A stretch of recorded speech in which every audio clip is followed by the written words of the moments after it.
All right, guys. Good morning. Good morning. All right. So the Nvidia is still sitting at 426. Is pretty much flat day yesterday. AI breaking down a little bit.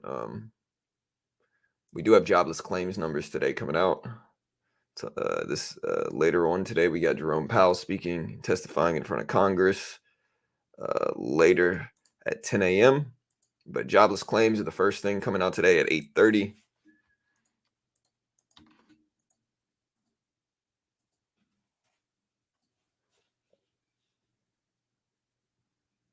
We're going to do a poll here today asking if you think jobless claims is going to come in good or bad today.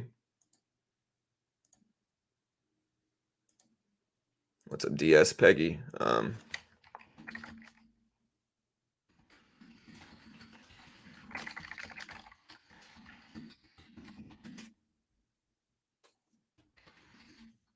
Jobless claims come in higher or lower than expected. We're also going to get some music playing here.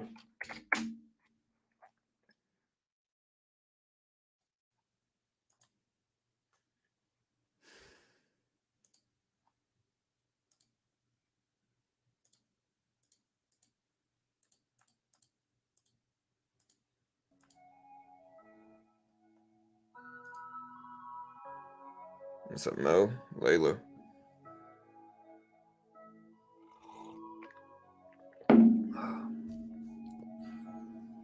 Good morning, team.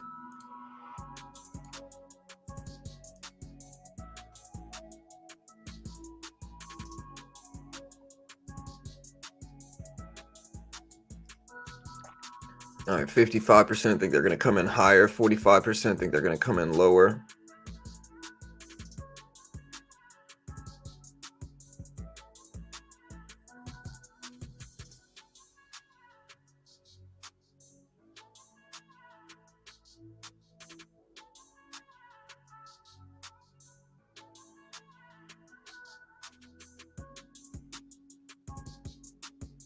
Tesla at 248.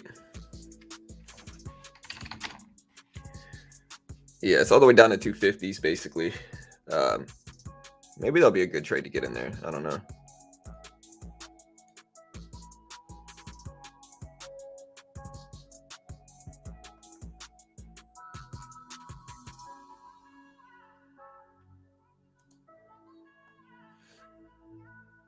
Vote on that poll. We can do a Twitter poll as well.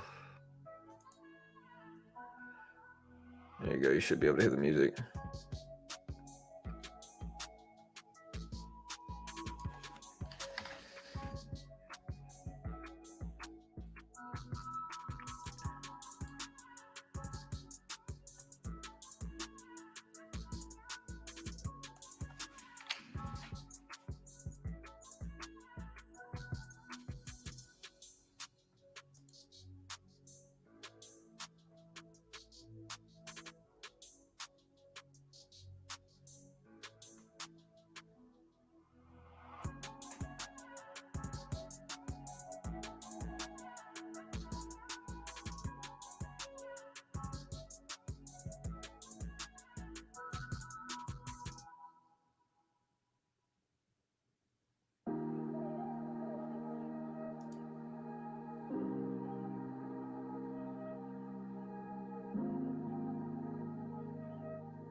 Tesla got another downgrade, this time from Morgan Stanley. Let me look this up.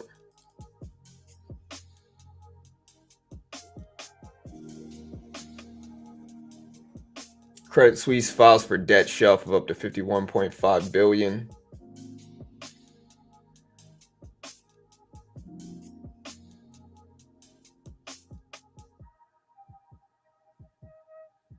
Fed's Waller opening remarks at the 23 International Journal of Central Banking Conference in Dublin, Ireland. No notable comments. Oh, well, great. Yeah, so I hear about Tesla's downgrade. So yeah, Morgan Stanley downgraded them, raised price target to 250. They downgraded Tesla to equal weight and raised the price target to 250. It looks like.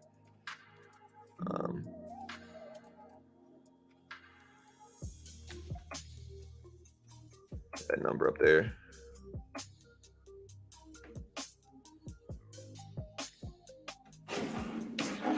Yeah, dude. My power went out last night, man. So last night my power went out.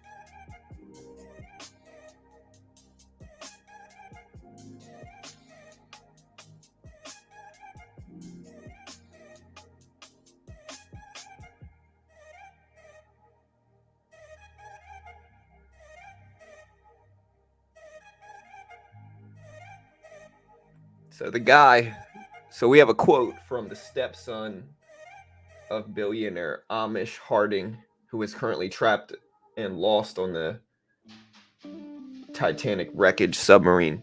He says, quote, "Yes, I went to Blink 182 last night. What am I supposed to do? Sit at home and watch the news? Not sorry. This band has helped me through hard times since 1998. He also posted to Facebook saying, quote, "It might be distasteful being here, but my family would want me to be at Blink 182 shows, as it's my favorite band and music helps me in difficult times," end quote. He also tweeted at Blink 182 specifically, saying, "My stepdad Hamish is on this submarine lost at sea. I'm devastated, but coming to the San Diego show tonight so you guys can give me hope and cheer me up." What a guy. Honestly, if it's his stepdad, I mean, you know. Look, my stepdads were all great men, you know. But yeah, what a guy.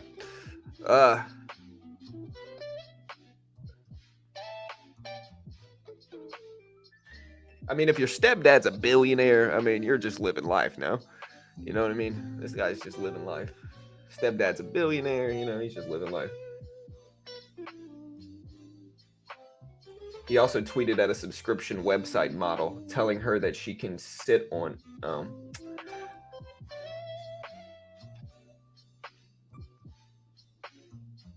whoa. What a man. I don't know, dude. Maybe. I don't know what this guy was thinking.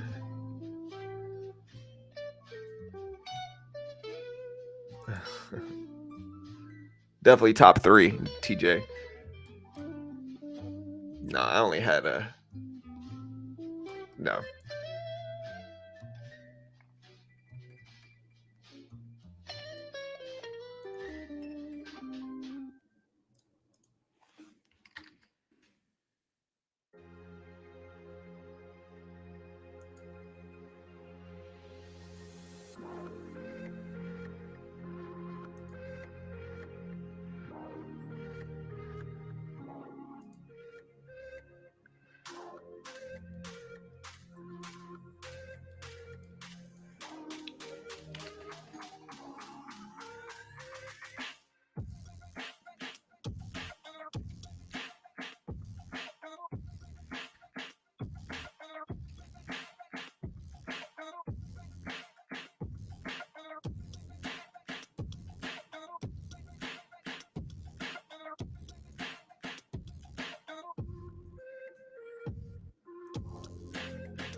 Yeah, I could be in a very bad situation in my life, but at least I'm not 12,000 feet on the bottom in a Titanic submarine, right?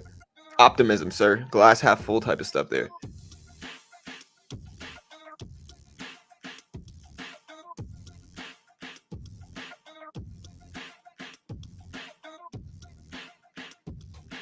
My question though, like realistically, is like if you're a billionaire, dude, like what are you doing in that thing, man? Like I'm not trying to be critical, but like if you're a billionaire, dude, like buy your own submarine, bro. Like what's a submarine like that gonna cost? Like maybe what, like 5 mil? You know what I mean? Just buy your own submarine, dude, and go down there, and then you can do submarine tours yourself. You don't have to get into some sketchy, bad submarine like that, man. What drove them to get in it is a different story, you know. I mean, I understand.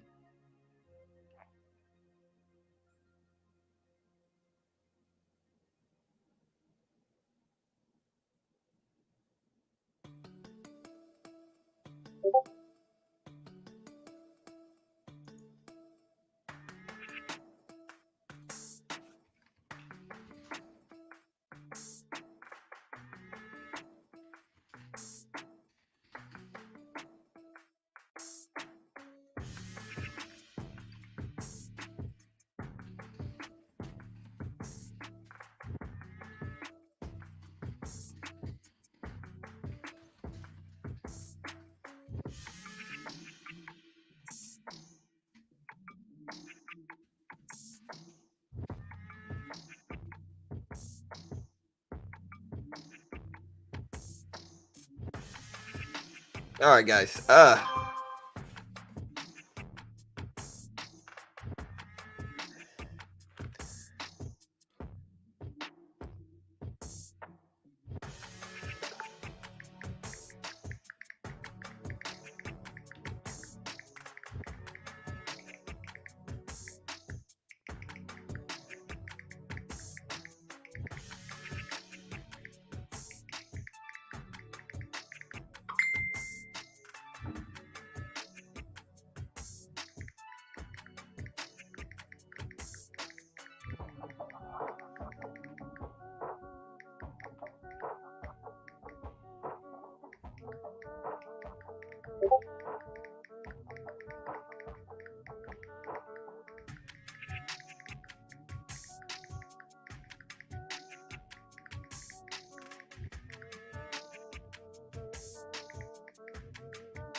All right, guys. Again, Tesla down at 250.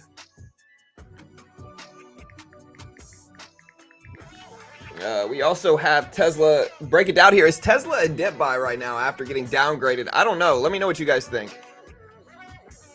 I'll be right back, guys. And while I'm gone, though, answer this question: is Tesla a dip buy at 250? Is Tesla a dip buy at 250? Let me know what you guys think.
All right, I am back. My apologies, guys. Man, how long did that take, dude? That took way too long.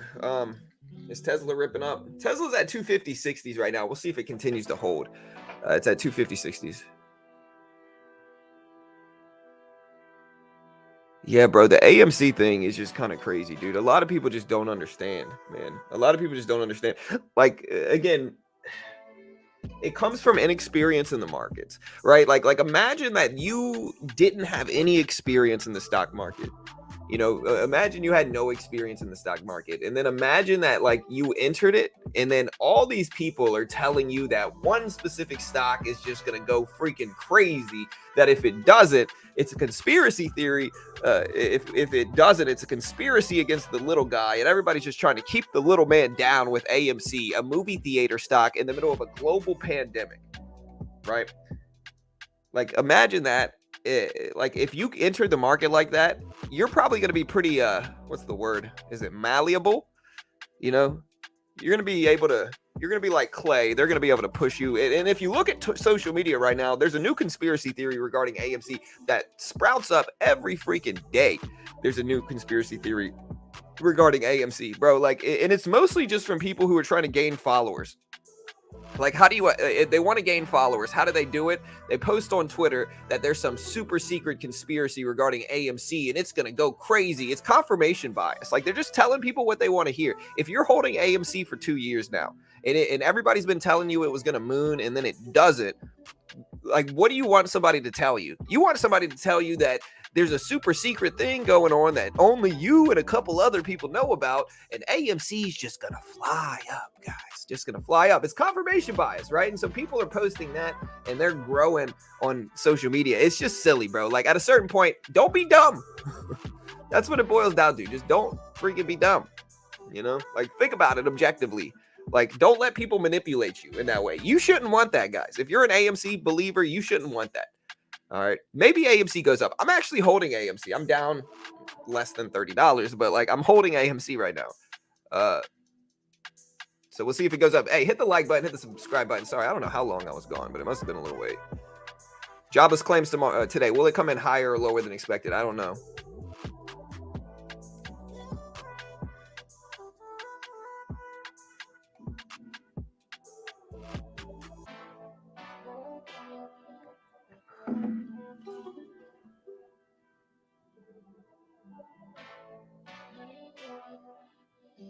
So Mark Zuckerberg has apparently accepted Elon Musk's challenge to a cage fight. Bro, I gotta go with Zuckerberg, bro. Zuckerberg actually trains, dude. He's like a blue belt in jiu-jitsu and BJJ. He's a blue belt. And so I gotta go with Zuckerberg, man. Zuckerberg's probably gonna beat realistically, if Zuck and Elon fought, I think Mark Zuckerberg's beating Elon up. I know a lot of people wouldn't think that because he's kind of like a wormy looking dude, but Mark's probably gonna win that fight. Let's just be honest here. I got my money on Mark.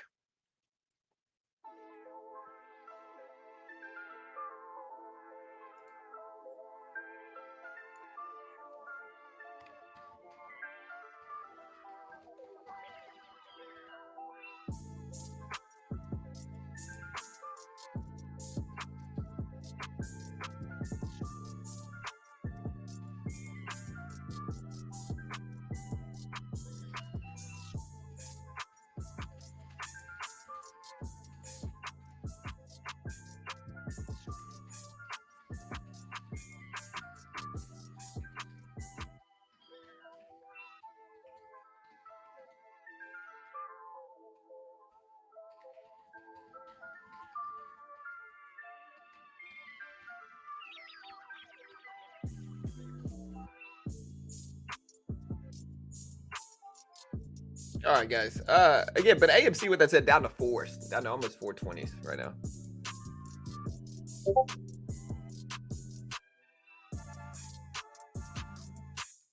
What's up, Tony? Nah, bro. Mark Zuckerberg's actually pretty solid, dude. Mark Zuckerberg will beat me up, dude. Probably.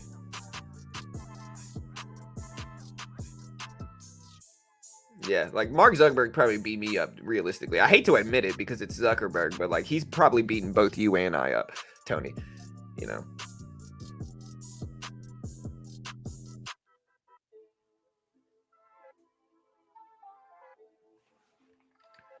But yeah, AMC down, AI down, Nvidia down a little bit. Maybe there's some dip buys to get involved with. I'm still in Disney. I'm down in Disney, but I'm still in it. I'm not really down that much though. You know, like there's an option of like adding more to it, which I'm really genuinely thinking about. Oh yeah, my MooMoo money credited. I was planning on trading some options today on MooMoo, so I got some money that credited on MooMoo. Let me log in and get like real-time quotes. Don't you do it. Okay. I was about to say, don't put all my account information on screen, please. Thank you.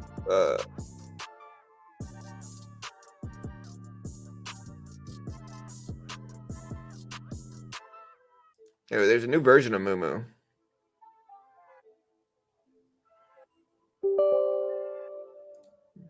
Give it to me.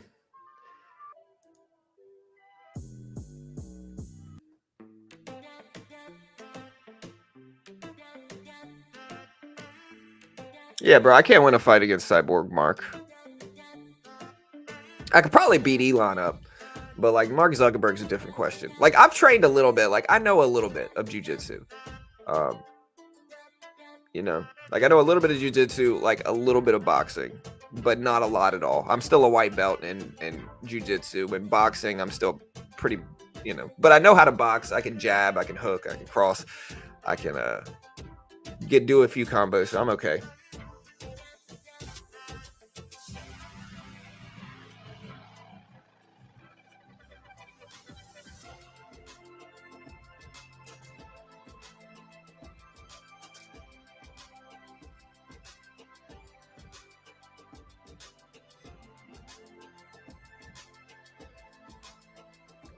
All right, team.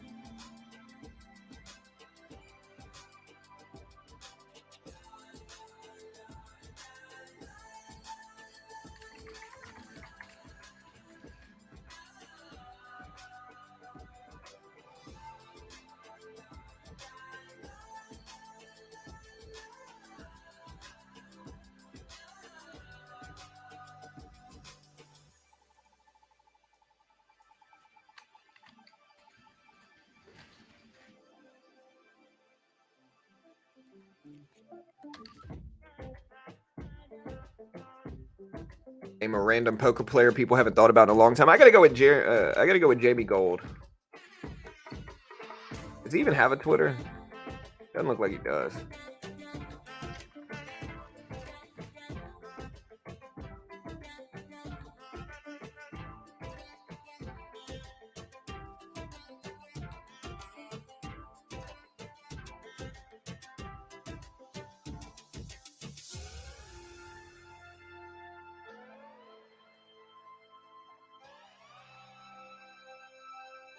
This should write its all-time high. Buy the dip. Buy the dip in what, though, is the question. Like, what do we buy the dip in today, team? All right, let me make sure my money credited. Okay, we already got that. I don't need that. Watch list. Got you. Okay, yeah, so my money's in here.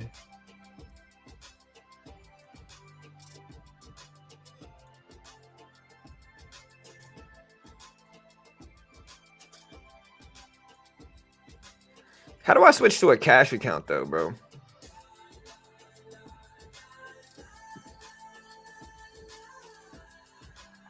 Tesla flying up. Who do you think would win Poirier versus Gaethje? Last time Poirier won, but I think Gaethje's got a shot. Oh, how about the LSU game, bro? How about the LSU game, dude? So Tigers win.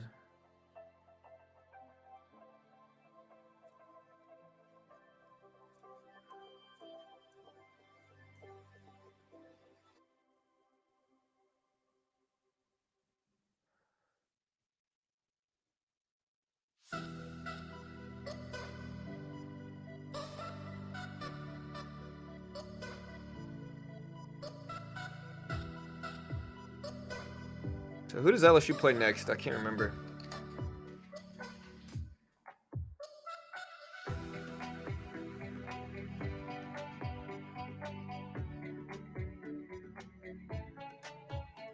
All right, so MCWS.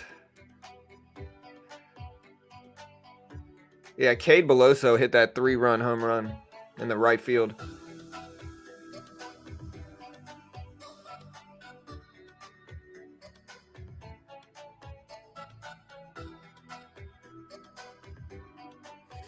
All right, so if LSU wins versus Wake Forest tonight, they're going to go to the World Series, the actual finals. 6 o'clock Central.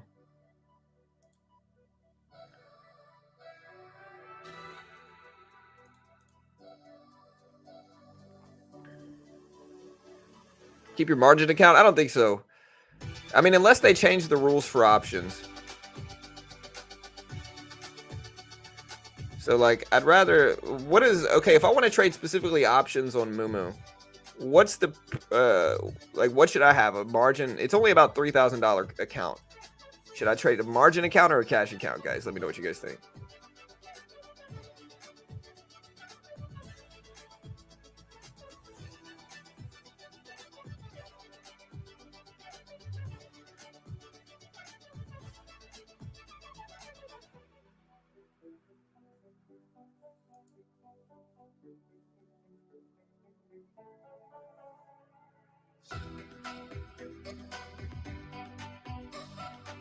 So the Ford CEO, Jim Farley, on the Cybertruck said, quote, if Elon wants to design a Cybertruck for Silicon Valley people, fine. It's like a cool high-end product parked in front of a hotel. I make trucks for real people who do real work. I mean, yeah, but my guy's just kind of pandering to blue-collar workers. Like, again, I think, like, he can say that, but I think you got to look at the actual specs. You know, I think you got to look at the actual specs of it.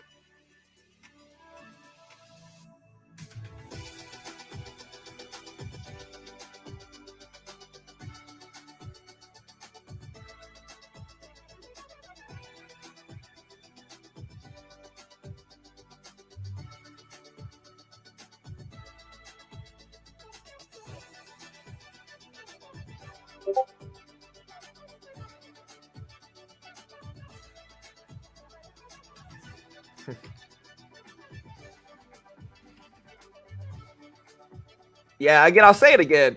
But like, what drives a billionaire to get into a sketchy, badly made submarine to go look at the Titanic, bro? Like, listen, you're a billionaire, bro. Why don't you just go freaking buy your own submarine and go down there, dude? Like, why are you getting in some sketchy, like, badly made one? Cash only. Yeah. All right. Well, how do I switch? Let me chat with MooMoo here. I gotta switch. I would hopefully there's got to be a way to switch here.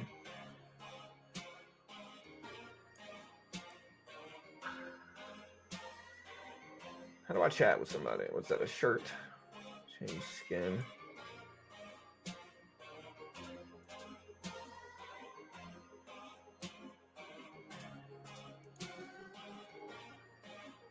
Okay, there we go.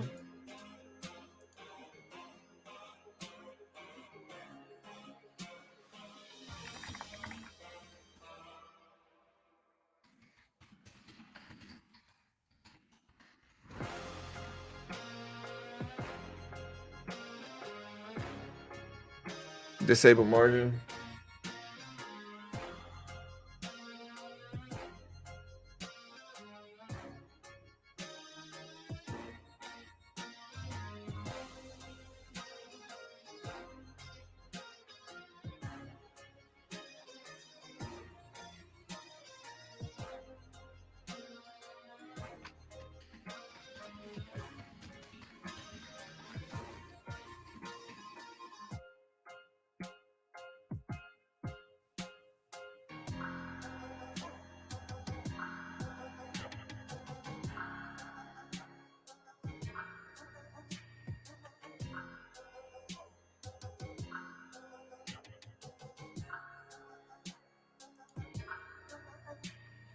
Hmm.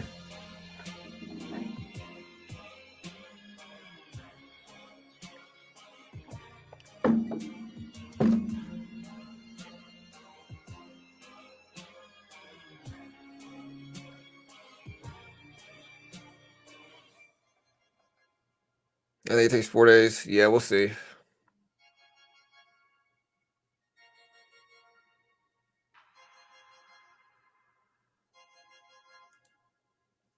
Coupons.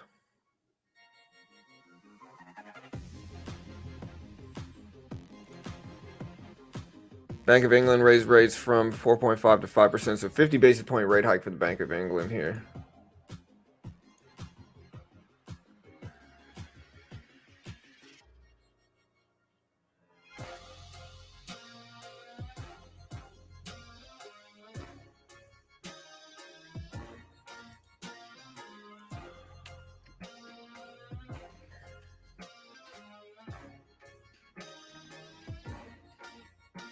He spelled Neuralink.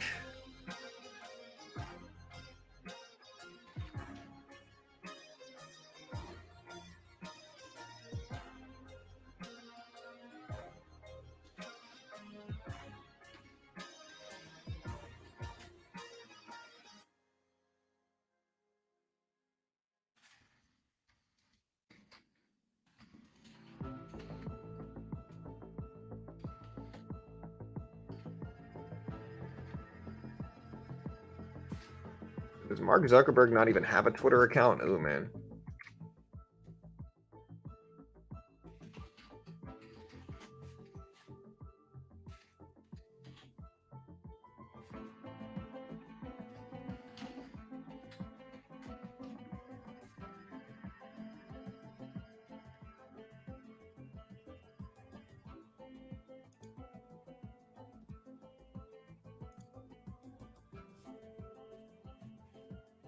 All right, guys. So again, market's down again today. Not a huge red day, but down nonetheless.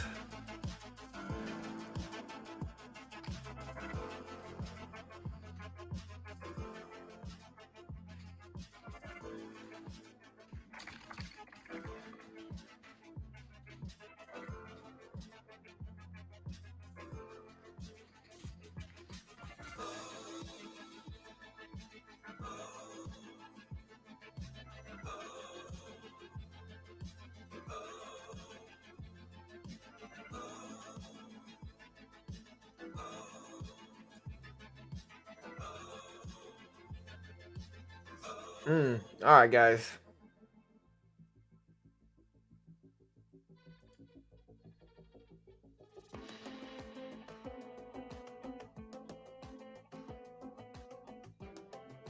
Cash plus.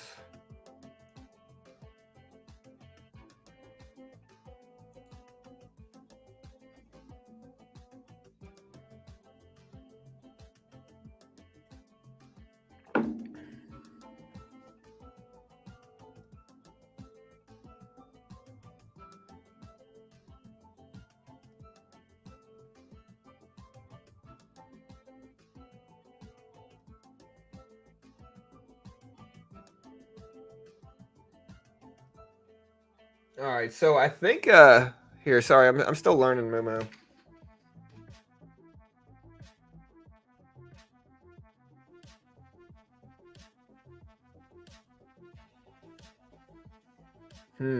All right, sorry guys. Still playing with this a little bit.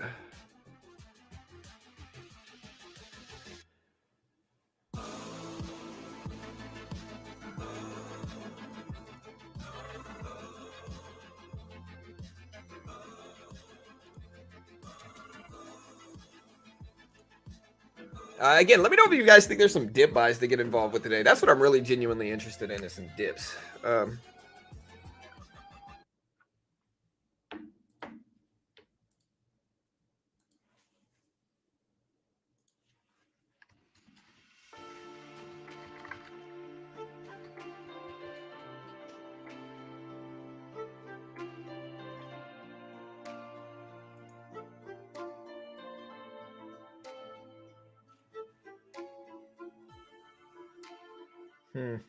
Okay.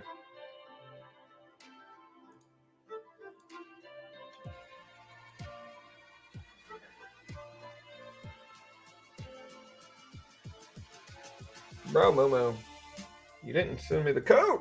I'm doing that.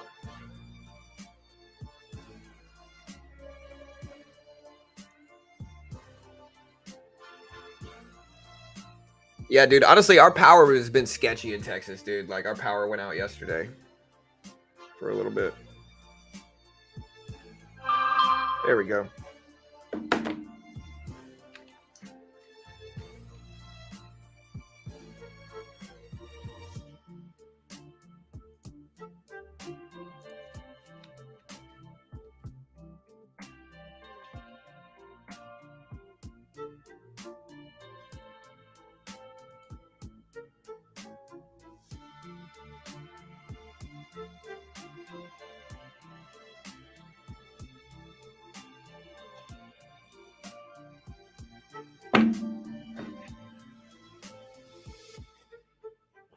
All right, guys. So yeah, we got some breakdowns happening again. Tesla down at 250s. I might buy the dip here. I think I can. I'm gonna buy the dip just for a small trade. Um, let me turn my alerts on, dude. My alerts have been working too, dude. Buy, ask, sell, bid, TIF, reverse, flatten, cancel. TIF is already there. We got that. All right, so we should be good here. I'm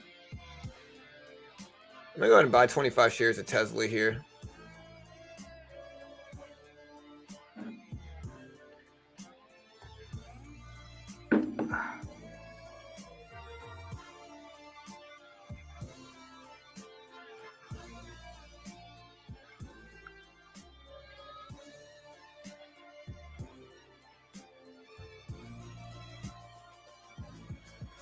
All right, guys.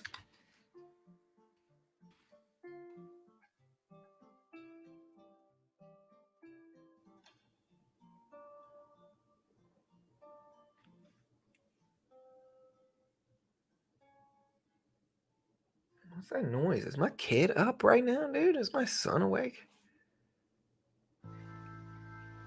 Oh, man. Snow is sound dips. Hey, what's up, Chris?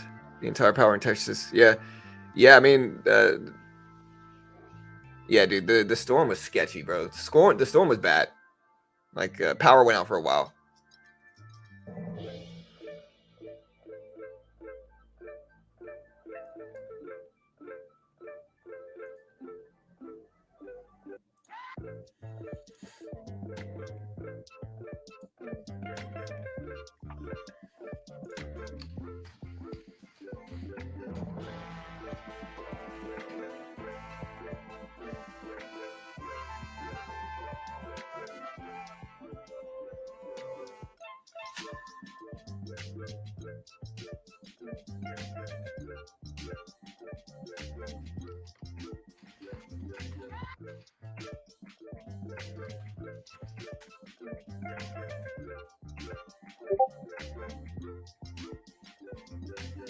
All right.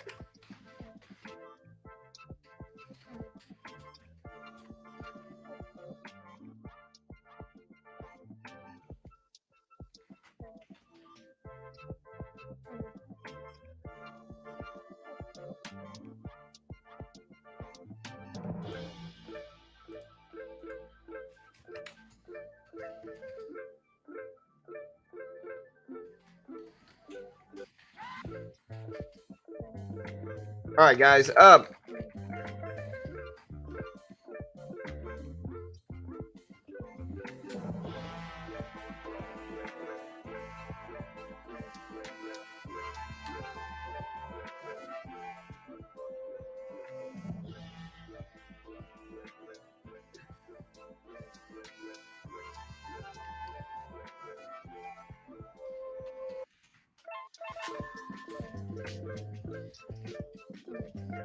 All right, so we did get a little pop in Tesla here.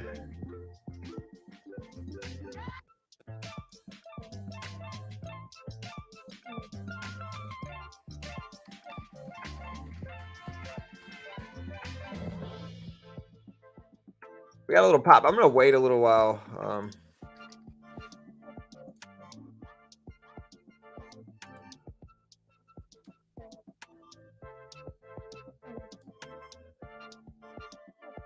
There we go.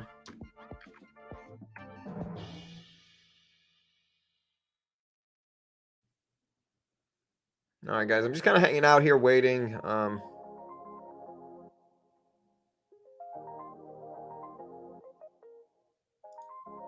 are my statements?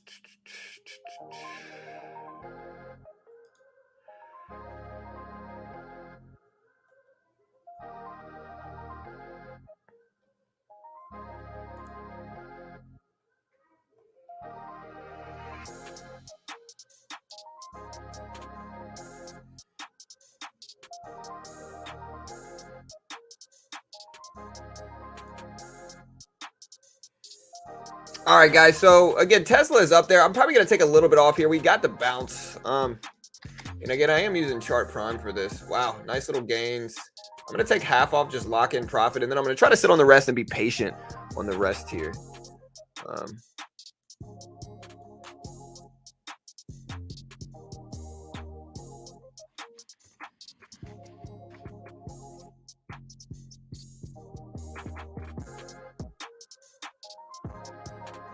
bro.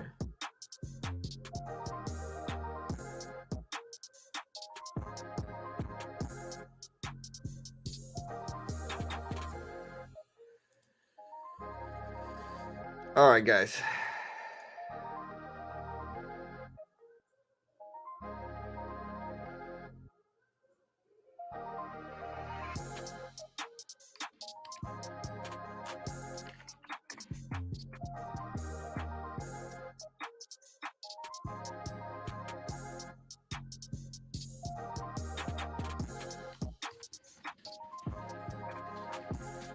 All right, got a nice little gain here. We'll see if it continues.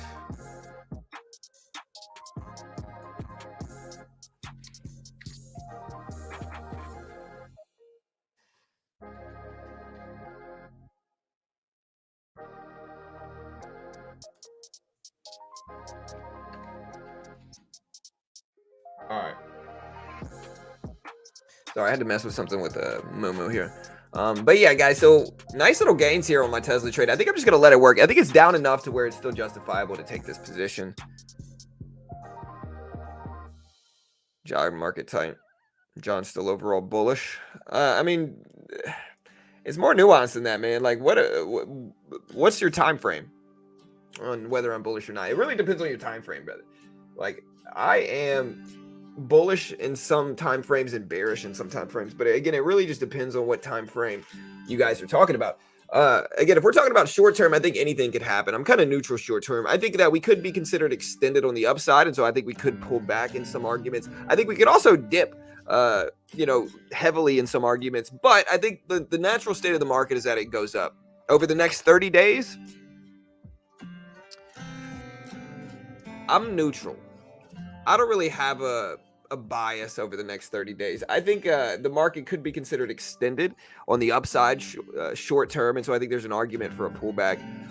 But I also understand, like, again, the natural state of the market is that it tends to go up long term, and so with that, go and lock a little bit more in.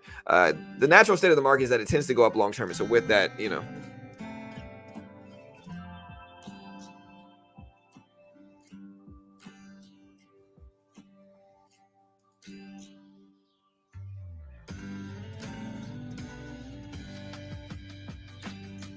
and so I don't know if I'd be considered bullish or bearish or what, but.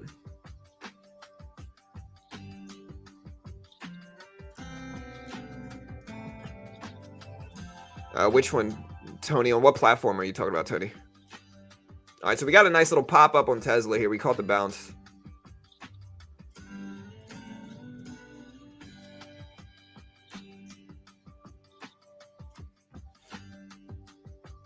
Fair enough. I don't really know either at this point. Yeah, I mean, again, I really don't know. I think the market has pushed up a lot over the last year, a little bit less than a year. And so I think, like, if we're talking about medium term, I think we could be extended on the upside. I think it could be due for a pullback because the market has just been kind of flying in everybody's face. The bears have been mad lately for sure. I can kind of see the emotions in chat. Like yesterday during Jerome Powell, we had thousands of people here. And during that,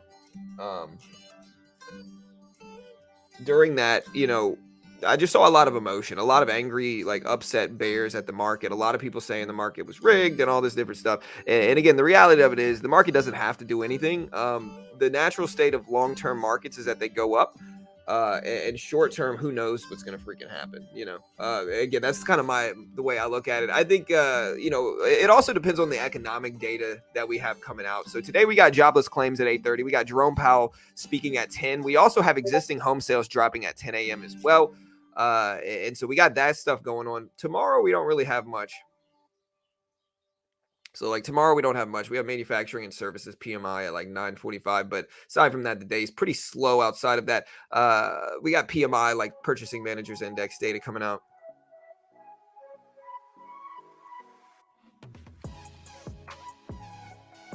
Oh, on MooMoo.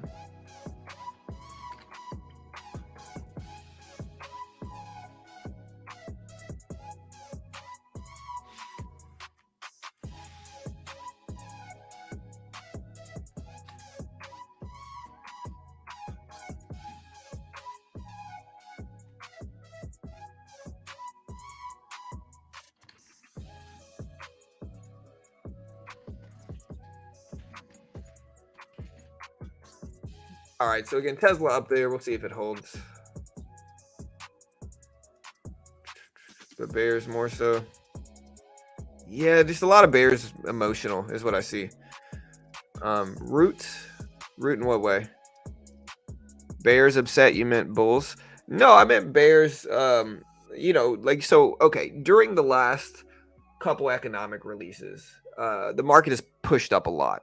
So during, like, if you look back at my channel and like what we've covered, you'll see like the market has been pushing up a lot, despite what bears want a lot of the time. So like if you look at FOMC rate hike decision, PPI, CPI, Oracle earnings, just a lot of different stuff dropped, and the market throughout this entire period has been just flying up, just ripping up big percentages.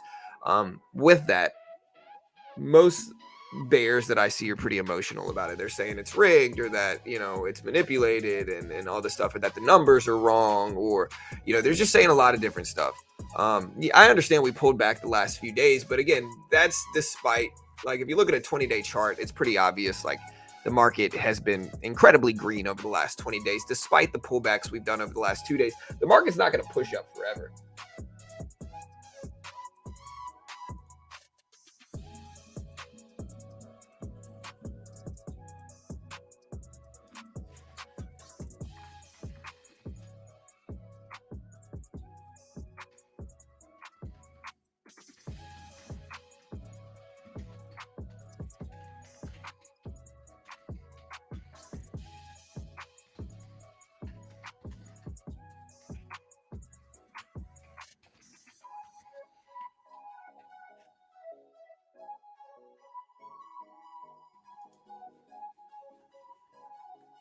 All right, I'm going to put the Powell is speaking today.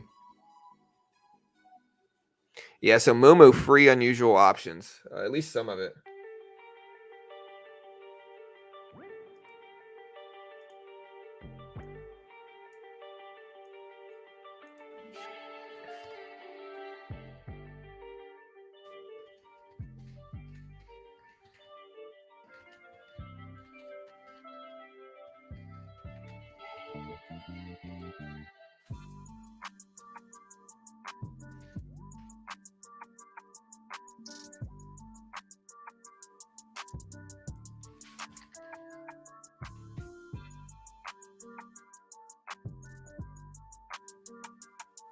Yeah, I'm not sure what. Yeah, maybe we drop again. The market's up a lot.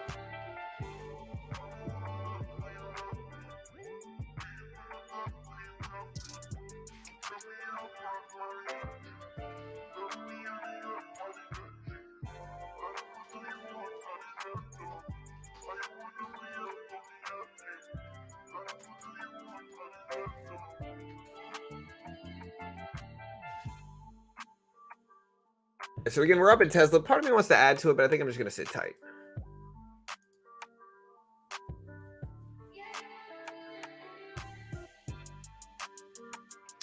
I think a lot of the time, and again, I'm not against bears. Again, I'm both. I take both sides in trading. I short stuff. I go long stuff. I swing trade. I day trade. I invest. I do all these different things, right? So it's not like I'm against bears specifically, but just one thing that I've noticed.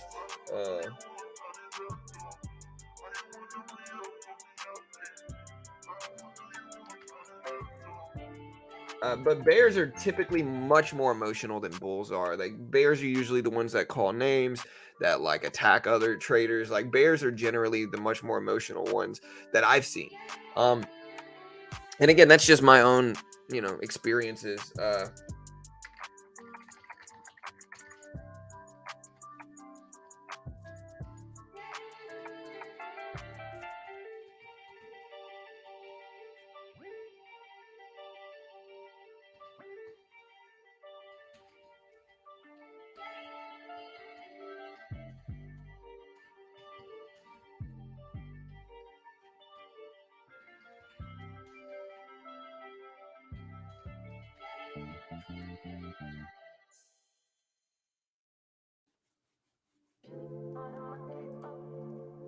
Yeah, Powell speaks again today at 10 a.m.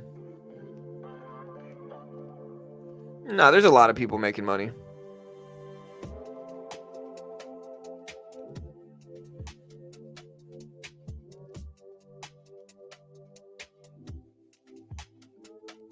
And again, I'm not attacking anybody. If you're bearish, that's cool. If you're long, that's cool. Like both sides are fine. I think for whatever reason though, I think most long traders are okay with people shorting.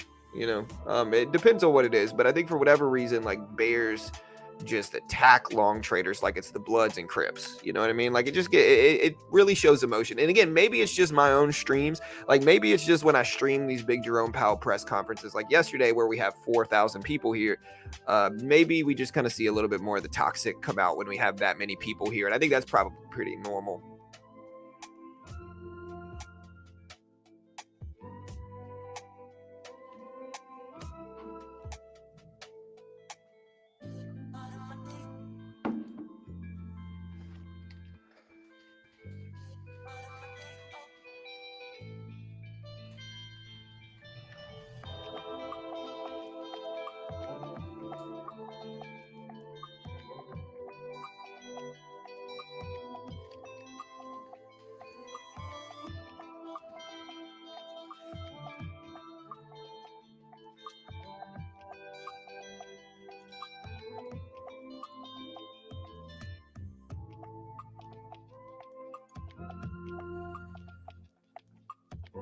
Jobless claims comes out at 8:30. That's probably because the high risk associated with it having to close your position, whether you want to or not, when it goes south for you. Yeah, for sure. I also think like shorting traders are a little bit more gambling in nature, because I think traders who are shorting are a little bit more gambling in nature, and so in that regard, they're a little bit more, a little bit less risk averse, and instead just kind of, that shows. When is the release for Jobless? 8:30. We're gonna put a timer up. Jobless claims comes out at 8:30. It is 7:30 currently, so we got it less than an hour. We got like 58 minutes, 57 minutes, 6 minutes actually. All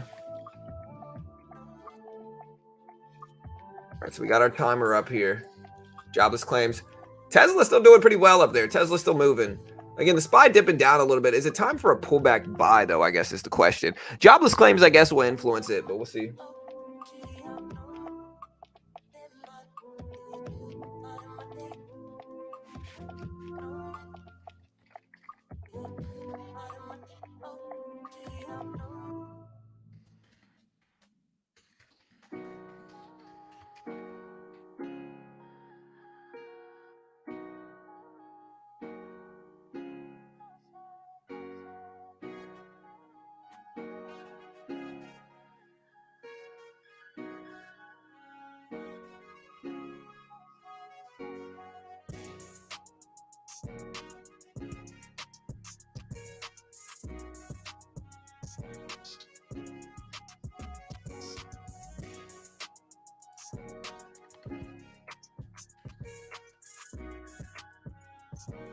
Yeah, Derek. Honestly, bro, I think he realized pretty quickly that was not the right. I like the guy. I think he's fine. I think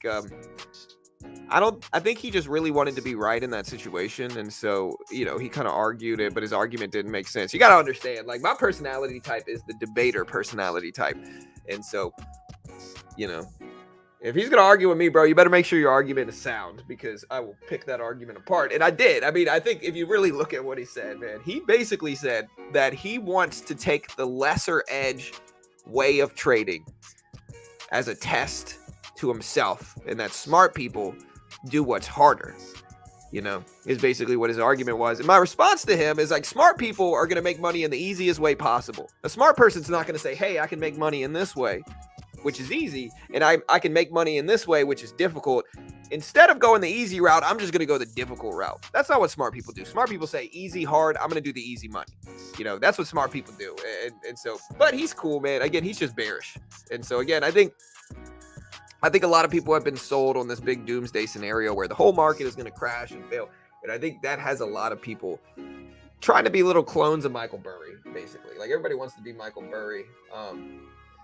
But again, the true nature of the market is that long-term stuff goes up. Like, blue chips are going to go up long-term. Like, you buy Apple, you buy Disney, you buy Google, Amazon, Walmart, Home Depot. These are stocks that are going to go up long-term. It's not really arguable that they're going to go up long-term. They're going to go up long-term. And so being bearish in that regard long-term is one of the worst sucker bets you could ever make.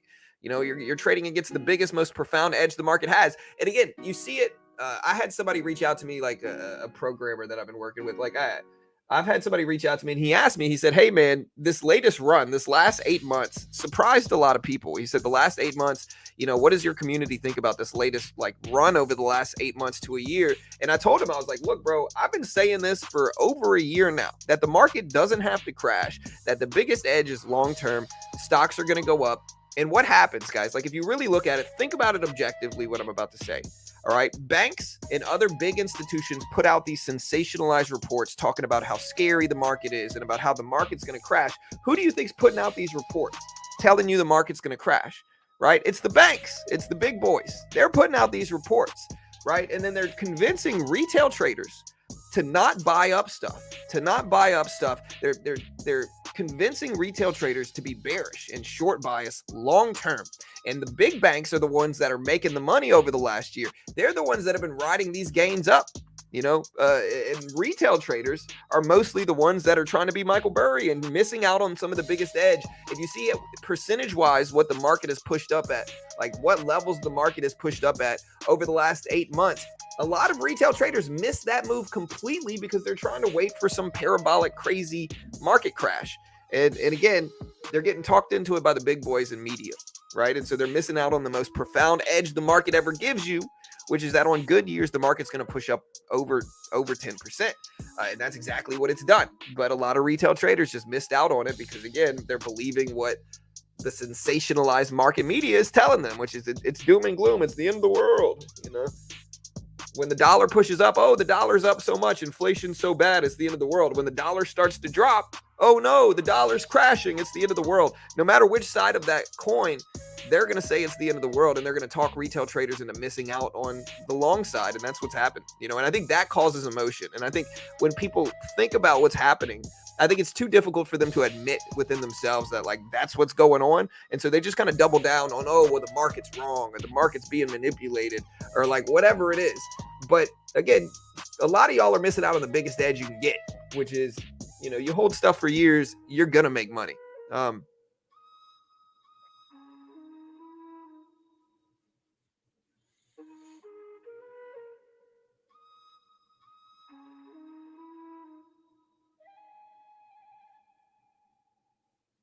Long term is arguable, but I would say long term is anywhere between a year and 5 to 10 years, maybe 30 years, anywhere over a year. I would say long term. Right. Look at what Darren says. He said, I totally agree with you, man. Actually, if you look at 9 out of 10 articles, bearish articles, and yet the market still goes higher and higher and higher. I'm not lying, man. Like, think about it. Like, think about it objectively about, like, okay, if you want retail traders to take the other side of your trades, what are you going to do? You're going to put out a bunch of sensationalized, bearish, market's going to crash, doomsday media. Other YouTubers are going to buy it up. I see a bunch of other YouTubers pushing this doomsday narrative too. That means they bought it up. They're eating that up, man. Like, they are believing the market narrative. And again, people hate on me, but it's like, bro, y'all know I've been sitting here for a year plus saying this. I've been saying the same thing for a year. The market's pushed up huge percentages. And so no matter what, y'all know I've been right on this as well. And it's something that, like, when you really zoom out, you start to understand. When you really zoom out, you start to understand.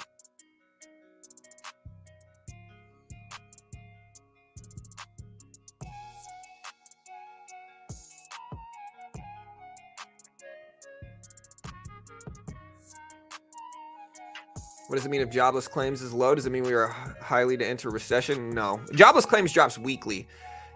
So it's a weekly report. So it's not like, it's not going to influence the market so heavily to which it's going to freaking cause a recession or mean anything super significant. Jobless claims just basically means more people filing for unemployment, is what jobless claims means. But it drops weekly. It's a weekly report. Higher jobless claims signifies less people working. So if the market wants less economic growth, it wants higher jobless claims numbers. If jobless claims numbers come in low, it means more people working, more economic growth. So lower is better for economic growth. Higher is better for inflation fears, is basically like the blueprint of it. But again, it's never for sure. It's never 100%. Like, we don't actually know what the reaction is going to be. We can only speculate on it.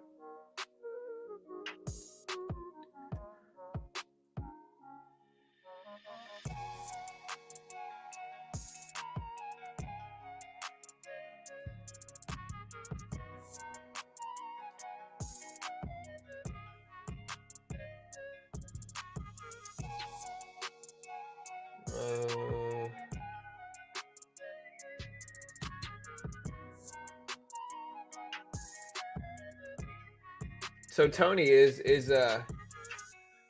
Unusual Holdings a really good options service? Because I think it comes free in MooMoo, which is really dope. And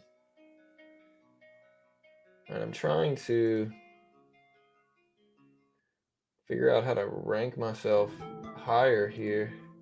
Where'd my chat person go? Hey, bro, where you at? There you are.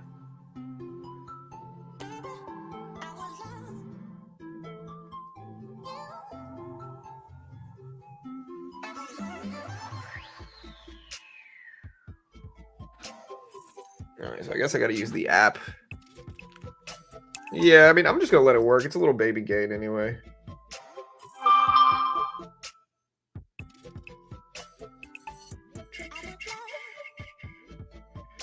I'm going to get MooMoo up.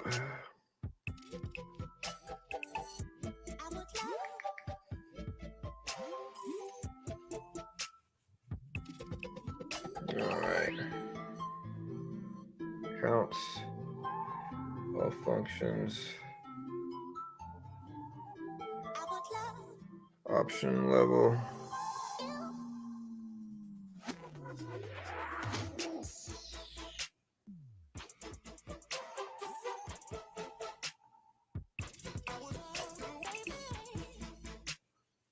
One.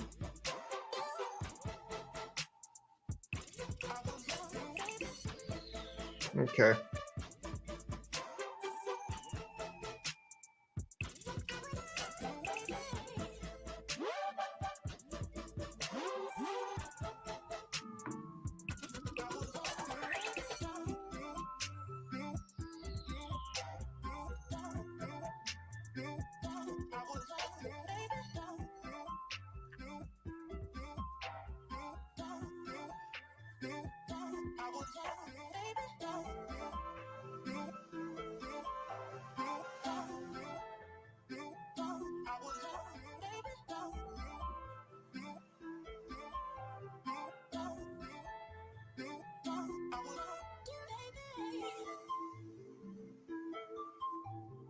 All right, cool. All right, so I can now trade options on MooMoo here. It made me update it. I am now going to be using MooMoo here for options trading.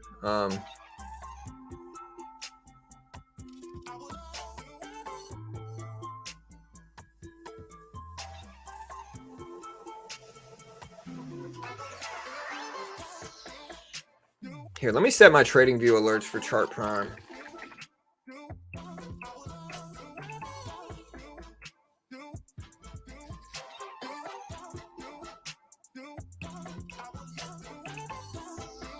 If I want to take a longer term day trade, let's see what, let me try the market oracle here and look at it long term.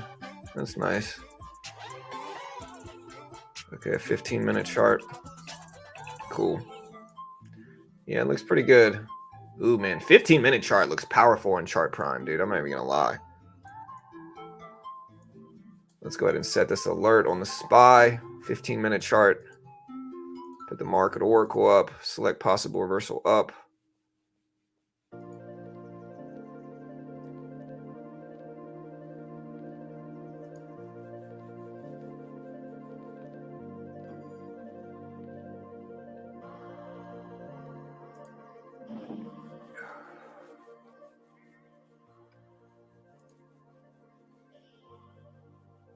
All right, so I turned the sound off so it's not super loud. But yeah, so we got possible reversal up on a 15. Oh, wait, is this a 15-second chart? Oh my gosh, I don't want a 15-second reversal. That's too much. I want a 15-minute chart. 15 seconds. Oof. Yeah, I want a 15-minute chart. All right, so we're going to do market oracle. All right, guys, so this is how I'm using Chart Prime to get some really good trades in. So, like, if you check this out, right? So here's Chart Prime. All right, so here's Chart Prime. All right, like, look at how powerful these can be here. So, again, this is a trading view indicator service. You can use it in stocks, crypto, Forex, futures. Again, it's Chart Prime. You get 40% off. But, like, look at this. This is a 15-minute chart. And, again, I'm telling you the same thing I've been telling you, which is that when you get multiple showing up together at once, it is incredibly powerful.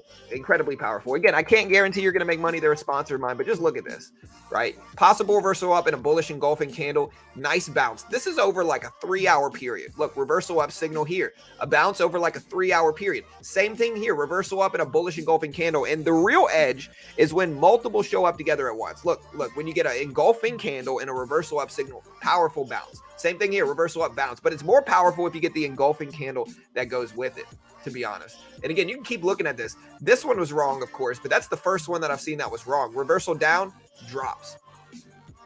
Reversal down here, drops. You know, so again, this is a 15-minute chart. And again, you can keep going back. Reversal down, drops. Reversal down, drops. This one was wrong. Again, same thing when multiple show up together at once.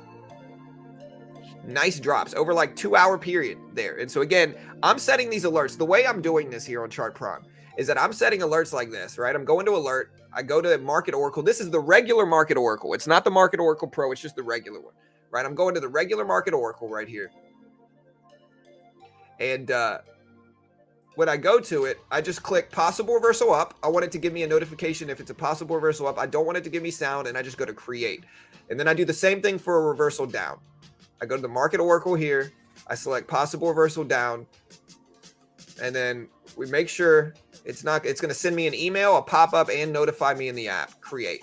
All right, so now I've got that alert set. So anytime we get a reversal signal on the SPY right here on Chart Prime, it's going to give me that alert. It's going to give me that alert. And I'm going to do the same thing for the NASDAQ here as well. So there's the SPY.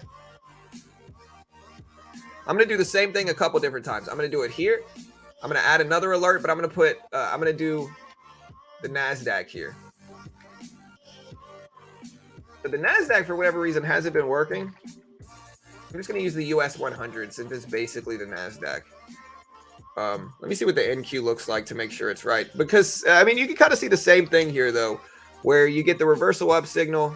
Look at this. Bullish engulfing candle and reversal up signal. And again, this is a 15-minute chart. Bounce for hours afterwards. Bullish engulfing candle, possible reversal up. Again, bounce for hours afterwards. And so that looks significant, man. Again, I'm going to keep trying this. But again, I'm going to set the alert here as well. We're going to set this alert, US 100. We're going to switch to the Market Oracle. We want a possible reversal up once per minute, no sound.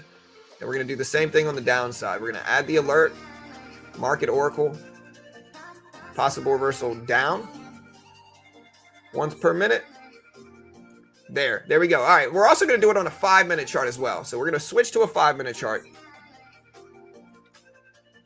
All right, we're gonna switch to a 5-minute chart. We're gonna do the same thing. We're gonna add the alert, market oracle, possible reversal down, create, market oracle, possible reversal up, create. So there's the NASDAQ. We're gonna do the SPY as well, or the E-mini is what it's called. So here's the SPY, same thing. Alert, market oracle, possible reversal up, create one, alert, market oracle, possible reversal down. So now anytime we get a reversal signal, I can look for this little edge that it gives me here, and we'll see if it hits. But again, if you want to check out Chart Prime, this is 35 bucks a month. That really is just a small piece of what they offer here. Like, look, like there's so much stuff that they give you here. Like I can go to this and go to the Market Oracle Pro. I can do smart money concepts, which are powerful concepts. If you don't know smart money, it'll show me where we have support and resistance. It'll show me where we're paying a premium, equilibrium, discount. It'll show me actual chart patterns. There's just so much stuff. Better oscillators, just a lot of stuff. 35 bucks a month, 34 bucks or something like that. And yeah, if you want to check them out, again, genuinely useful. I'll post this link here. Great way to help support your boy.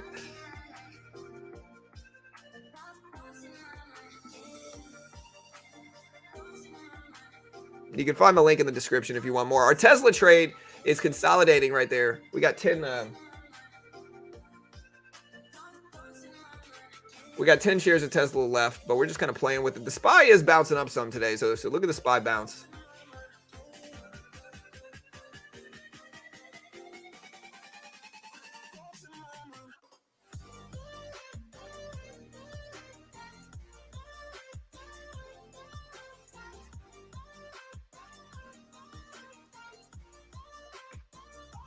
All right, guys. I think I made money yesterday, but I'm not 100% sure. Let me see, man. I think I made money yesterday, but I'm not 100% sure. Let me put up Quant Tower here.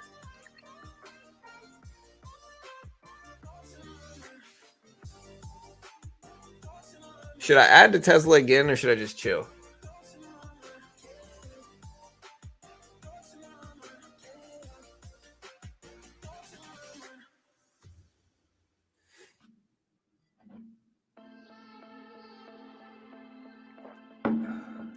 Bro, how in the world? I have to exit out of that chart. I don't know how.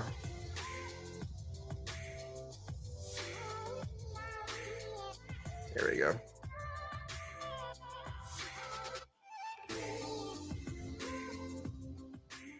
Again, we're still in Tesla. SPY bouncing back up. It's at 434s right now. Yeah, I'm looking at the NQ too. But yeah, if I'm gonna catch these chart prime alerts, I gotta put the charts up in a window here so I can actually see them.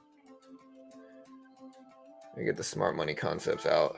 All right, so again, the one I'm most excited about is a 15-minute one. I think that one was powerful. So there is the SPY 15. I'm gonna put it up. Get the SPY up. Regular 5-minute, and then we'll get the NASDAQ up once.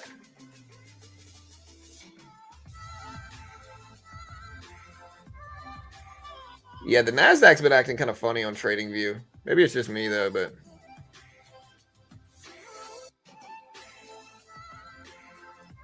it's not. It doesn't have anything to do with chart prime either. It's just whatever reason NASDAQ's acting up.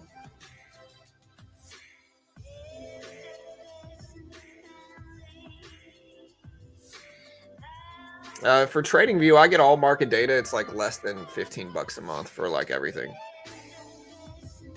But TradingView is really dope. Like it's kind of worth it. Like they're so cool. And like there's like a bunch of stuff they do.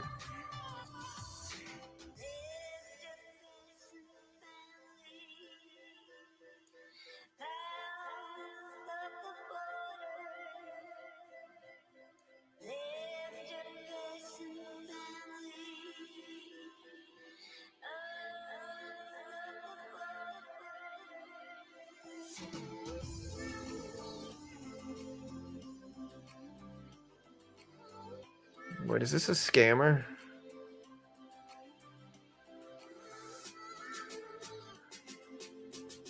Probably.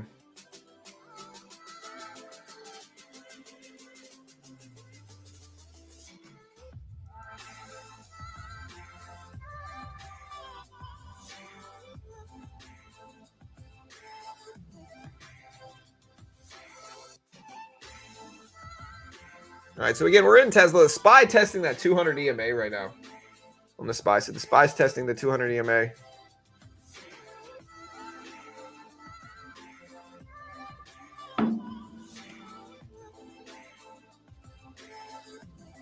Nobody's scamming me, but there was some scammer on Twitter.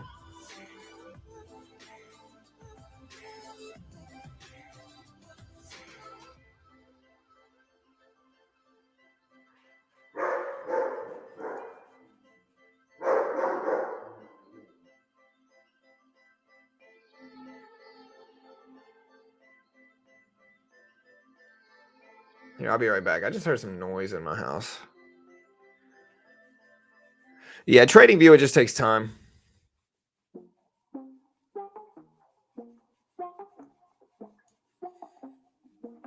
So yeah, trading view just takes time to learn.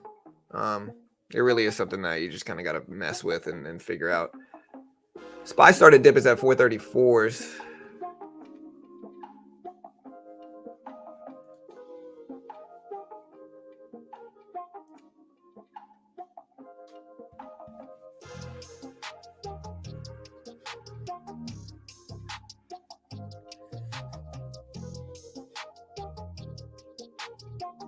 How does unemployment claims affect the US 30? So,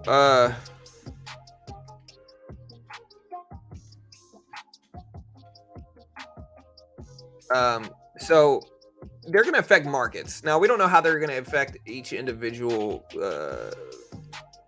security, but they're going to affect markets to a certain extent. We know that. Now, how much is a different story. I think Powell will probably be the biggest influence today, but yeah, we'll see.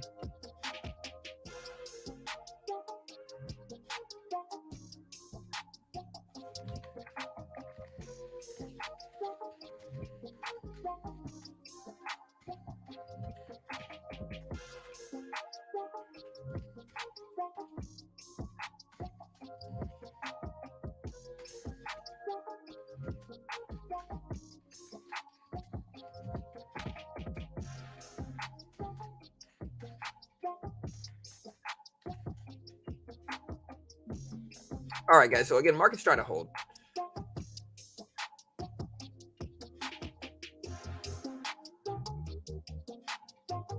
Yeah, AI is getting big. There's a lot of AI stuff going down.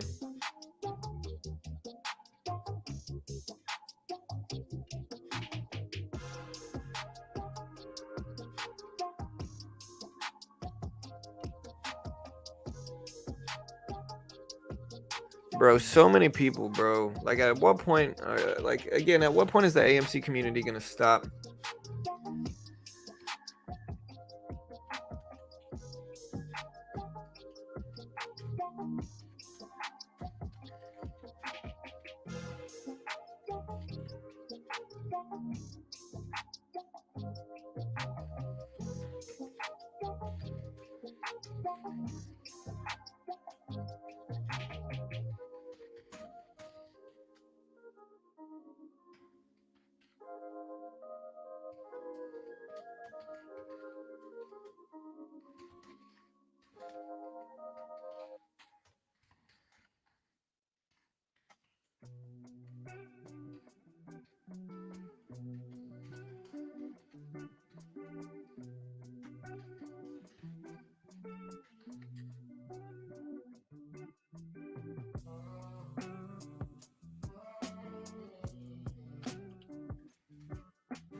So AMC is an okay stock.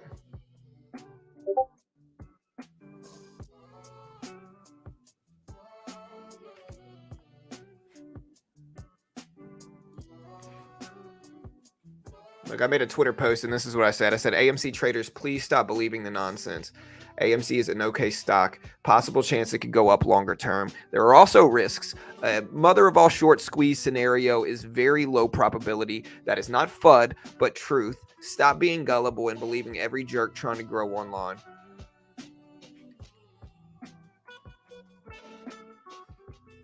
Over the last few years, there have been countless theories on why a huge short squeeze was coming.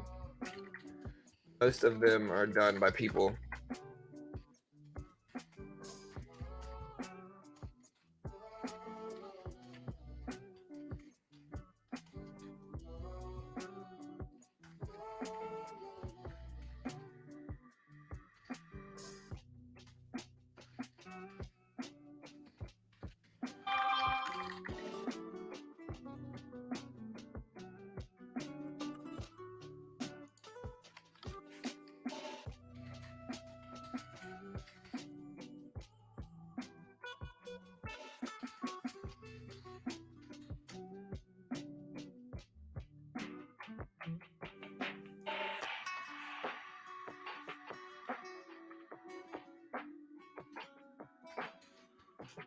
Over the last 2 years, there have been countless theories on why a huge short squeeze was coming. Most of them are done by people just looking to grow a following online, pandering to you all.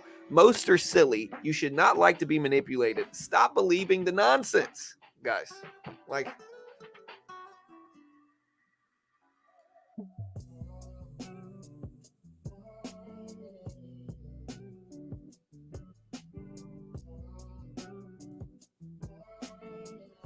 but it's like, for whatever reason, man, like they just get talked into thinking a crazy squeeze. Synthetic short shares is silly. So you're saying there's a chance. There's maybe a 1 in a million chance of AMC ever hitting.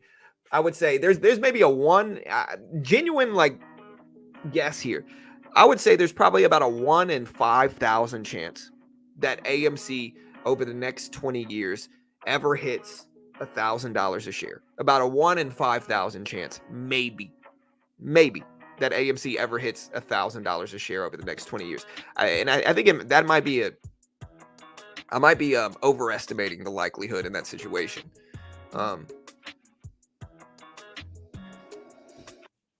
Every stock has synthetic shares and naked shorts, right? Like every single stock does. Like the problem is that it's not really provable.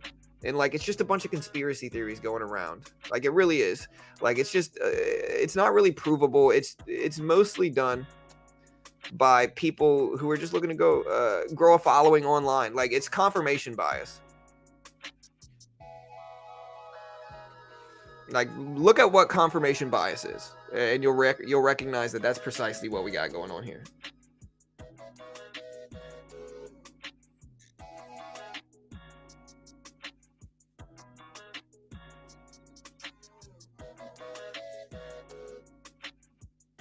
One in 10 million? Nah, I think it's better than that.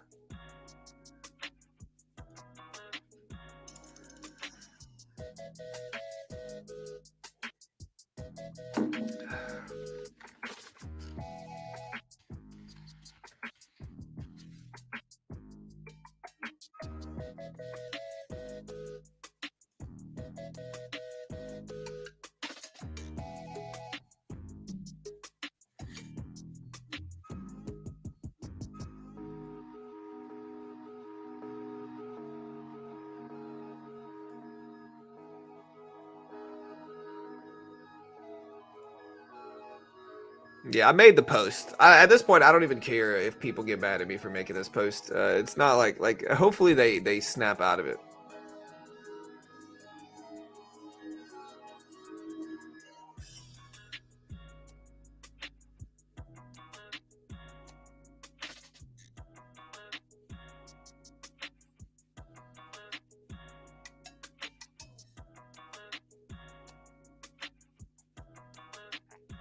All right, so hey, look at Tesla pop here. So again, we stayed at Tesla. I should have added to it. I was really thinking about adding to it, but I stayed in it.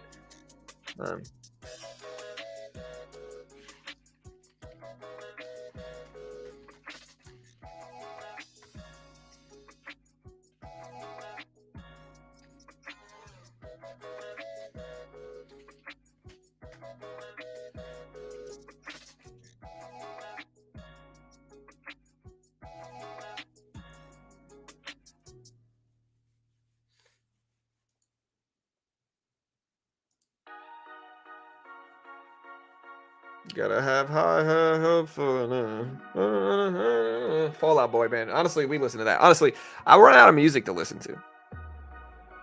Bro, why y'all getting mad at Nightbot, bro? Like, y'all realize, like, they're just bots. Tell me, anybody mad at Nightbot is basically telling me they don't understand YouTube or the internet. You know?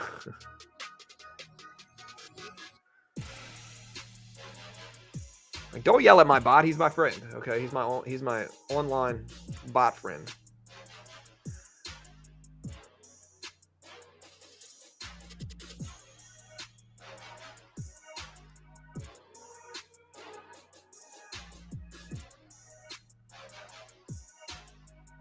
All right, so Tesla pushed up and then dropped.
What's up, Jamie?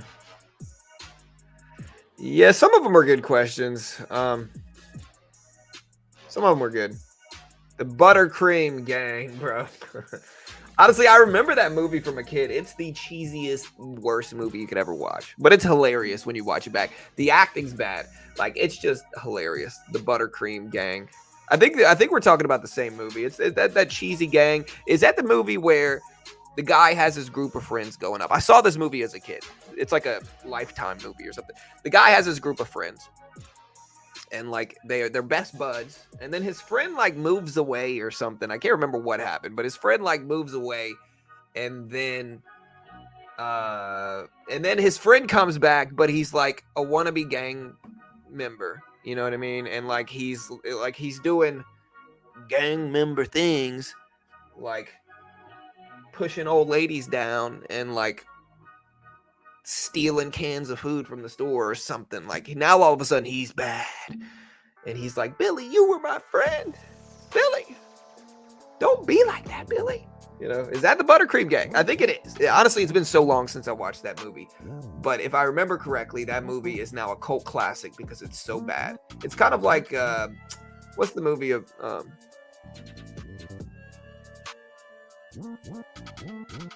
yeah. Terrible movie. But now I think it's a cult classic because it's so bad. Again, man, what is this dude's name? What's the movie that James Franco did? He did a movie about the movie. It's like one of the worst movies ever made. Y'all will know exactly what I'm talking about if you know movies. What's the worst movie ever made? It was done by the foreign guy with the long curly hair.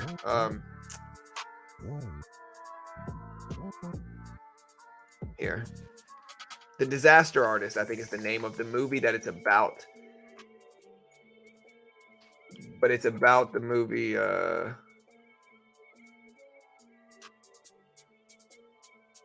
Room. The Room is what it's called. The Room. The worst movie ever made is called The Room. And now it's a cult classic.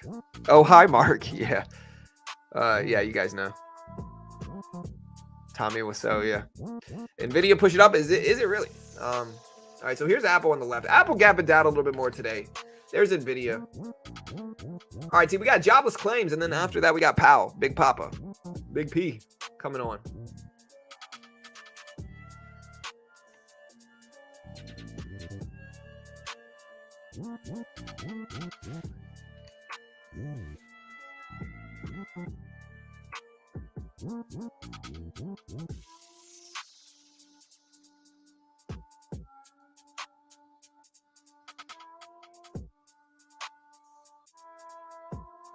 Another red day.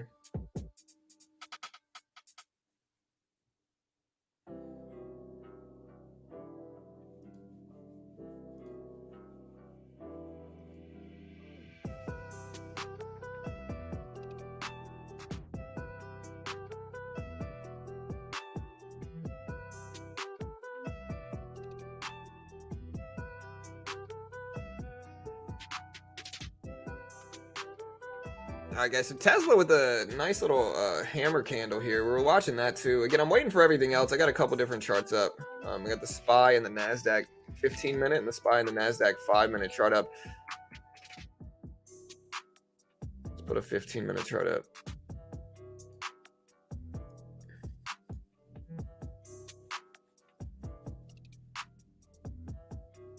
I'm telling you, bro. A 15. What I told you guys on Chart Prime genuinely works. Yeah, it's the buttercream gang is terrible, bro. It's horrible.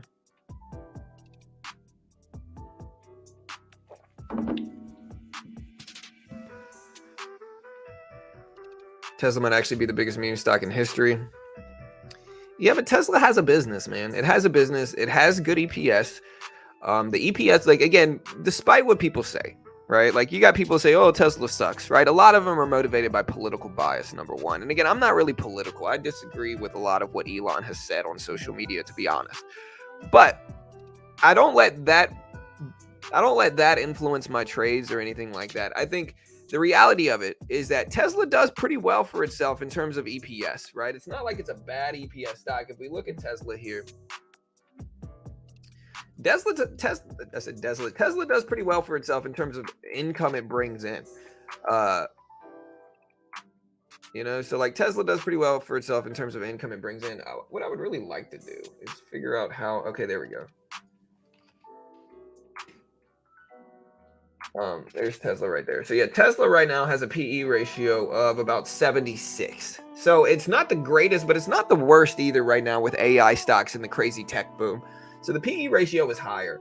It's definitely not what most would consider conventionally good, but it's not like over 100 bad. It's better than Amazon. It's better than AMD. It's better than Nvidia. It's better than MU. It's better than a lot of these other companies. Apple right now has a pretty solid PE ratio of 30. So maybe we'll buy up a little bit of Apple here, depending on what Apple's doing right now. Let me see. All right, guys. Hey, we got less than 20 minutes before jobless claims numbers come out. Less than 20. Yeah, but do you have a Tesla though, Chris? I guess is my question. Like, I know I can obviously tell you don't like Teslas, but like, and you might have been in one time, but have you actually seen the new ones, brother? Like, have you actually seen the new ones? I guess I'm trying to figure out where your bias comes from. Yeah, hey, Tigers won, bro. Tigers did great.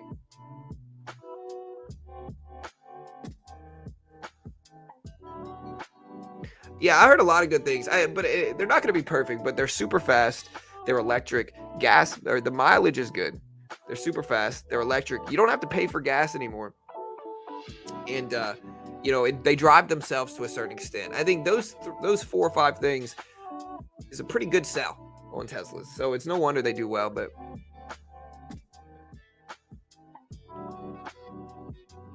LSU Tigers. LSU. I'm from Baton Rouge, so LSU is in the College World Series in baseball. So my daughter and I've been watching the games.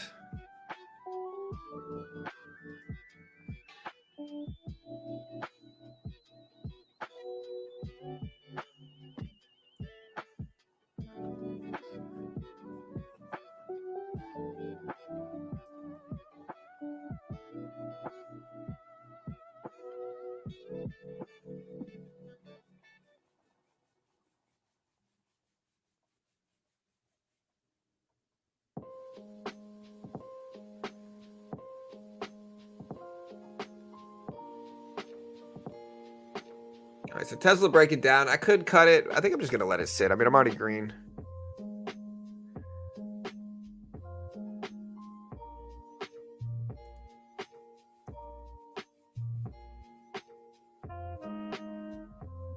My buddy got rid of his Model S and got a Plaid. Neither were that great on the final quality. Yeah, I feel you. How long ago was that, though?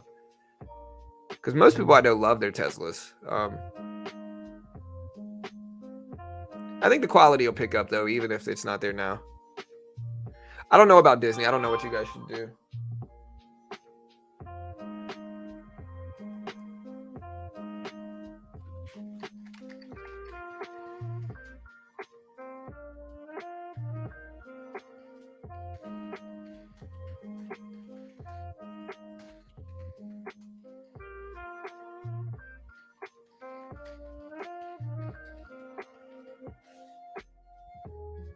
Right, Tesla's still dipping down. Again, I'm kind of looking at Apple as well. Nvidia's bouncing back kind of with the rest of the market, though. Here's Apple. Apple's down there, too. I could buy this up a little bit. I might buy a little piece of Apple down here. Just a piece, like 20 shares. Just going to get a little shares there. Trying to diversify. Again, I usually like buying on pullbacks, but I also understand, like, these are small trades. I definitely understand that the market could turn back here as well. And we got 15 minutes before jobless claims numbers, guys. 15 minutes.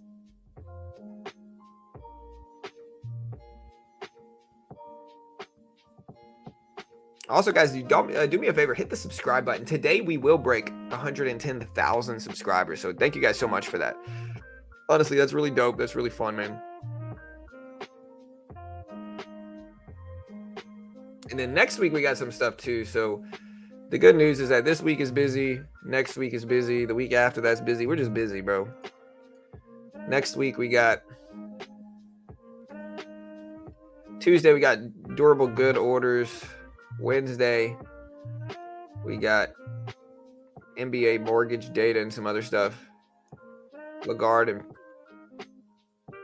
oh wow, so Powell is speaking next Wednesday. What's Powell speaking for next Wednesday? Let me see. So Powell is supposed to speak at 9:30 next Wednesday. Let me see what this is. Honestly, I love it when Powell speaks because we get thousands of people here. It really is cool though. Like I look at what the amount of views everybody is getting, and my stream consistently ranks towards the top of any big Jerome Powell conference stream or anything like that. Definitely in top 3. Definitely top 3 greatest ever streamers in the world for sure. Top 3 ever for sure in the world. You know, in the realm of top 3s, we're the toppest of 3s, I think. So yeah, next week it is on. So it says next week on what is this? June 28th, Wednesday, June 28th. Powell is supposed to speak at 9:30 in the morning. For what, though?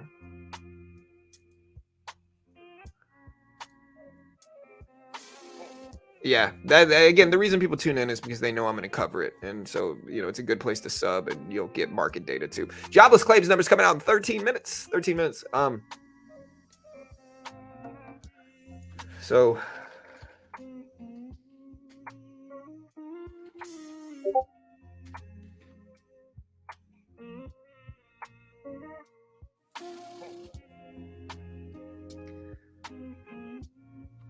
all right, so does anybody know why Powell is speaking next week? Does anybody know why Powell is speaking next week? Yeah, I'm the top 3 of the top 3 of top 3 traders in the world. We have a Model S and we love the car. Tech is great and finish is good. Ours is 15. Is a 15 WE. Or we have solar free supercharging. Yeah, for sure. I mean, I know there's a lot of benefits. Listening to the questions asked, I wonder how they're even. I mean, some of them were questions, some of them were just statements. Like you got to understand, like you got to look at the entire realm of politics on both sides and understand the political bias that comes from both sides of the political spectrum. That's just kind of how it goes, man. Is that there's bias politically, and it is what it is, you know. I think I made money yesterday. I can't remember. I think I did.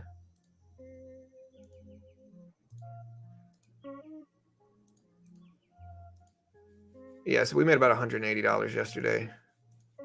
Been a pretty good week.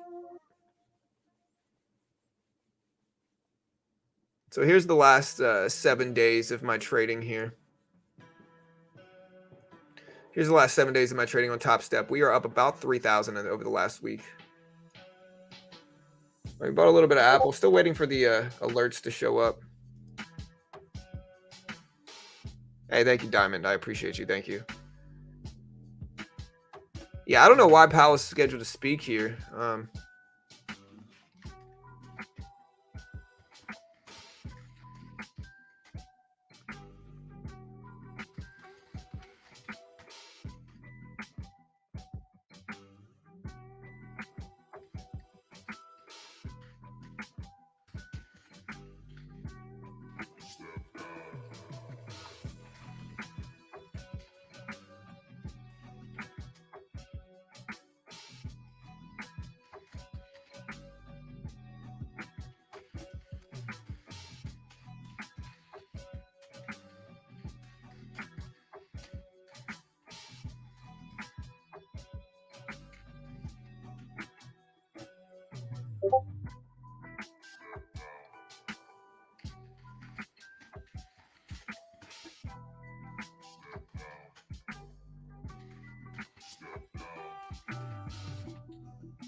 All right, so Tesla's still down there.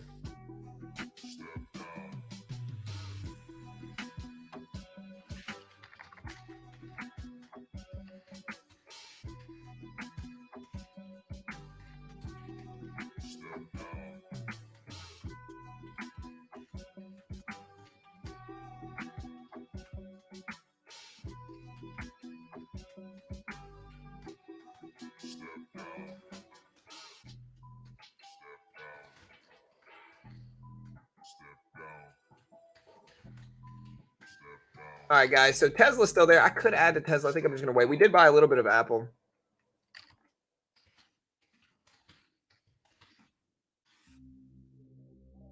All right, guys. Again, less than 10 minutes before jobless claims numbers here.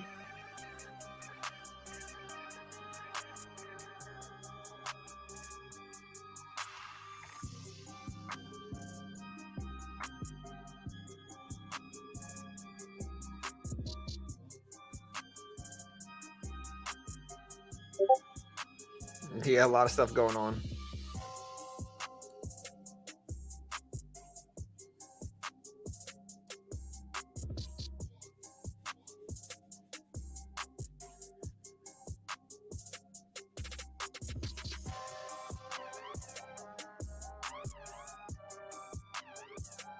Hey, my guy, Powell speaks at the ECB forum on central banking in Portugal. My guy, thank you, Nima. I appreciate you, brother. Thank you, man. Very helpful. Very helpful. Let me take a picture of that. ECB forum, central banking in Portugal. Thank you, bro. That's actually really helpful.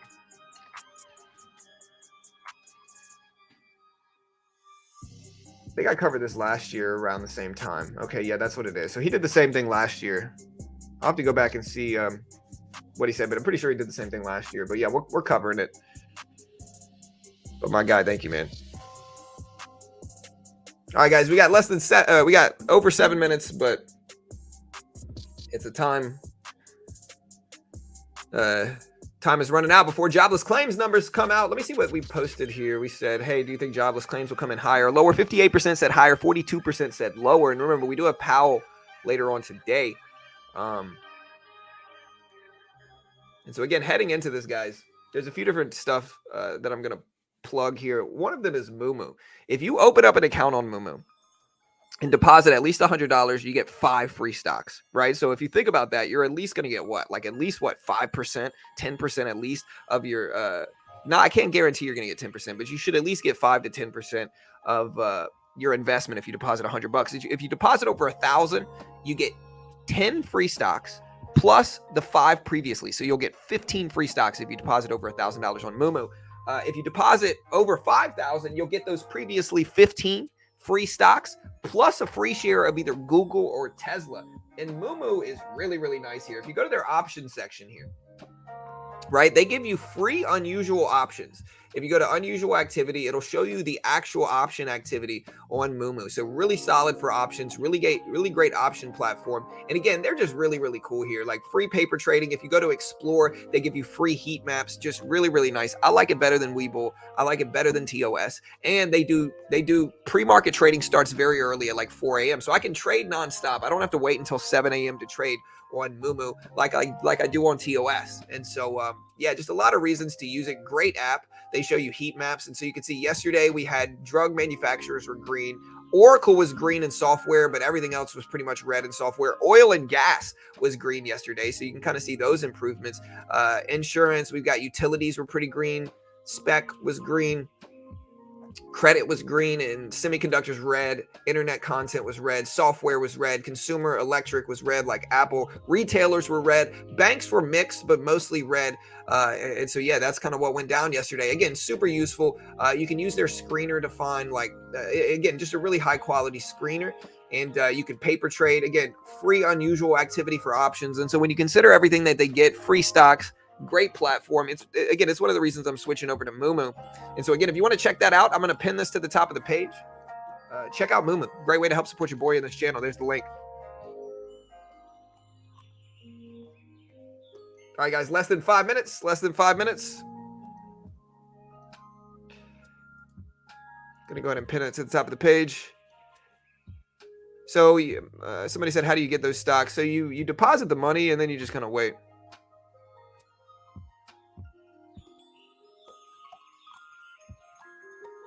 So I deposited money but have no free stocks. Did you at least deposit $100 and you use my link to sign up, Arif?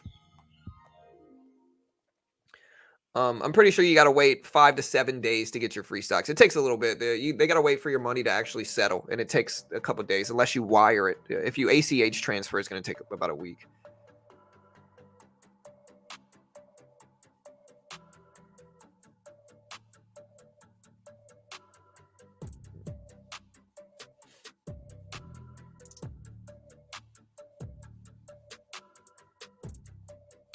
All right, guys. No, companies in California.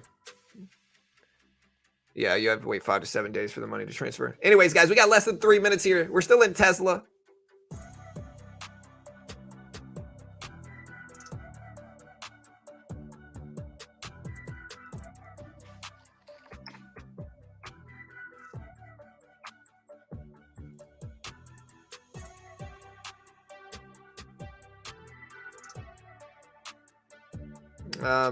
Again, jobless claims. The expectations for jobless claims currently are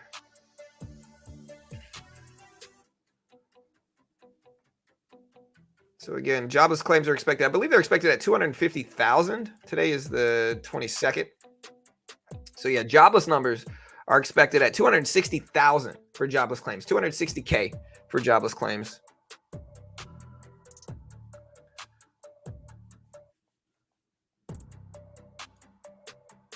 All right, guys, less than 2 minutes.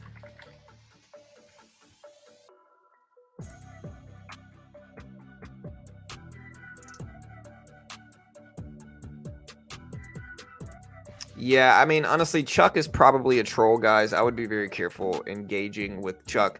Again, if he keeps it up, he'll probably just get banned. Again, I'm pretty sure he's a troll. But maybe I'm not. Maybe I'm wrong. I don't know. He'll have to show me if I'm wrong. Anyways, jobless claims coming out in less than 2 minutes. Less than 2 minutes. Still waiting for some chart prime alerts.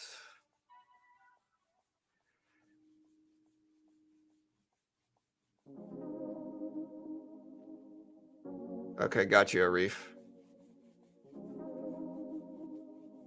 Yeah, A1, it's in California, bro. And again, I'll say this. If y'all critique my sponsors every time I plug it, y'all will get banned quick.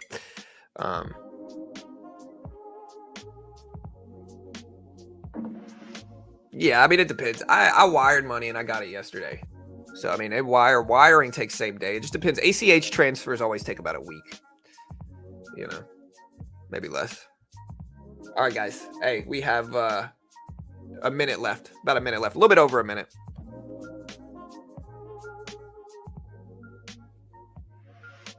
Yeah, it took me like less than a day to get my wire money transferred, so it doesn't take long. So again, it is what it is.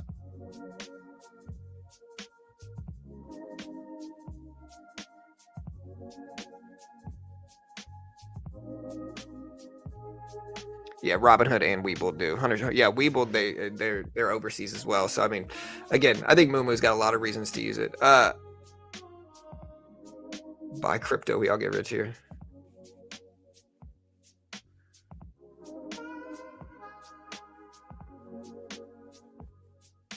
I don't know about that, man.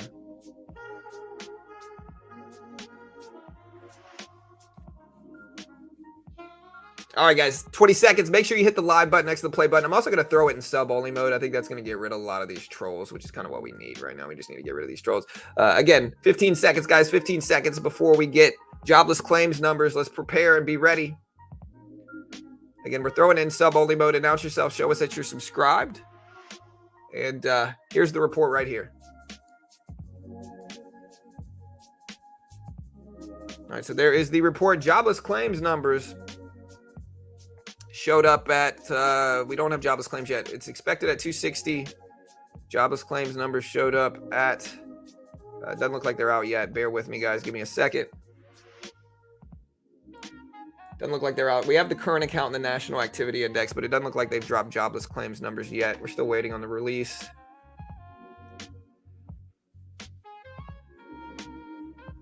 Yeah, they haven't dropped jobless numbers. 260K is what they're expecting. Market has so far, there's jobless claims, 264, higher than expected jobless claims numbers. 264 versus 260 expected. So 264,000 jobless claims, 260,000 expected, a little bit higher than expected there. 264,000 versus 260,000 expected for jobless claims numbers. So that's what we got today. 264,000 versus 260,000 expected, about 4,000 higher. So what does this mean? What does this number mean? This number means less people working. Higher jobless claims numbers means less people working. So what this means is less economic growth, which the market might like because, again, inflation fears are there. So if inflation fears are there, what does the market want? The market's going to want less people working, because less people working means less people spending. In turn means less inflation problems, if that makes sense, where it trickles all the way down to the end. And the market is reacting positively to the higher jobless claims number here. Again, continuing claims came in actually a little bit low, but initial claims came in high. But yeah, it's pretty much flat. It's basically flat down the middle.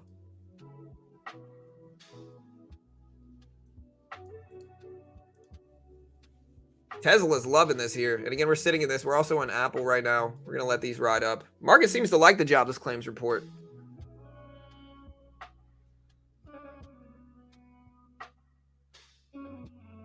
Okay, the bear troll was right. No, I mean, it looks like, again, what this signals, the market reacting positively to a higher than expected jobless claims number means the market fears inflation to a certain extent. If the market reacted negatively to that, that would be conventional reactions, which means the market's fearing, a slowdown in economic growth. What this signals is that the market's actually fearing inflation, because what we got was less economic growth. We had higher jobless claims numbers, less people working. If the market likes less people working, what does that signal? That signals the market still doesn't want inflation, because less people working is better for inflation, right? Less people working, less people spending, businesses lower prices. That's the pattern there, if you will.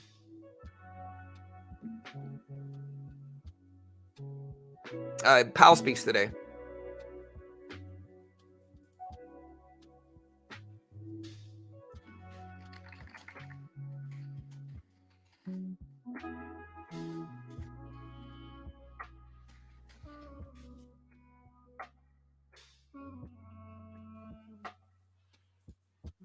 All right, but so far, good reaction on Tesla. Everything else, yeah, numbers are pretty flat. But so far, good reaction here, though. It's a nice little reaction. Again, we bought a little bit of Apple here. It's probably going to make all the other stocks we're holding up.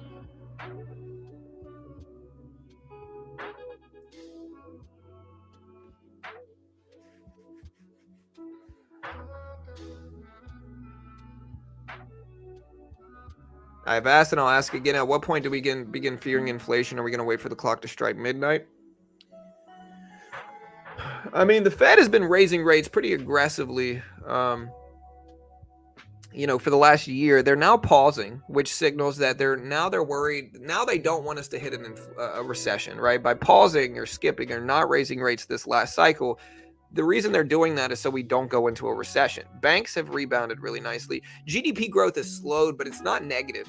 And so we're not again, job growth is high still. You know what I mean? Like, we still have a lot of people working relative to recession problems. And so I don't think a recession is super likely anymore. It's possible. Anything's possible in the markets. Like, it certainly could happen, but I think the probabilities are certainly down for a recession at this point in time. And I think this is showing the market's still currently fearing inflation versus a recession, with a positive reaction to less people working, is what this essentially is. Yeah, Tesla popping up a little bit. That's nice. But again, who knows? It's all speculation. Yeah, Chuck seems like a troll who probably doesn't know that much. Like, generally, like, Again, the people that spend their day going to chat rooms and just trolling and talking smack and calling people names and insulting people are usually just kind of sad people. They're just kind of sad about their own life. They're struggling. Maybe they don't have much going on in their own life, and this is how they feel. They're void of time, is generally kind of how it goes. And again, all we can do is really kind of pity that behavior and frown upon it, and they'll probably still do it because they don't have much else going for them. So, I mean, it is what it is. Yeah, that's probably what it is, Rad. All right, but a big positive reaction here. Again, we're in Apple. Small little trades. We're in Tesla too. We'll give it time. So far, positive reaction.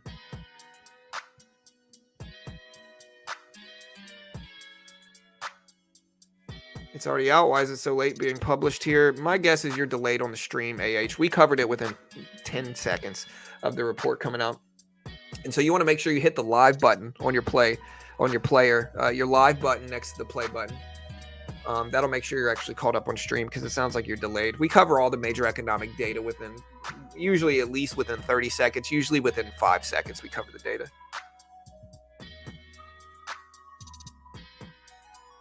I understand, but at some point, when does negative data reflect negatively in stocks? I understand, Derek, but I mean, what negative data are you speaking of? Like, this was only slightly worse than expected, and jobless claims is a weekly report. If we're talking about economic data, again, you know me, I cover all the major stuff. We've had lower than expected CPI. We've had a pause by the Fed, lower than expected inflationary data almost universally over the last 7 to 8 months. And so the reason the market's pushing up is because inflation fears are down, because inflation numbers are down. Job numbers are still pretty conventionally good. They're still conventionally high. And so in all that, that means the market fears a recession less because of good economic data. The Fed also paused, which, a pause on a rate hike is generally, good for recession fears as well. If inflation was really bad, the Fed would probably raise rates. And so a pause is good. It's meant to help the market and help banking because, when Fed raises rates aggressively, banking is really the one that struggles. And we've already had enough banking problems over the last 6 months, that we've been pretty resilient to. The market rebounded pretty quickly. So I guess what I'm saying is, like, what bad economic data are you referencing?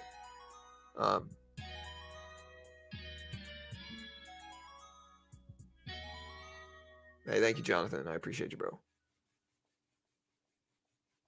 Oh, Powell's he's definitely that Kid X, He's the GOAT, Men want to be Powell, women want to be with Powell, he's the GOAT, man, He's big player Powell, Big Papa, they call him. He loves it when you call him that too. Tesla was a steal at 250. I'm in now at 250. We'll see if it holds though.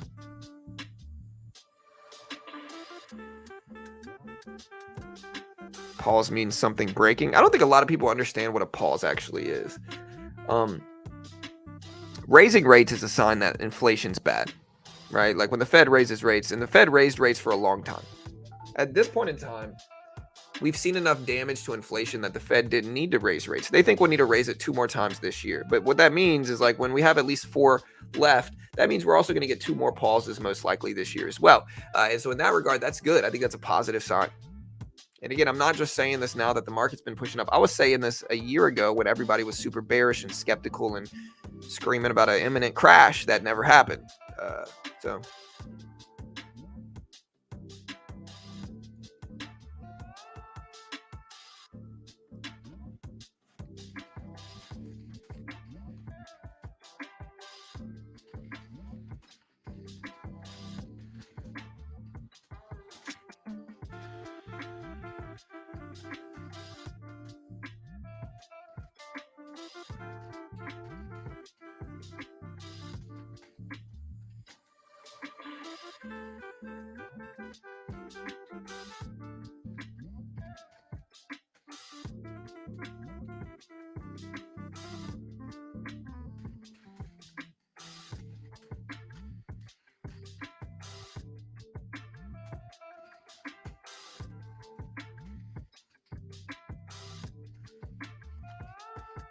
All right, so SPY finally dipping down again.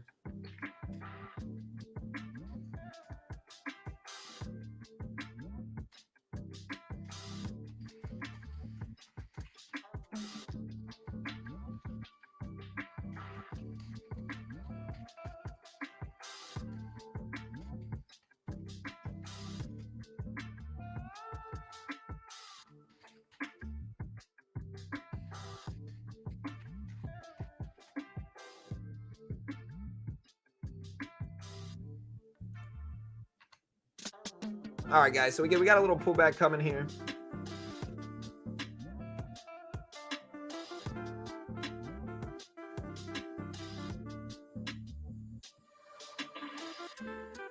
Don't you think the market is rallying just due to a few tech stocks? I think there's a lot of reasons. Small caps have nothing to do with the market, though. And so Ann says, don't you think the market is rallying due to a few tech stocks? If we're truly in a bull market, why are the small caps almost flat? Because small caps are completely independent to the market in general, man. You know, they say 2 out of 3 stocks or 3 out of 4 stocks move with the market. The fourth stock in that situation are small caps and penny stocks. Like, they don't influence the market at all. They're small cap. They're smaller companies. They have no influence over the overall market. You know, we can say it's just tech, but again, if you zoom out here, you look at Walmart, it's very green. You look at Home Depot, it's let me see. Home Depot is green on the last year. Walmart is green on the last year. Those are not tech stocks. So a lot of stocks are up, not just tech, over the last couple weeks. Again, I think, I said this earlier and I'll say it again. All right, big banks convince retail traders to miss out on the biggest, most profound edge the market ever gives them, which is that markets are going to go up long-term in the large cap sectors. But big banks put out a bunch of sensationalized media telling people the market's in a doom and gloom state and it's always going to crash. Some YouTubers buy it up and constantly post about how the market's going to crash. And then when it doesn't, they say, oh, well, it should have, you know, and then retail traders eat that up, right? And they miss out on the biggest, most profound edge the market ever freaking gives them. You know, don't be gullible. Understand, the biggest edge the market ever gives you is on the upside long term. You research healthy companies and you diversify into blue chips and you sit on that for years, you're almost guaranteed to make money, right? You compound that. When you add compounding to that, it's even more powerful. That is the biggest edge. That is how rich people get richer. That is how people get wealthy. That is how people save for retirement. That's how people keep up with inflation.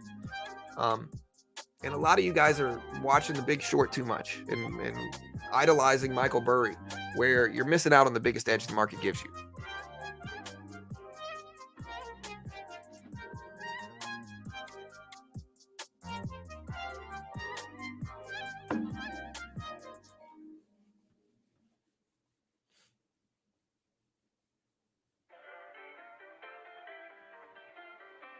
I mean, you could always argue that, though. Like, again, if you guys think that y'all are outliers in terms of like crash predictors, the market has basically a constant state of people predicting that it's going to crash. The market realistically only crashes about once every decade, maybe, right? And so the likelihood that you're getting your crash prediction right in this specific scenario is very low. It's just very low. And I've been saying this for over a year.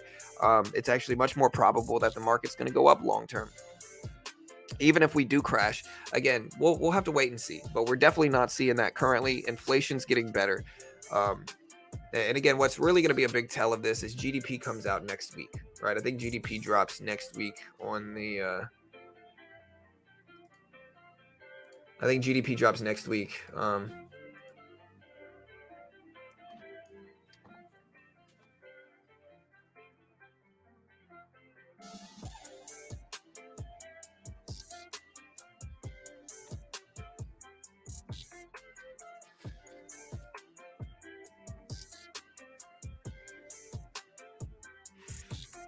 All right, guys. So jobless claims numbers are out now. We have Big Papa, Big P, coming out with day 2 of the congressional testimony. Big Papa, the man with the plan. We also have existing home sales today too.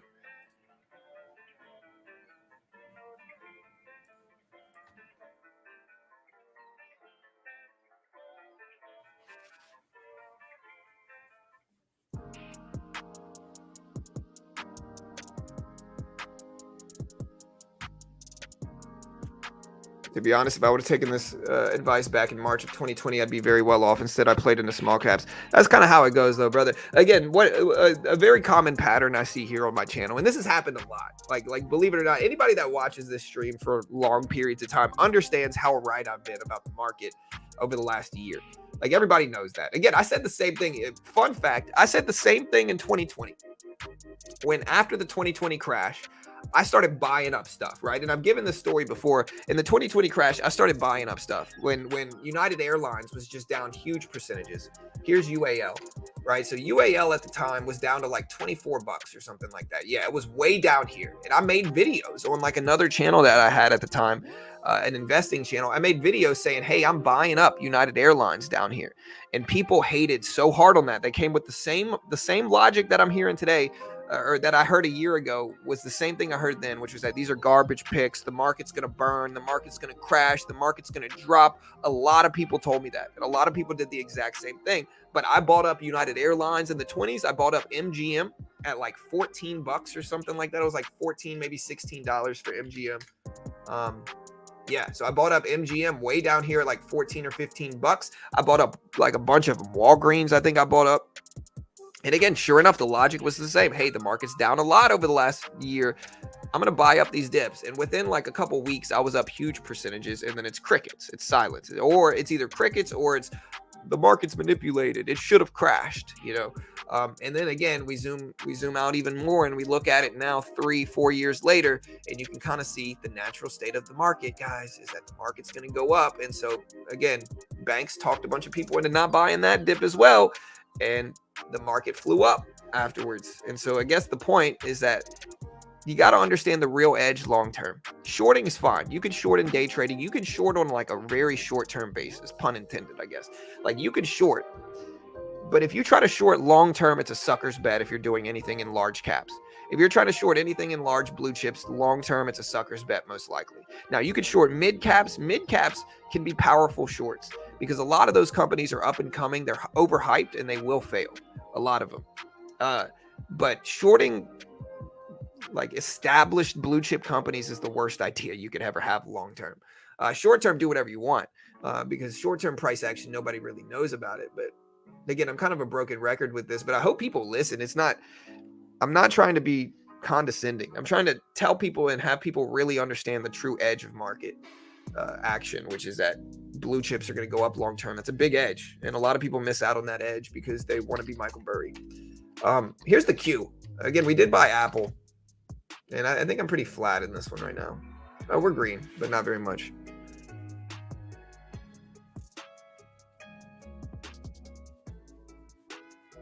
I'm not overly confident. In fact, somebody asked me earlier what I think the market's going to do over the next 30 days. And I told him I don't know. I think I could see both sides. I think the market could be extended on the upside right now.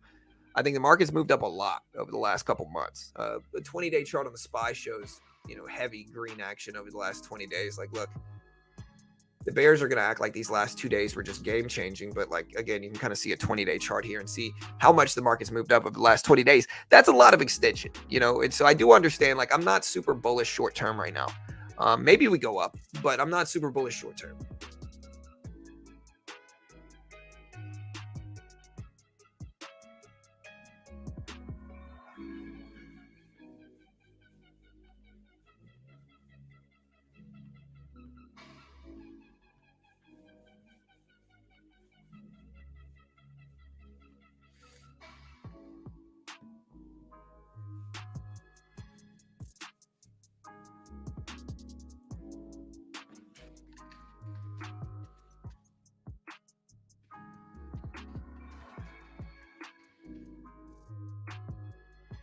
Yeah, guys. What I will say is no politics in chat. Again, I'm very neutral politically. I don't want a bunch of political arguments in chat. And so this is the one warning: if the political arguments or drama or whatever come up, it'll probably get you kicked out. Just a heads up, everybody. No political arguments.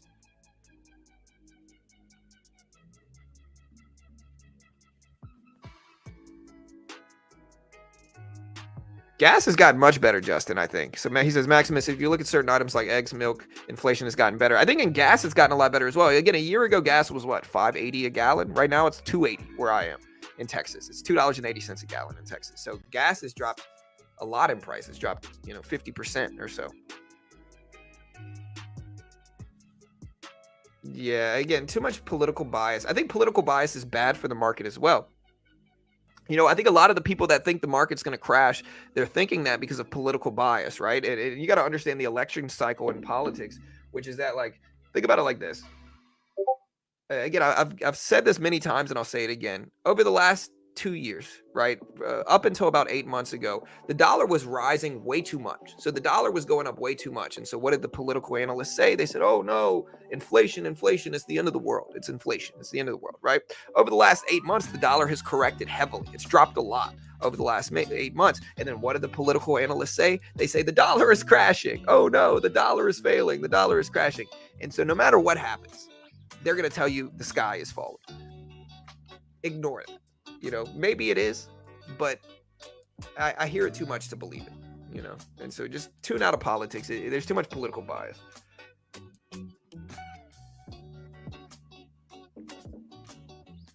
What if things are different now in an era of quantitative tightening? Maybe. Again, time will tell. I don't know. Again, I'm not saying we don't crash. I really have no idea. And I've been very open about this. What I'm saying is, like, the people that come here, again, I've seen people for the last year come to my chat room and they pressure. They tell everybody here, don't buy, sell. A crash is coming. A crash is imminent. And then the market moves up 15%. And so they basically talk people out of a huge 15% gain in market activity. Right. And then they create new accounts. They change their account names because they know they were wrong and they don't want to show their face here because they pressured people so heavily to sell a year ago. You know what I mean? Burry did too. Burry told everybody about, I don't know how long ago it was. He told everybody to sell. He made a Twitter post telling everybody to sell ahead of FOMC, and then the market ended up ripping up, and then he deactivated his Twitter account.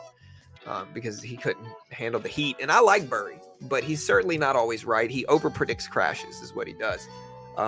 And maybe he's going to be right. Eventually, you throw darts at a dartboard, eventually you're going to hit it. And so maybe we do crash. But even if we do crash, Burry's still running at about 20% accuracy for his crash predictions. I eat my steak rare, Biggie. I eat my steak rare. Rare or medium rare. I like it a little bit more rare, so like rare plus is what I eat my steak.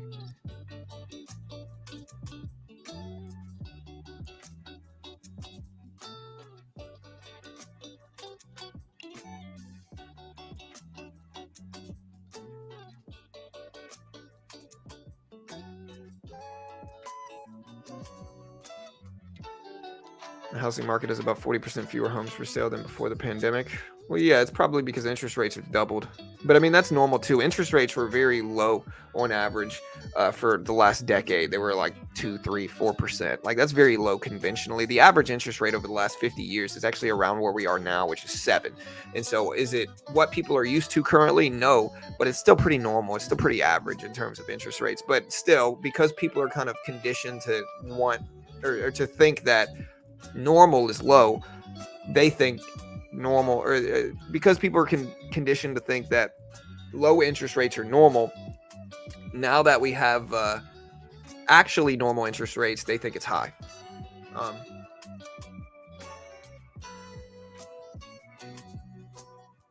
Tim Roberts says, I am always a quiet observer since 2016. I appreciate your wisdom and real approach. Commenting. Thank you, sir. Hey, thanks, Tim. I appreciate the support, bro. Or sir. I appreciate it. Sorry, I call everybody bro. I call my son bro. I call my wife bro sometimes. They hate it, but have it. I skateboarded when I was young, and so bro is part of my vernacular, Anyways. I like steak rare. Everything else I like, burger. I like burger. Well done. Definitely not a rare burger guy.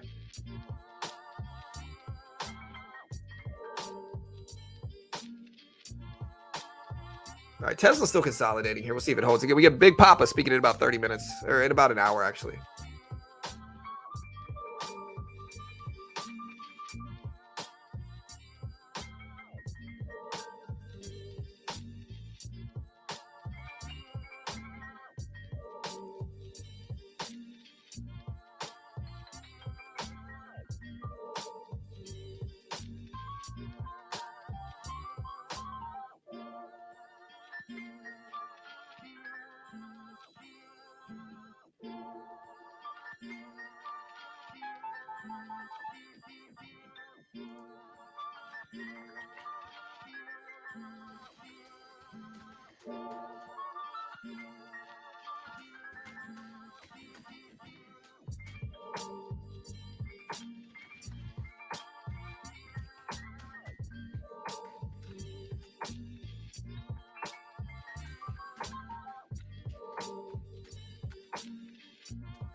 All right, so again, Tesla's still holding. Markets break it down under the 200 EMA and the volume weighted average price. I do have the trading view alerts that I have on my chart up. Still nothing showing here really.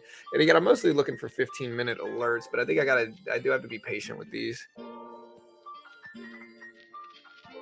I think they might recover it, but I don't think they're going to recover it with anybody still there. A well done steak. How dare that man? You know. Yeah, Powell speaking at 10 a.m.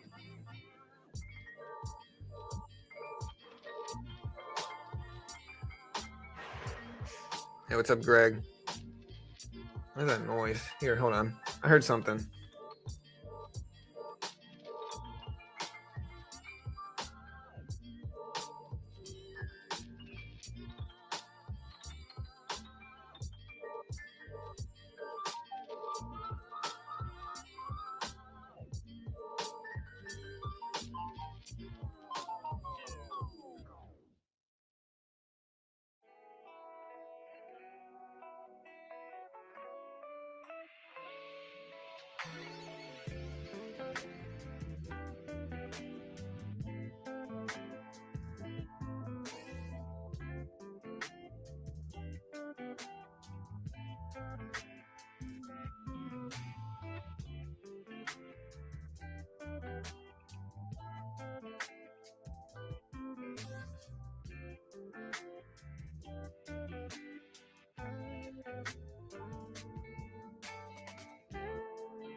All right, I'm back. Sorry, my son was running that high fever. It finally stopped yesterday. So yesterday he went all day without running a fever, which is just kind of like, whew, man. My whole family's celebrating because, man, dude, he had a super high fever for like 5 days. Finally stopped yesterday, so it's finally done. But man, rough.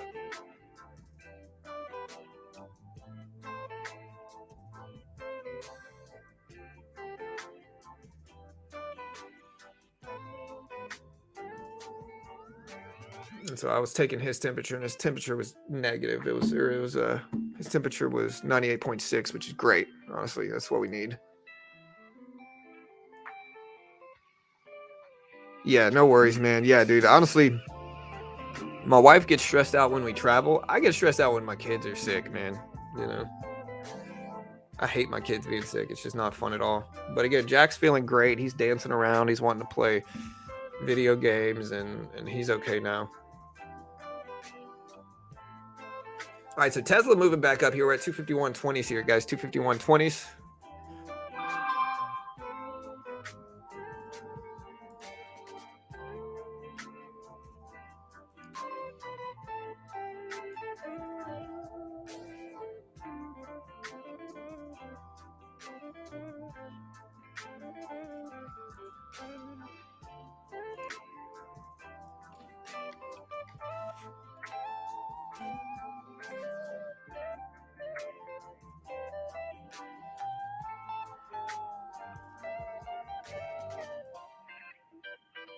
All right, guys.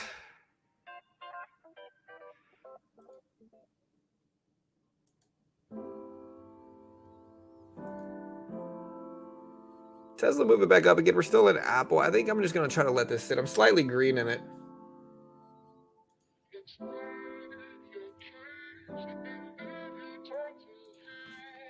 But yeah, jobless claims.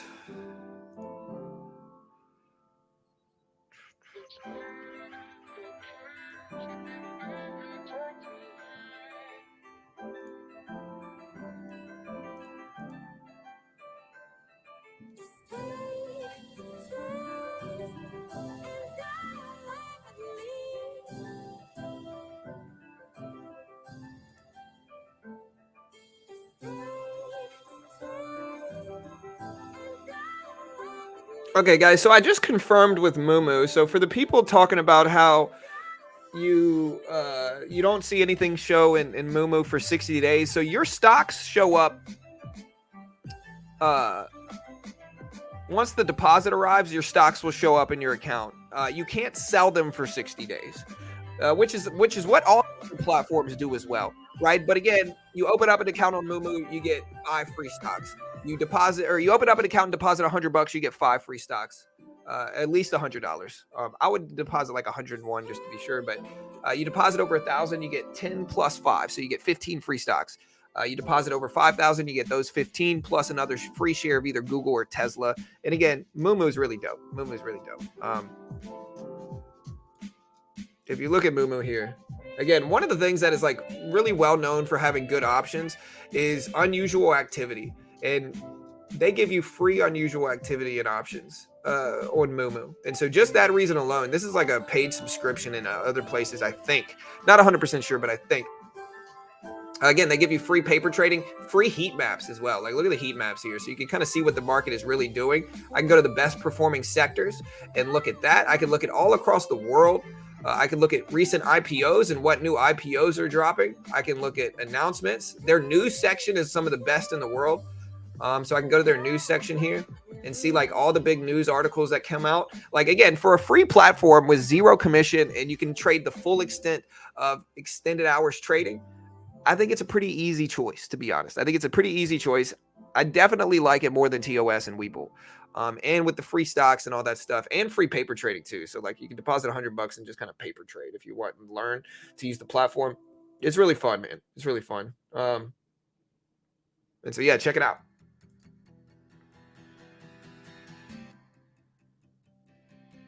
Yeah, again, here's the MooMoo link if you haven't seen it.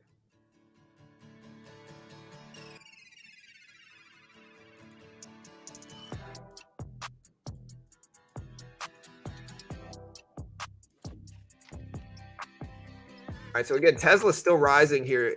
We're still in Apple. We're slightly green, but we're basically flat. The dollar is moving. Let me see what the dollar is moving. The dollar's moving up, and generally there's an inverse correlation with the Dixie in the market. And so we'll see if but not always. Like, it's definitely not like a constant thing. Most of the time, Cobra, the dollar up means the market down, but it's certainly not like a constant.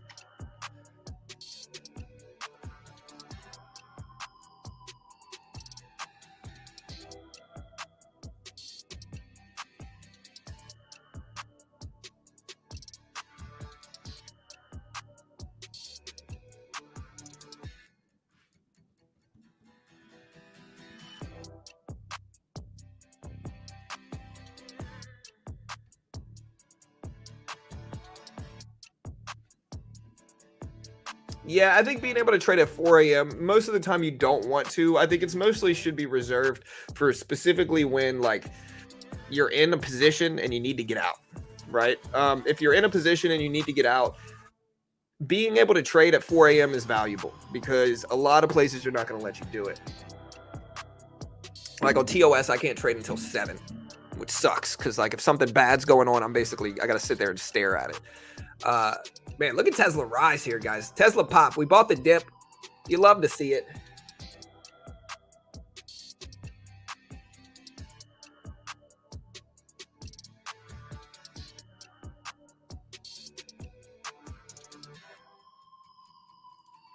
Yeah, good day, P. You're just going to get banned. Number one is that your name itself is a derogatory term, and you're just kind of sitting around waiting to troll. Like, find something else to do, bro. If that's what you got going on in your life, man. Again, sitting in the internet chat rooms talking smack to people is not going to help you, bro. Like, good day to you, sir.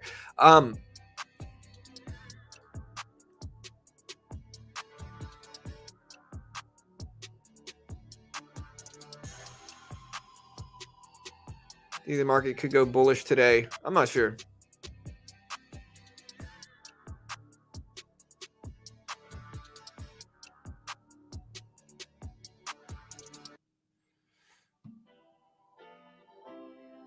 Man, Tesla flying up. You love to see it. You love to see it. Yeah, I don't understand why people hate Tesla. I really don't. Tesla rising. You love to see it. Gonna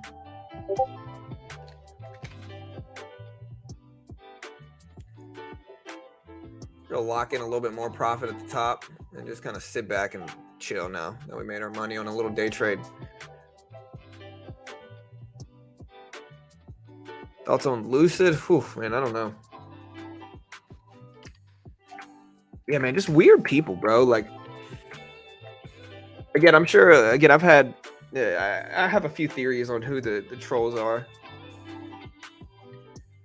But it's like, what's hard to believe is that, like, you got somebody that's just so obsessed with the channel that they just kind of troll and make another account and troll and make another account. Again, I genuinely wonder. Somebody said, did I sleep with their girlfriend or wife or something? And like, I don't freaking know, bro. Back in the day, maybe, I don't know. But people are just weird, man. People are just weird.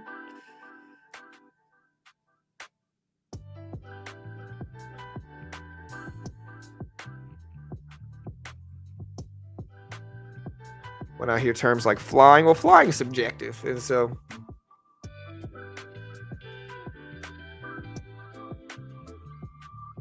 I say pop or flying, but if I'm looking at a 1 minute chart, flying could mean 20 cents, you know.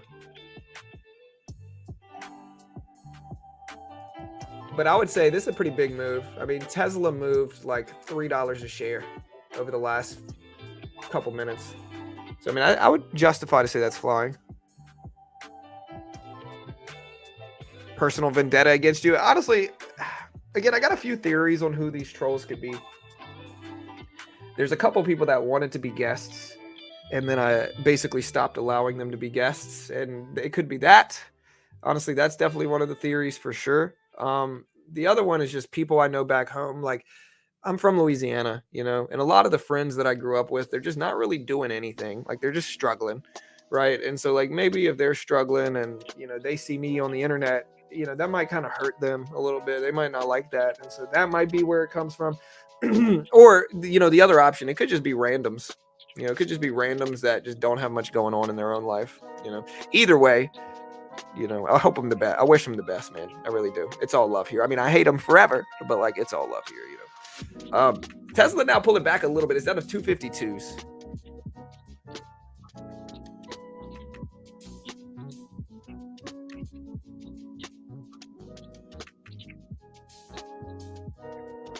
Dollar index is kind of popping up here. Look at the Dixie.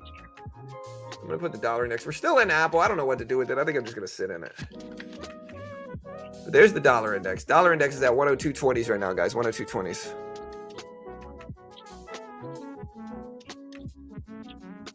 I think you may be reading too much into it, most likely. They're all randoms and all streams have maybe. Again, I've noticed some grammatical things that are really coincidental, you know, based off of people I actually know, based off of previous guests. I've noticed some grammar habits that are consistent across, you know, and so I hate even saying that because then I might kind of tell them, and then, you know. I'll put it this way, right? I had this one guest on stream, and I'll tell this story because it's kind of an interesting story, right? And one of the reasons I know they're a little off, man, look at the dollar index. The dollar index going all the way up to 102. All the way up to 102.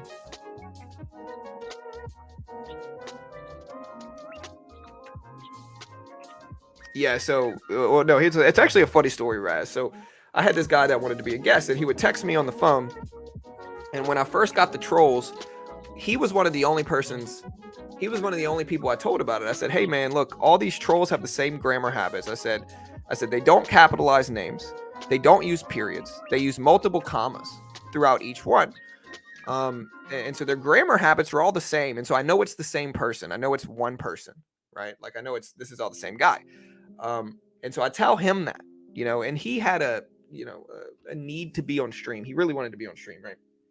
And the trolls were praising, you know, this one guest, and maybe it wasn't him, maybe it's just a coincidence, but I tell him that, and he was one of the only people that I told that. And so then the next day the trolls come back, but guess what? The next day they capital every letter in the first name. They capital every letter. They use periods only, no commas at all, you know. And so it was just kind of like, man, I wonder how they knew, you know. Yeah, I don't know what Powell says, man. Yeah, I mean, market's kind of sitting right now. SPY's very flat. The dollar index is rising, so I'm over here telling stories. You know, channel's going to turn into John's therapy. But no, the dollar's pretty flat. Or the dollar's ripping up a little bit. Tesla is pulling back some, but the SPY is mostly just sideways and flat. Yeah, that'd be a pretty big coincidence. You know what I mean?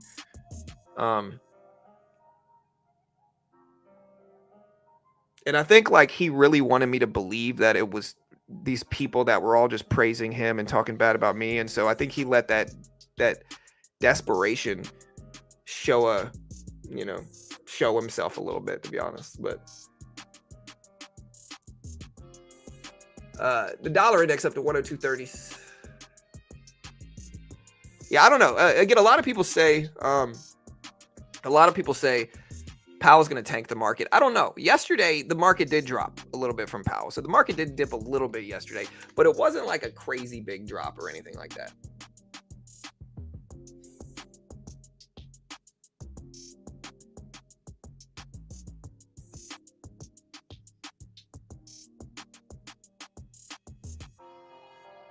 Bank of England steps up and so a 50 basis point rate hike is what England did. Maybe we're doomed for a market crash. Maybe not though. What is AGLE? I've never heard of that stock or traded it. It is up a lot. AGLE is up from about 10 cents to 80 cents. It's up about 700%, 800%. Indiana Jones in the last interest rate hike.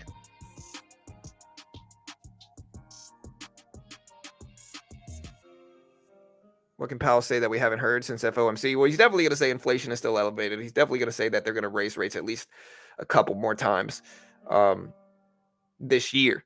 And I think he said universally, all FOMC members basically said that they agreed that we might have to raise rates at least 2 more times for the rest of the year. And so, again, we'll see what happens there. But that's basically what he said yesterday. And again, we'll see what he says today. Again, just to understand, regardless of what happens, Powell could influence the market a lot. Are you expecting a big pullback? I really don't know what we're gonna get here. Like in this regard, I really don't know. Like I don't know what the market's gonna do. I don't know if the market's gonna like this stuff, not like this stuff. I really don't know.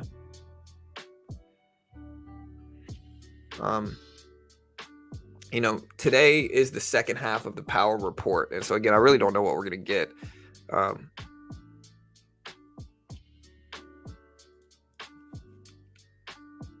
So this report drops twice a year. It's the semi-annual monetary policy report. So.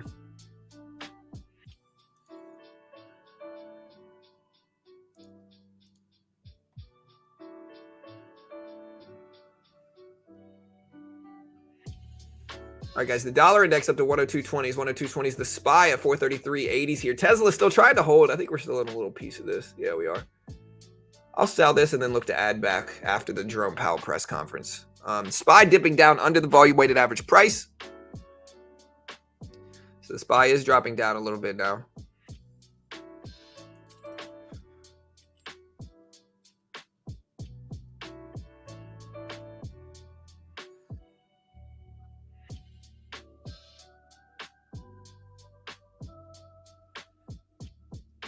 My understanding is he talks more on the first day, repeats most of it today. Yeah, for sure.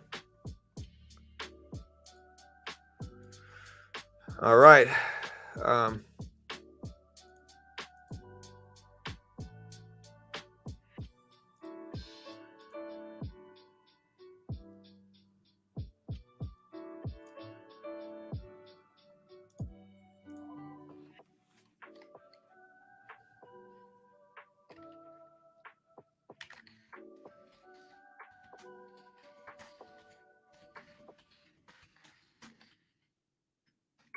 Big Papa Powell speaks again today at the semi-annual monetary report. Does help or hurt the market?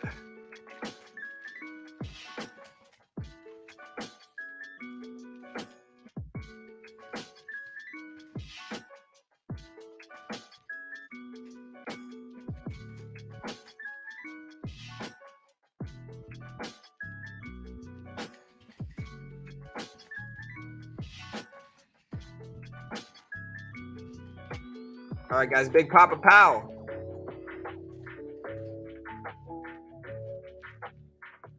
Hey, do me a favor, hit that like button, hit the notification bell as well. We appreciate it if you can. Take the time, hit the like, hit the notification bell. We appreciate the love, guys. We got 14 minutes before the market opens, guys. About 14 minutes.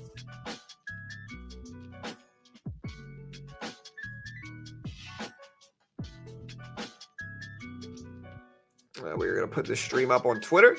And again, I'm also going to end this poll, and we're also going to do a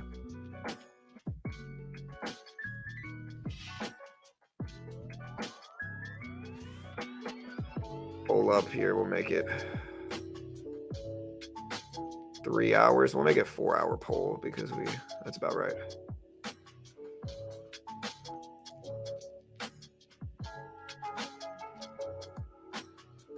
All right, guys, if you want to vote on our Twitter poll about what Powell's speech is going to do, here's the link. Check it out.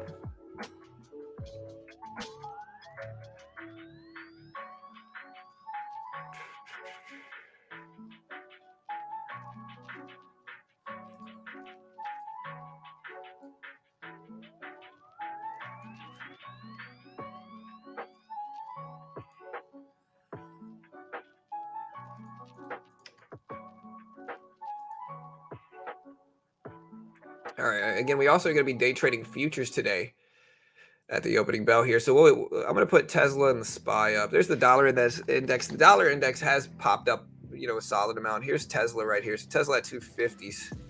It did bounce really nicely. Down there at 250. It's starting to move back up. It's almost to 252s currently as well. We're going to get ready to trade some futures today. Here's the NASDAQ in futures.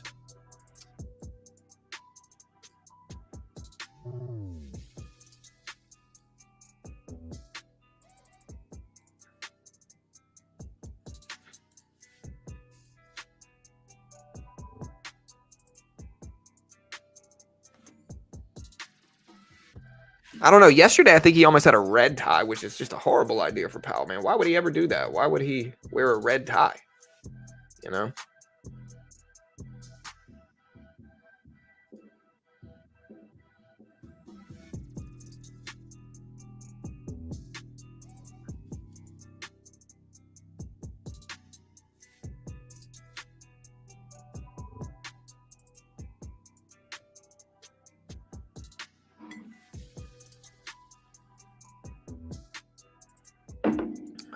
All right, guys. So again, here's the NASDAQ. We're going to get ready to day trade some too. There's Tesla at 252s. Oh, wait, let me change.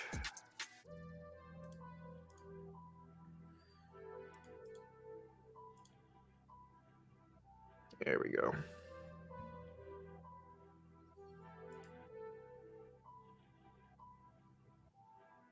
Who's a repub? Should he wear a green tie instead? No, I'm just joking. Red means bearish action. Who you got winning, Elon Musk or Mark? Bro, look, I like Elon. Elon's all right. I like Mark Zuckerberg. All right. In a fight, Mark's about to beat Elon up, dude. Let's just be honest here. Mark actually trains jiu-jitsu and Muay Thai and boxing, I'm pretty sure.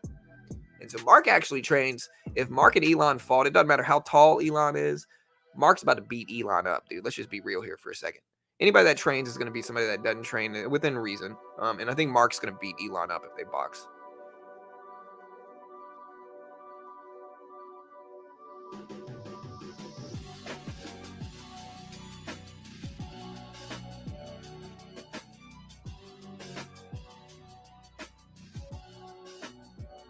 All right, here's the NASDAQ here. NASDAQ dipping down a little bit, guys. We still got some time.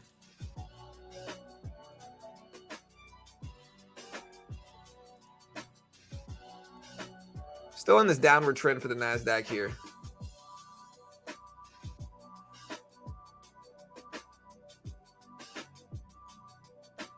Elon has AI robots to protect him. Yeah, for sure. The GOAT robots.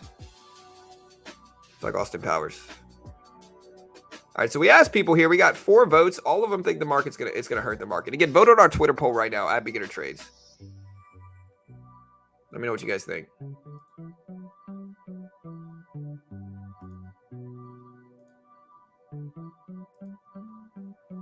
How about LSU last night, guys? How about LSU?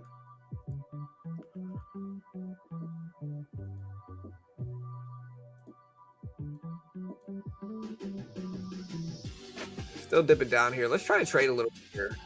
I'm going to short the NASDAQ, one contract.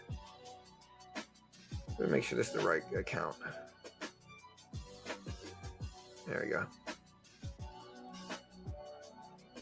All right, so we're shorting the NASDAQ here. Got a little flush.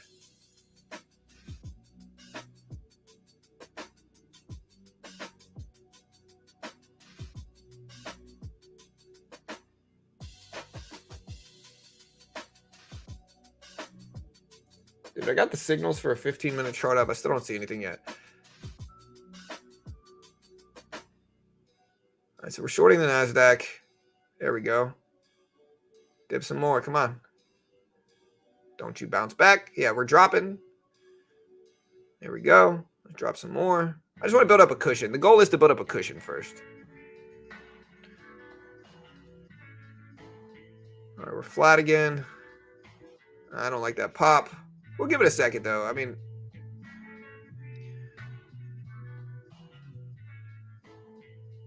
Tesla just dipped under the 200 EMA and under the volume weighted average price. That might be good for price action on the downside. And there we go. Starting to flush. Watching this candle heavy.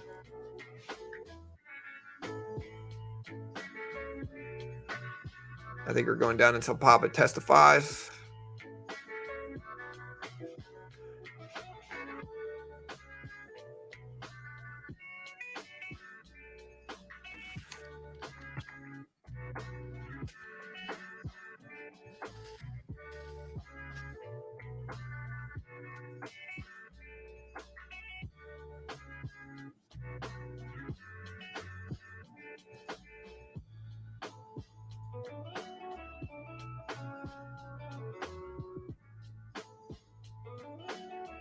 All right, so we are down a little bit. And that's not the bounce we wanted. We'll give it 1 second. If we hold over this previous candle, we're just going to have to cut this bad boy and get out and finish. And then just wait. Wait for our signals.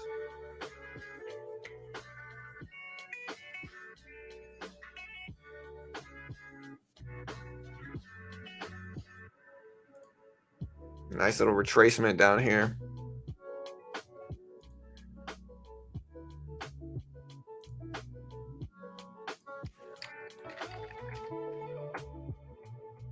All right, nice little rejection.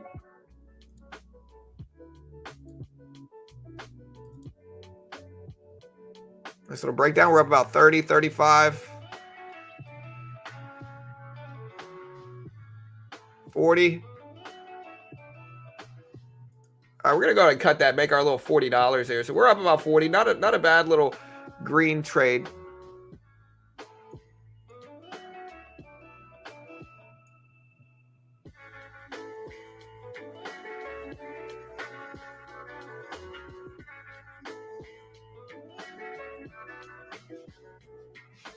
All right, so we bounced up a little bit. Looks like we got out of that in time.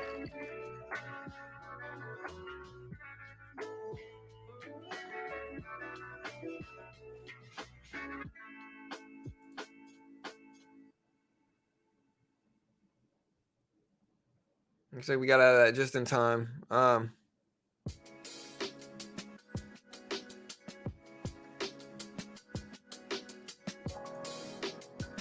Big drops here. Missed the big drop. We got 15 minutes, guys, or 5 minutes. Ah, dude, that would have been lovely, but it's all good. It happens.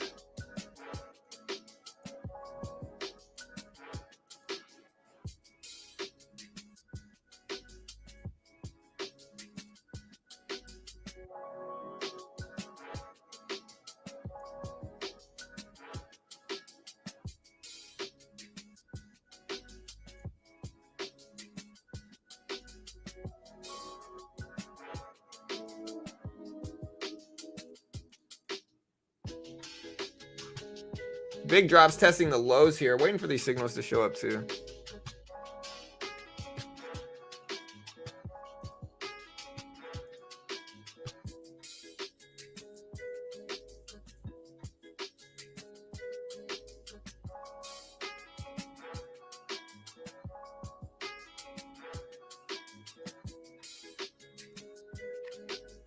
All right, guys. Still got a little bit of time.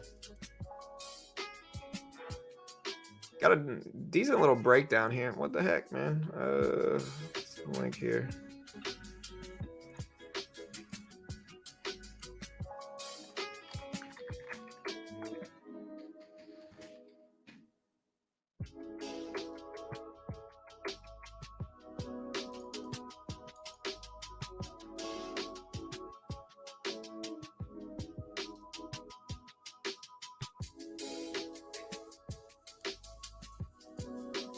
All right, we got a little bounce now, bro. All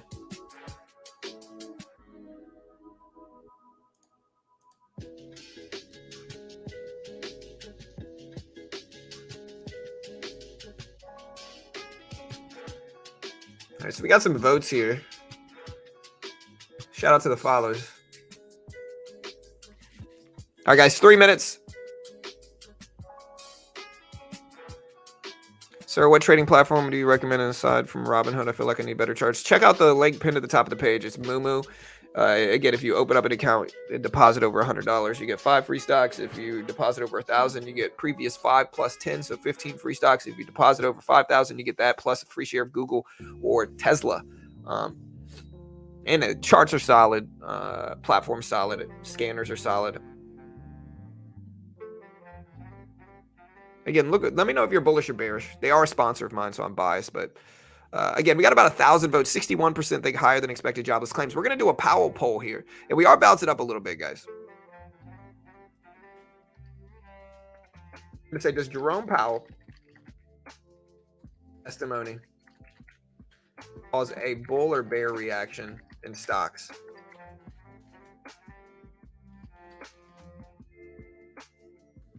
Bull or bear? Vote on this poll now. This poll is live now too. Vote on that poll. We also got to bounce back up on the SPY. So the SPY bounced back up. Tesla is now dipping down a little bit. I still think I'm in Tesla. Let me see. Or no, I think I actually sold my Tesla.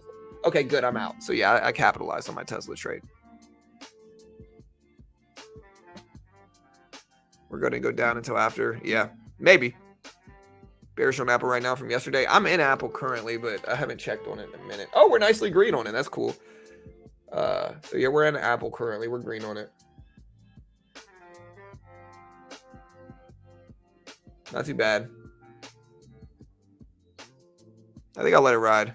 Bull because bear is getting kind of priced in already. Yeah, I mean, we've been dropping for a few days. And so I think like really, really short term, we could have some downward extension, but I still think the extension is on the upside over the last 20 days or so. We've just had a lot of bull action.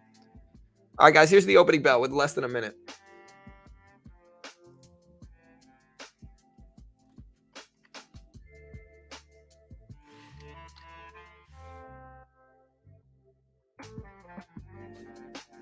All right, guys, here's the opening bell. Let's do this. Let's trade. Again, I'm waiting for some trading view alerts as well. We got about 30 seconds left, 30 seconds.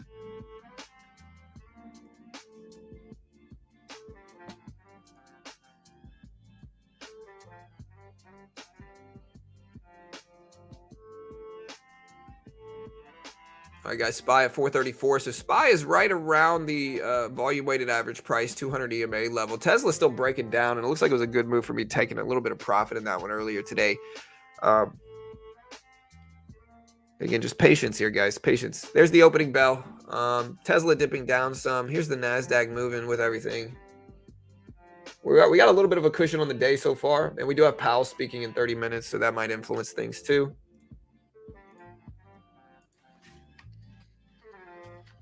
All right, big breakdown.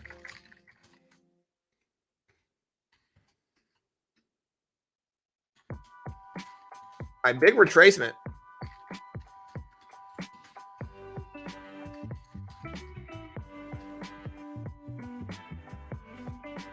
Big retracement in everything, to be honest. So we went down a lot, and then we retraced back up.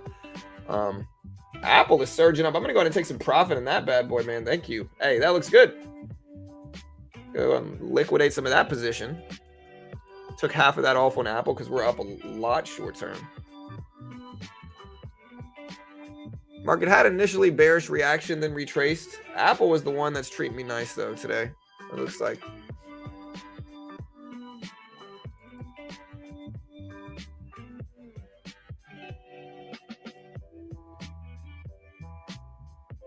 think I'm just going to let Apple ride some more if we can. Market's starting to go green. Tesla going green too.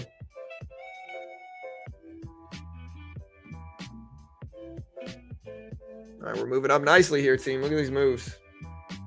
Apple up to 184.20s. I will take it. I'm going to go ahead and liquidate a little bit more of this since I'm already so green on it already. I might as well capitalize. All right, there's Tesla at 253s. Wow, man. Tesla rising big here today. Guys, Tesla moving up. Yeah, I mean, again, you guys saw me buy the dip on Tesla, so we made money there. We're actually green on the day now, too. But again, like typically, if you see everybody telling you don't buy something, I usually kind of want to buy it. I think people have a lot of emotion in stocks like Tesla, political bias. Like there's just a lot of reasons. And so I think that makes them underestimate strength a lot of the time. Especially with Tesla being AI related to a certain extent as well. And again, I disagree with a lot of what Musk says on social media, but like Teslas are obviously selling well. They're producing. Disney actually green on the day now too. We'll give it a chance. Market's mostly flat though, so I haven't taken any trades yet. As again, the market's mostly flat and sideways.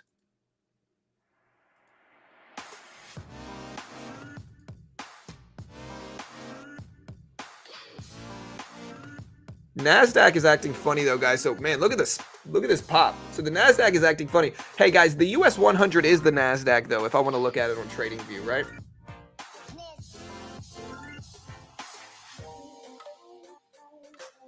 Whew, Disney flying up now too. Hey, you love to see it.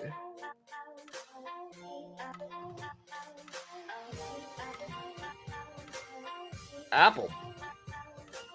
Really nice short-term gain for this trade, to be honest. Really nice.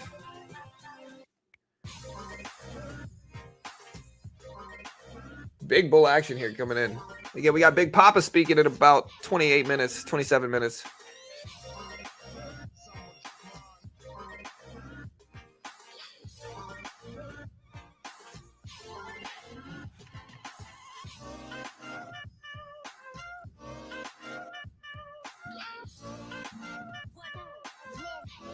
Big green surges and everything here. NASDAQ specifically. The SPY is kind of flat actually at the opening bell. It's still retracing in those candles.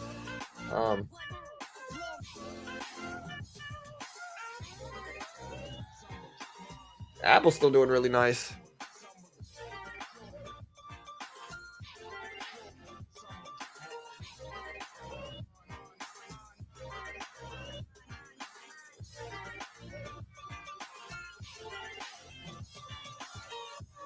All right, SPY coming back down a little bit. Maybe we'll see some bear action now. And I don't really mind either way.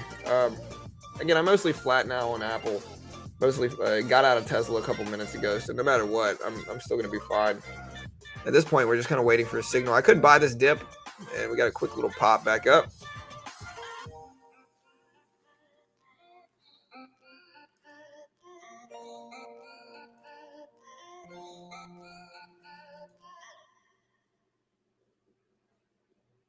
All right, nice little hammer candle style here. We'll see if it holds. Tesla looks really good, though. Tesla looks like it's going to retrace to the upside, but you never really know. But it doesn't look bad. Yeah, look, there's the hammer candle. There's the pop. So, yeah, hammer candles are some of the most powerful ones, man. Look at those moves up.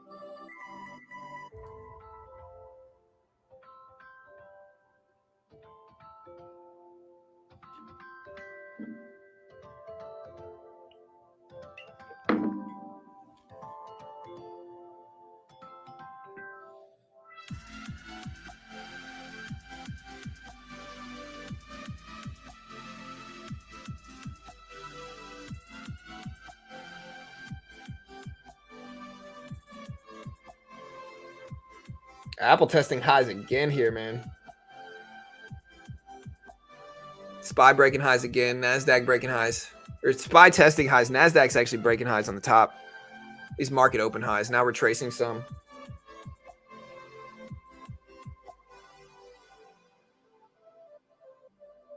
NASDAQ still pretty much in a sideways range. So is the SPY. We got 5 and 15-minute charts up, and I'm waiting for some signals, but we just don't have anything yet. Yeah, we got about 25 minutes before Big Papa Jerome Powell speaks.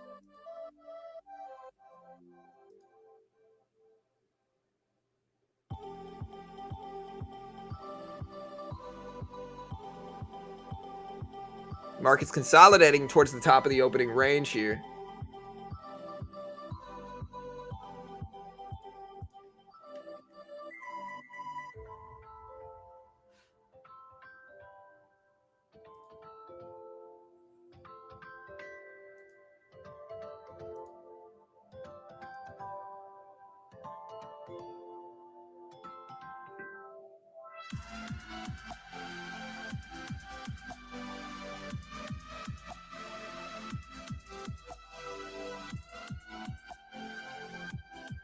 All right, big rip up here. So again, SPY breaking highs as well. Apple testing highs too.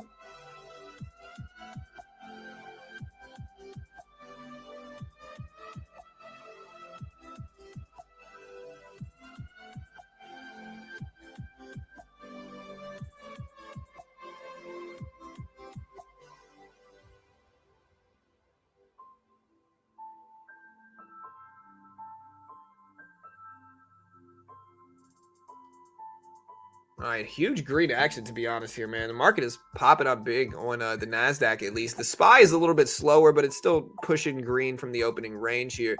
Tesla is helping drive this market up, as well as Apple is just flying up huge, a really nice open for Apple and a couple other stocks here. So we still got some time before the Powell meeting, so we'll see if we get anything good. How's crypto doing right now? Bitcoin at 30.5K. So Bitcoin doing a little bit better. A little bit better there for Bitcoin. I'm going to take it off of sub-only mode. And then we'll probably put it back on a little bit later. But yeah, there's Tesla. Tesla at 254s now. Tesla actually kind of looks like a good little buy here, but I'm not telling you to buy it. I have no idea what it's going to do. I like that hammer candle, though. It might be a little bit too late now. The only problem with this is like the SPY starting to test the VWAP here. Now, this could be a dip buy, but I think there could also be a pullback.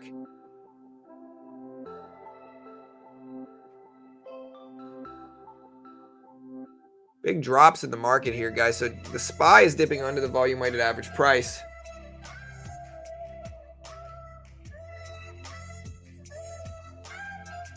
Seeing some retracement here. Just kind of got to be patient now, guys, and wait.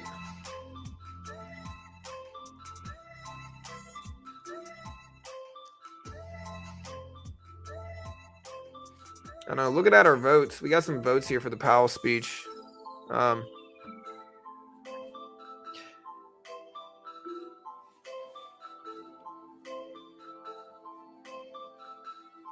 Yeah, but it's not early. I'm just trying to get my piece of the move, you know.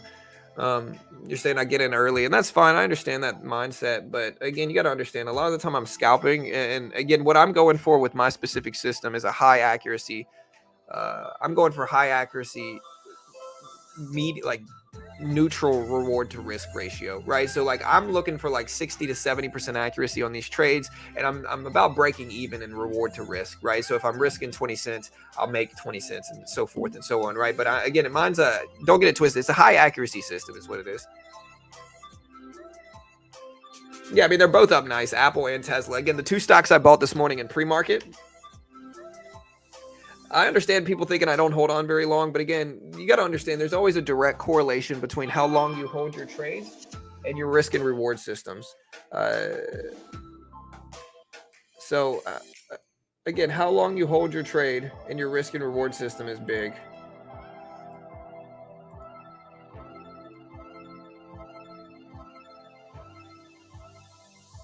What was the alert? It says an alert, but where was the alert?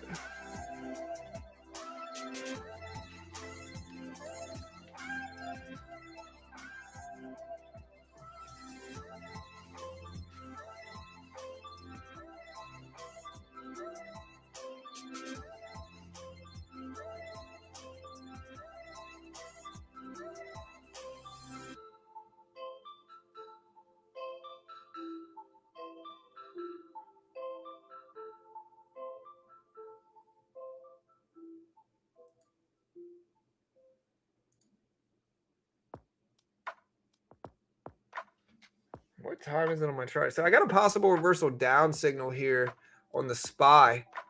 Let me try taking maybe an E-mini trade. I don't really see anything yet, though, but I'm going to try with a micro E-mini trade and see what happens here. But I did get the reversal down alert. Again, I'm not telling you what to do. I have no idea what you should do. I'm just going to test it out with, you know, a couple contracts here.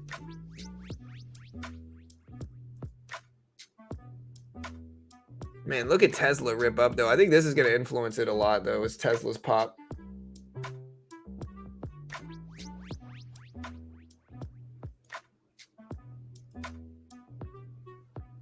Yeah, it doesn't look like this one worked for sure. Or I don't even see the alert on my chart, though, so it might be something different.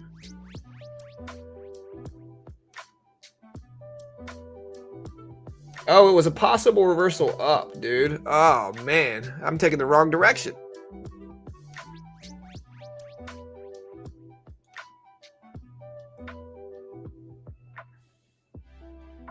The problem is it's not showing up on my chart.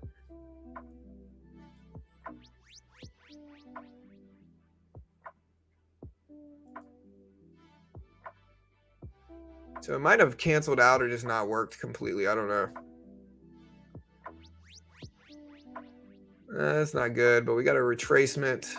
Huge pop back up here. Wow. Wow. All right, we just made about $260 just now. Whew. So, hey, that reversal up level worked, bro. Again, chart prime.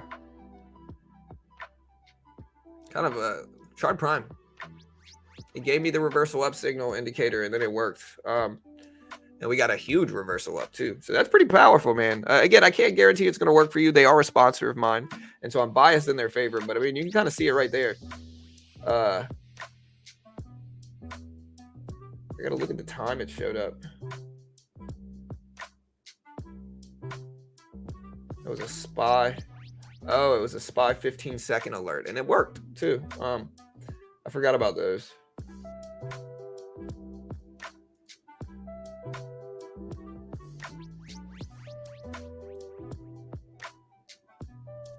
Yeah, and it did work too. I'm looking at it. All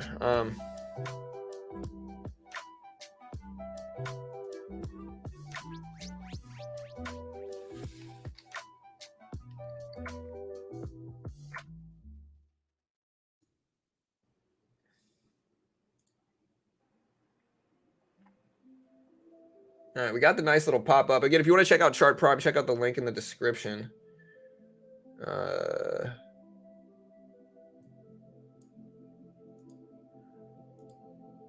There we go. Tesla just got the possible reversal up signal too, maybe 5 minutes ago. Yeah, it can be used on your phone. As long as you can trade on your phone, you can use it on your phone. Yeah, you guys saw that. Again, that was live. People have been asking me to do it live. Here's Chart Prime if you want to check it out. It's like $34 a month. You can use it on any stock, crypto, Forex, futures. You can use it on any time frame too. That one time frame was a 15-second alert. And again, it worked.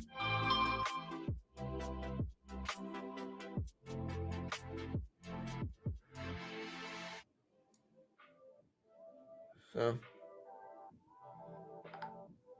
it also just gave a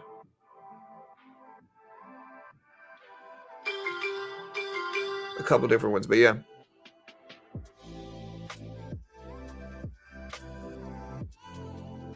Big pop-ups. That was a huge reversal too, man. You guys saw me take the trade. I made a nice little cushion on the day now. Again, we'll see if we continue. We got 15 minutes before Big Papa speaks, though, guys. 15 minutes before Papa Powell speaks for the second day in a row. Let's see what happens. Market's surging up right now, though.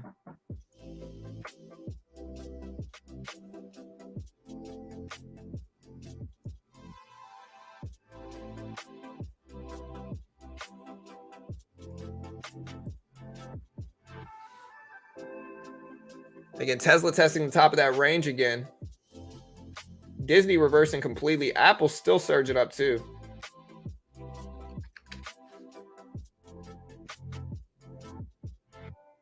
I'm going to go ahead and take profit on Apple. I think we've made enough there.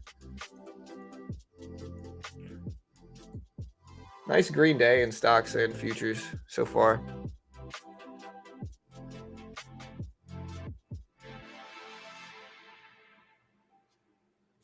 Are your links or anything for your sponsors? Most of them are in the description. I don't really have too many on Twitter.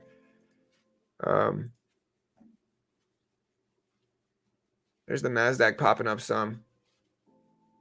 Again, so we're just kind of sitting back waiting. Part of me feels like I should have maybe held Apple a little bit longer, but it's all good. Again, just trying to be patient today, guys. There's a SPY pulling back.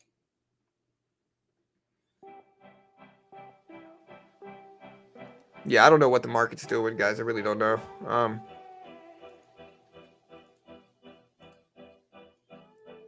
Gold?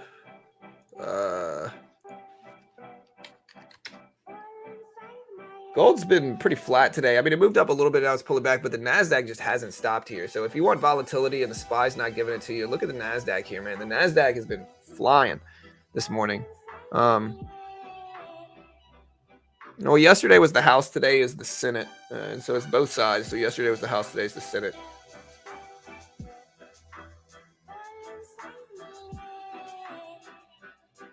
Do you think the market is surging to negate any possible downturn with JP? Maybe. It's possible that he bumps this down again. We'll just have to tune in to see. But it is possible. I'll put the timer up. Where'd my timer go? There it is. All right, so we'll put the timer up so you guys can actually watch this. We still got about 11 and a half minutes or so. Big Papa speaks, but man, the NASDAQ is not stopping right now, man. The NASDAQ is flying up.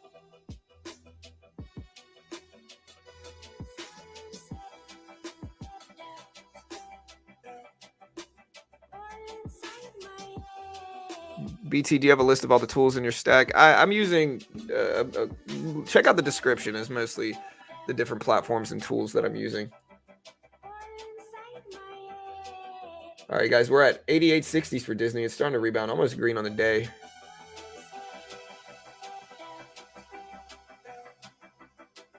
Yeah, Tesla, guys, testing 258s right now. The NASDAQ just hasn't stopped. It's a little bit too extended up here for me to really, want to buy it. I tend to prefer buying on pullbacks, and this is definitely not a pullback. It's just surging up a lot. So, yeah.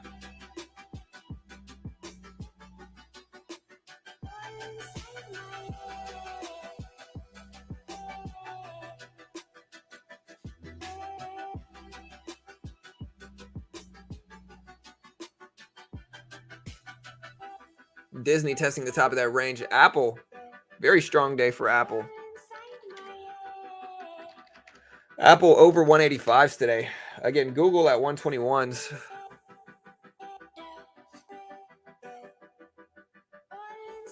Again, guys, we got about 10 minutes left. Hit the subscribe button if you haven't already. Hit the notification bell. We appreciate you guys. Let's keep the growth up. We appreciate the love and support as always, team. Let's keep the growth up. Disney testing the previous closing price, going green on the day.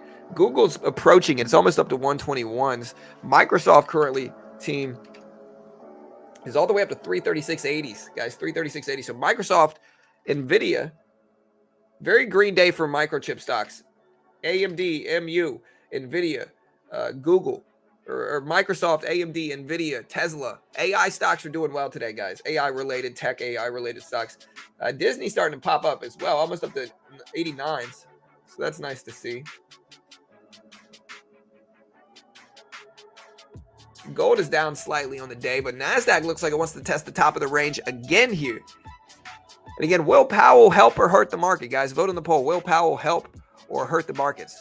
Let me know what you guys think. Vote on the poll. We only got 255 votes. We got almost 600 people here. So again, vote on the poll, guys. Let me know what you guys think. We got 10 minutes here. 10 minutes. Disney surging up to 88.8. Yeah, people were telling me the market was going to crash a year ago. And again, maybe we do pull back eventually. I think, extension is real, but we're not there yet. All right, we're dipping down a little bit. Here's the SPY. So SPY surged up some today. It's still red on the day, I believe. Let me see. Let me zoom out here. So yeah, we're still red on the day, but we're getting closer here. So the SPY is almost up to roughly 435 is the previous closing prices to the red to green level on the SPY.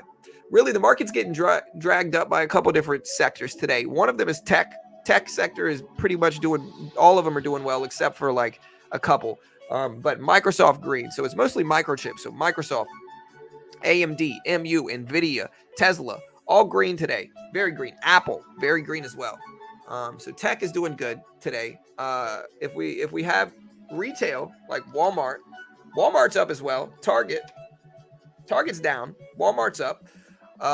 Home Depot's flat on the day. Disney's still popping up though, so Disney's now green on the day as well. SPY just had a huge surge up at 434s, guys, for the SPY. So the SPY just had a huge surge up.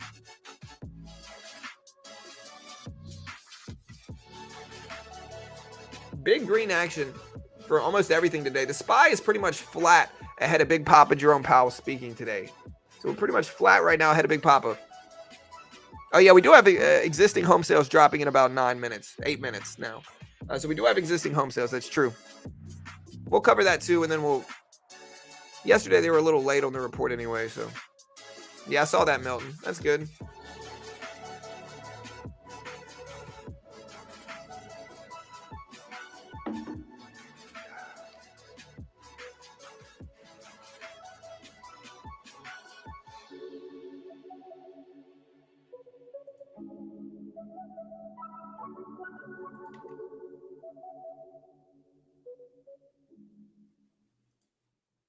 All right, guys, we're still kind of sitting tight.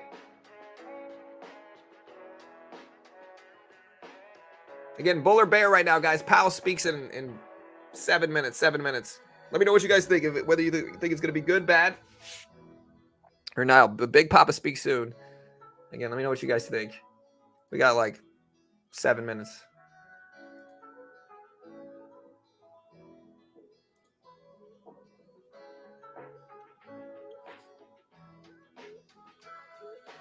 Nvidia at 440 today. Yeah, Nvidia, other microchip stocks are doing really nice.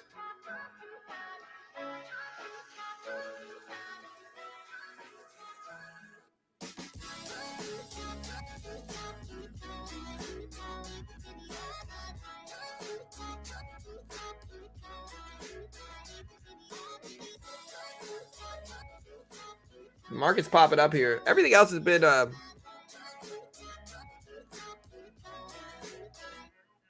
nothing new he can say. I mean, there's a lot he could say. This run before before Powell on the Nasdaq doesn't feel right. Well, yeah, it's certainly possible that we get negative bear action from this report today from Big P. Yesterday was House testimony. Today is the Senate.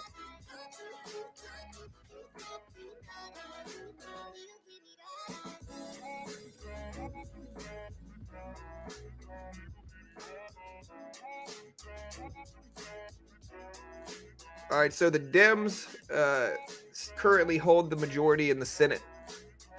And so, I mean, there's an argument that, they could say optimistic things. There's an argument. It depends on, but it's pretty split. It's 48 Repubs and 49 Dems, 3 independents currently in the Senate right now. So again, yesterday was the House testimony. Today is the Senate. And so if you want to try to predict what market direction we're going to get, you got to ask yourself, what kind of comments are they going to have directed at Powell? Is it going to be positive comments? Is it going to be negative comments? Those are going to influence and dictate ultimately what happens here. Is what Big Papa says. What that's going to influence all of this is what happens there. And again, time will tell. We'll see. SPY still pumping up. We got about 5 minutes left, guys. 5 minutes.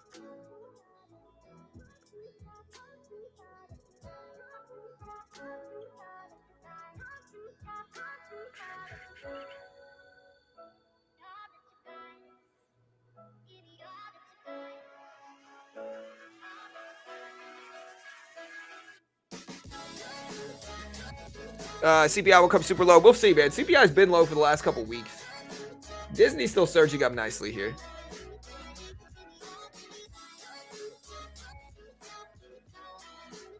Looks like bullish so far. Bad news was yesterday. Today we'll focus on more positive. Possibly. I mean, the market seems to like the action today. SPY is almost completely flat, and the SPY was really bearish ahead of SPY was really bearish yesterday after the report. And so again, the question is today, is it going to be bearish or bullish? I don't know. Again, I think the extension, when we zoom out over the last couple months, is on the upside. I think we've had a really bullish couple months. I think there is some downward extension that we got from yesterday and the day before that's worth noting and paying attention to today. But as for like what I think is going to happen here, I really don't know. And again, one of the ways I'm trading today is through a platform called TopStep. And like people hate on these funded account programs, but it's like most new traders, day traders lose money. A large majority of new day traders lose money. And so these funded account programs are saving traders money. Like you can spend 130 something dollars, get a true test of your skill. If you lose, what they do is they give you a demo and they test your skill. If you can hit the target on their demo while following their rules and conditions. So the base one, they give you a 50K demo. If you can hit 3K on that 50K demo and profit without losing 2K, which is a 3-to-2 ratio, reasonable, and pass their testing and phases, then they're going to fund you with a 90% split, $50,000. And you can also get up to 150K. And so if you make 20K with that funded account after you get funded, you keep 90%, 18,000 of that. And again, they pay out millions. They're the most legit one in the world. They pay out millions. It's just a beautiful way to test your skill. They are a sponsor of mine, but it's genuinely something I wish I had in the beginning. And it's the best of both worlds. If you lose, you're only down 130 something and you can reset for 100. If you pass it, you keep 90% of your profit and you get to keep your first 10K as well. And regardless of whether you pass it or not, it's just going to build your skill as a trader, in my opinion. So if you want to check it out, here's the link. Jobless claims were higher than expected, signaling less jobs and less job growth. So jobless claims are basically how many people are filing for unemployment. We had, I think it was 264K today. They expected 260. So pretty much neutral, but slightly higher than expected there.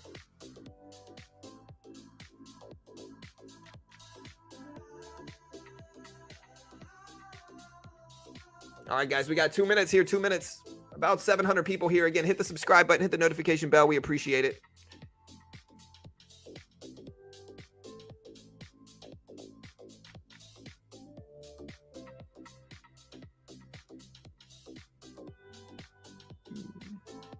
I don't think he's pausing because he sees something bad. I think they've raised rates pretty aggressively for years now.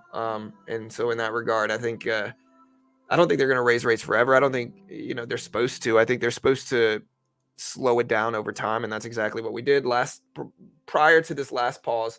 We did 25 basis points. Prior to that, we did 50 basis points, and so he's been kind of consecutively slowing it down each cycle. And I think that's the right move here.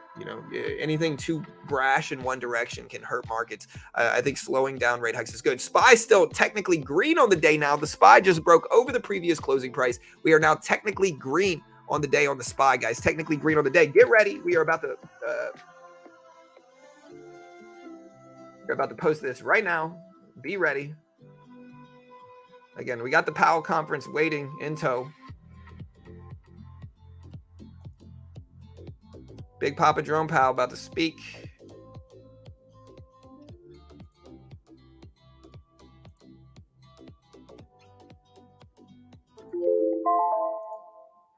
All right, so we have everything ready here. Again, we have it on hold. We're going to open this in a new window. And we got this ready here, team. We got this ready. We're going to put the S&P up on the left side like we did yesterday. I'll even minimize this. You might see me trading in the background, though. And then I'm going to put this up. So, yeah, we are live. We are waiting here. Nothing going on right now. Coverage begins at 10 a.m. So we are sitting here chilling, waiting for this to start. Y'all can hear the music, right? Oh, let me switch my headphones out real quick. Hold on. Let me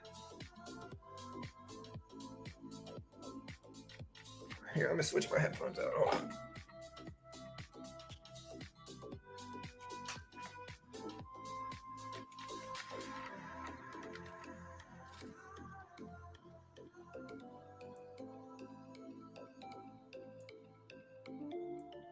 All right, guys. We got the SPY, we got Tesla. I'm gonna put gold. There's gold.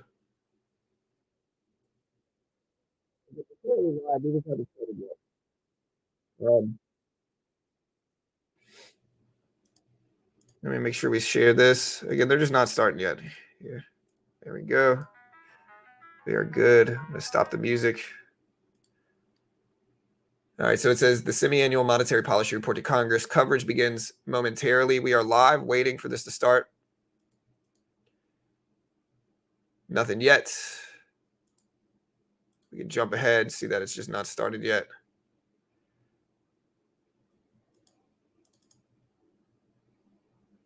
All right, waiting here. Nothing going on.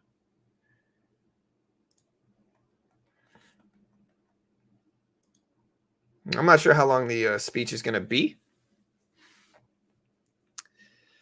I'm really not sure, but again, it should start pretty soon.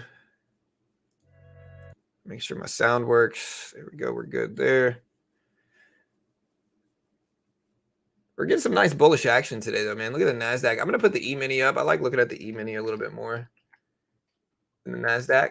I think the S&P. So the E-mini is the S&P 500. Wait.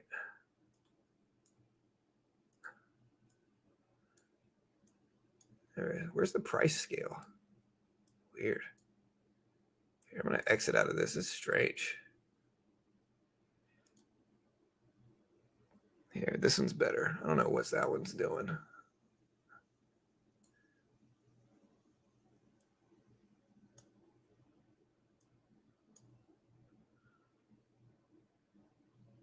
All right, still waiting here. They're late.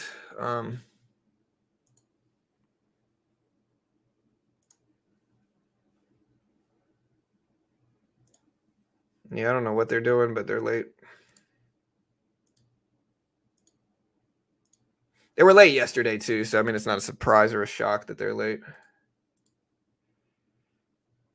You know, I'm going to keep the NASDAQ up, actually. It's a bit easier to watch this. There we go. All right, here we go.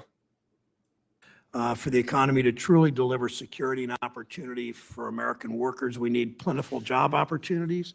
We need high wages. We need low prices. Prices are the current problem, but it's been decades since workers have had all three at once. No matter what goes wrong in the economy, whether it's a financial crisis or bank failures, whether it's supply chain turmoil or energy market disruption, working people always pay the price.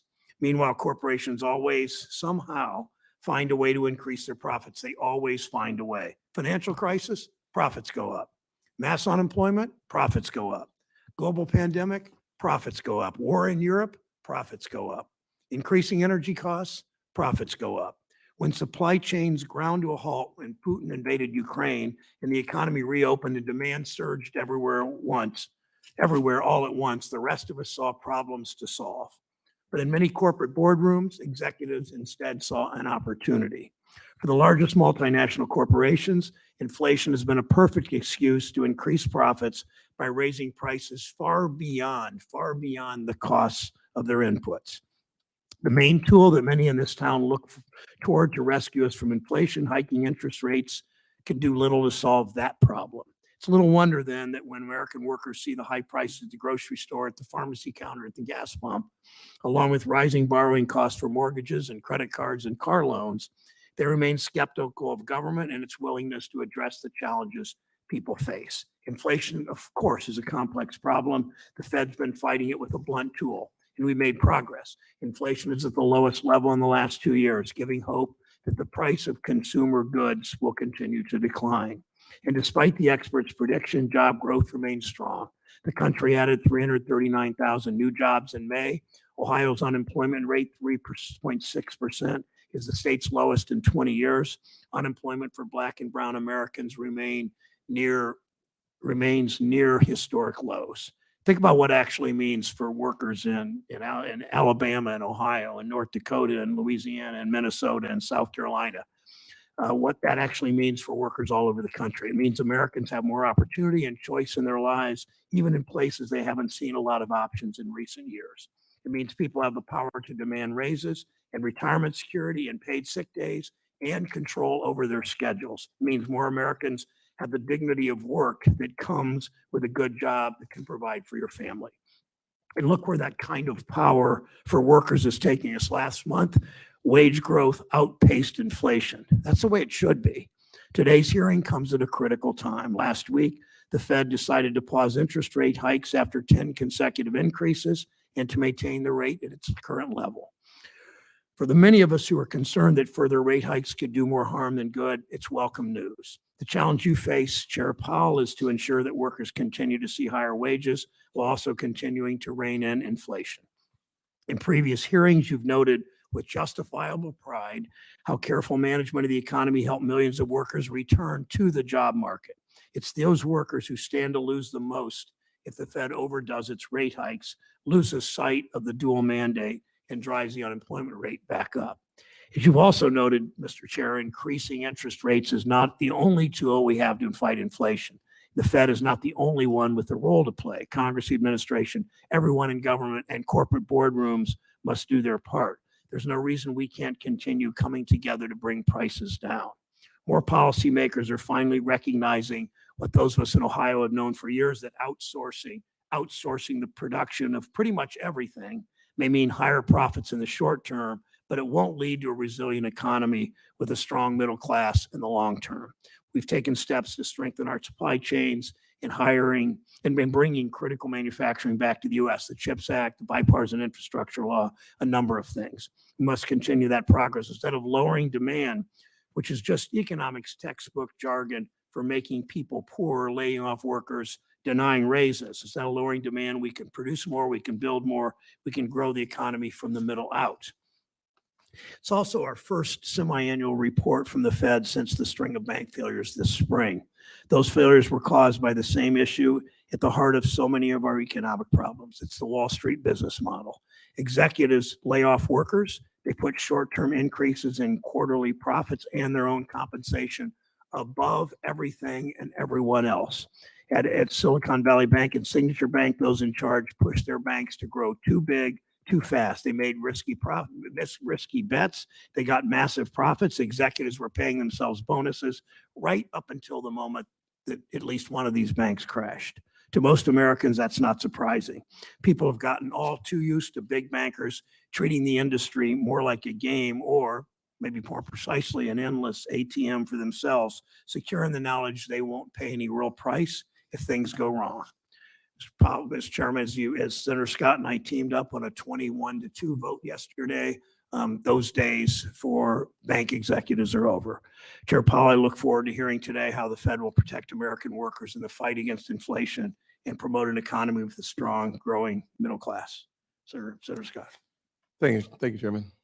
Chair Powell, thanks for joining us today. Such an important time. Your last appearance before this committee was about 4 months ago, just days before the collapse of two banks. And while we continue to investigate those bank failures, it's important to examine the macro factors such as rising interest rates that contributed to the bank failures and the current economic stresses American families face every single day. Looking through the lens, I want to turn to you in your role as Chairman of the Federal Reserve, a role that requires constant scrutiny because the American people deserve nothing less than the best we can offer them, the greatest opportunity to succeed, and the strongest tools to pave their path. Unfortunately, the bank failures earlier this year shook confidence in our financial system. But thankfully, our healthy and well-managed institutions stepped up, and we have been able to weather the storm. However, I've been consistently disappointed in your Deputy Vice Chair of Supervision, Michael Barr. Just yesterday, this committee passed, as Chairman Brown just said, near unanimous legislation to encourage good corporate governance. But not just that. We also wanted to focus on the supervisory failure that was a part of the legislation. Those are not the same actions taken by Michael Barr. I asked him twice when he was here before the committee if he would fire bad bank supervisors for the supervisory neglect that contributed to the epic failures of SVB and Signature. He would not commit to doing anything. And I would ask you in your role as the active executive officer, if you would take some action firing those responsible for missing what was glaringly obvious now to all of America, certainly should have been obvious to the supervisors. I've said from the beginning that this has been a failure in three parts, the SVB and Signature. It was a failure of the bank execs. The action that we took 21-2 yesterday reinforces Congress is willing to take the lead and hold bank executives accountable. Second failure was a supervisory failure, and that requires the Fed to hold folks accountable just like Congress did. And third, the Biden inflationary economy that has drove prices really high and resulted and 10 rate increases from you all. In the wake of Silicon Valley Bank's downfall, as the vice chair released his report on the failures, we heard directly from you that your role was to announce it, to get briefed on it, but not necessarily to be involved in the work of it. So my question is, as you watch Vice Chair Barr roll out higher capital standards, it seems like your very clear statements is that you will be supporting as well as working to implement Vice Chair Barr's recommendations. But as you know, that the other members of the board, Governor Boatman has recently said that Mr. Barr wrote a report on Silicon Valley Bank's failure that provided his conclusions and went on to state that the report should be used to help guide discussions among policymakers, not necessarily just to rush towards implementation of Vice Chair Barr's recommendations. I'd love to hear your thoughts on that path forward, if in fact your job is to rubber stamp the decisions of Vice Chair Barr, or is your responsibility to take into consideration the Vice Chair's recommendations and then chart a path that seems to be consistent with what is in the best interest of our nation and, frankly,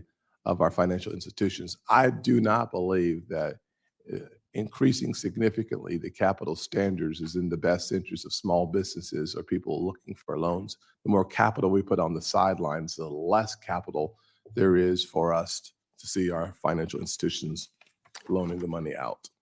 I look forward to continue our discussion during the question and answer time. Thanks, Senator Scott. Today we'll hear from the Chair of the Federal Reserve, Jerome Powell, on monetary policy and the state of our economy. Thank you for your public service, Chair Powell, and please present your testimony. Thank you. Thank you, Chairman Brown. Thank you, Ranking Member Scott, and other members of the committee. I appreciate the opportunity to present the Federal Reserve's semi-annual monetary policy report. We at the Fed remain squarely focused on our dual mandate to promote maximum employment and stable prices for the American people.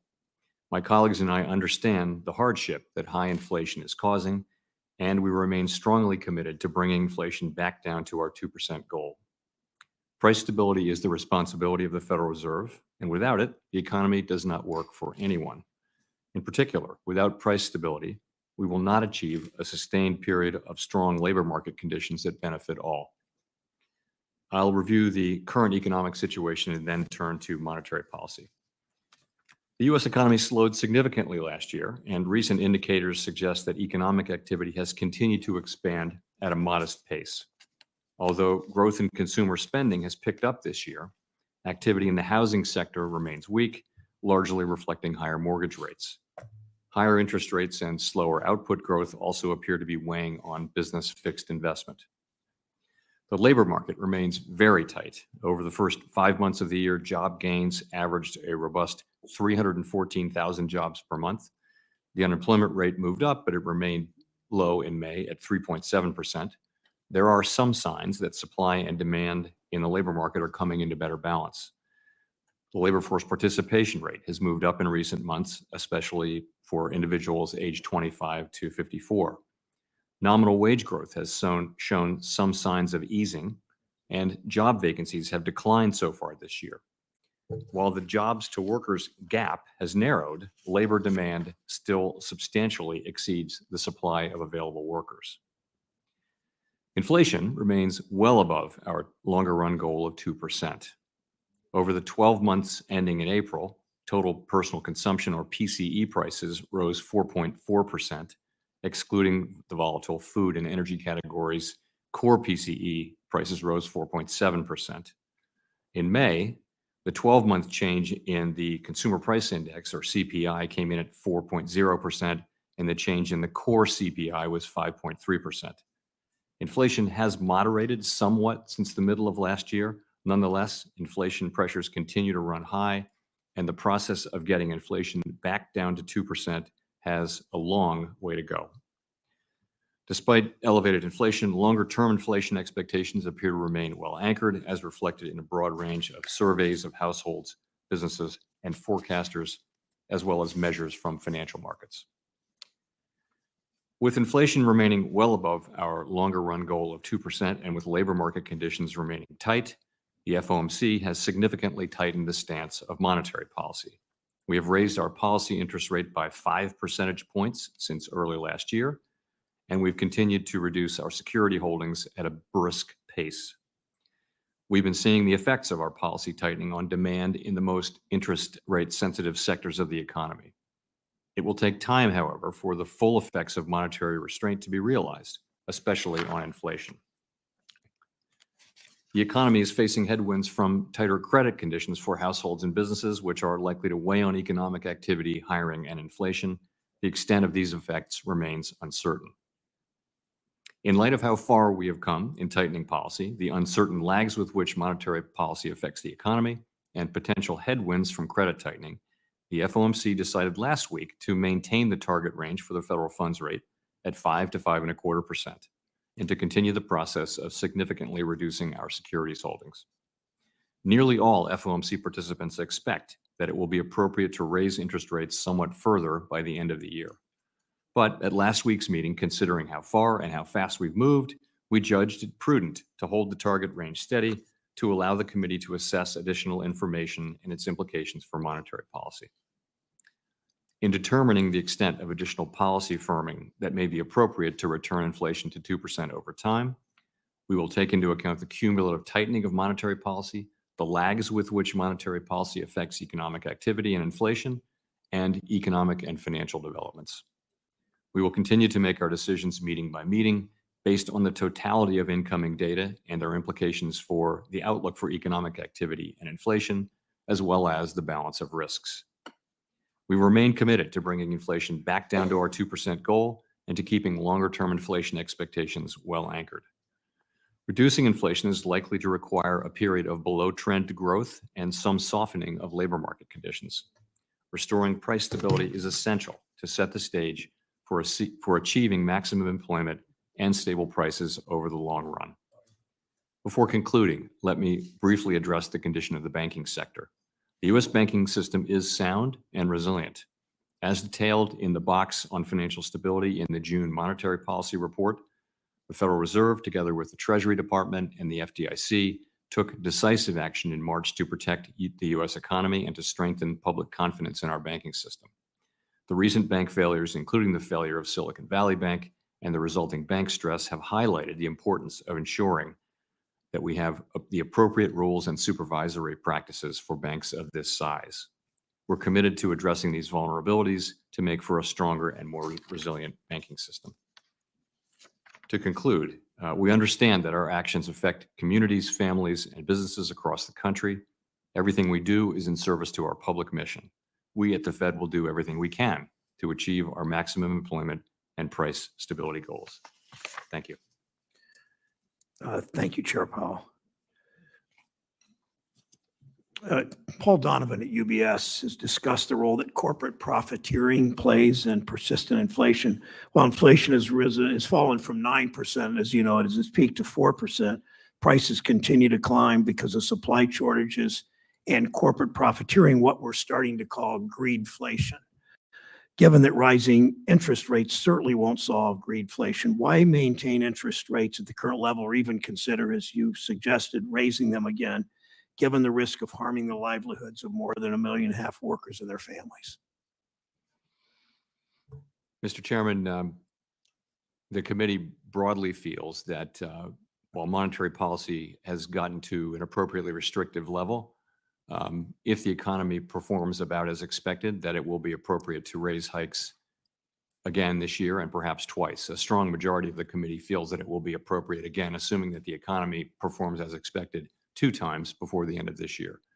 We've come very far, and the reason why we maintained our rate at the last meeting was to give ourselves more time to stretch out the time for making these decisions. We moved very quickly at the beginning, and we've gradually slowed down. This is just a continuation of that. But we are committed to getting inflation under control, and the strong majority of the committee feels that we're close, but there's a little further to go with rate hikes. Well, thank you for that answer. But Mr. Chair, what Fed governors call cooling down, regular people where I live call them layoffs. I mean, the question is, why should working families continue to bear the cost of fighting inflation? Why should they lose their jobs so that corporate profits can continue to balloon? Let me move to the next question. Our economy's created 13 it's created 13 million new jobs in the last 2.5 years. Black and Latino workers with the lowest incomes, have seen the greatest gains in job opportunity and wage growth. What the Fed considers too hot an economy has given these workers their first leg up in decades, if ever. We know that job losses will hurt those same workers the most. How will higher interest rates and the resulting job losses disproportionately impact Black and Latino and low-income workers? Well, we have quite an unusual situation in the labor market where we've had persistently much higher demand for workers than the available supply of workers. So some of the process of getting demand and supply back into alignment has been taking place through declining job openings and through lower quits rates and through wages that are moving, that are still very high, but moving into more sustainable levels of increase. So actually, there hasn't been a meaningful increase in unemployment. The unemployment rate has bounced around at historically low levels, and that's fine. That would be the perfect way for this to continue to happen. There's no guarantee that will happen. I would just say that it is working families who suffer most directly and quickly from high inflation, and it is for the benefit of those people and all other people that we need to restore 2% inflation in this country on a sustained basis. Yeah, thank you. But in the dual mandate suggests that those workers, that obviously you look out for those jobs and those workers, but we also know that those workers are the first to be laid off. And I would hope that in your next meeting, the Fed recognizes those disparities and gives them real weight as you make decisions that will likely at some point result in more layoffs. Probably my last question. Since you last testified in front of this committee, we've had 3 of the largest bank failures in U.S. history. You explored that a bit at the end of your testimony, because the executives at those banks failed at Banking 101.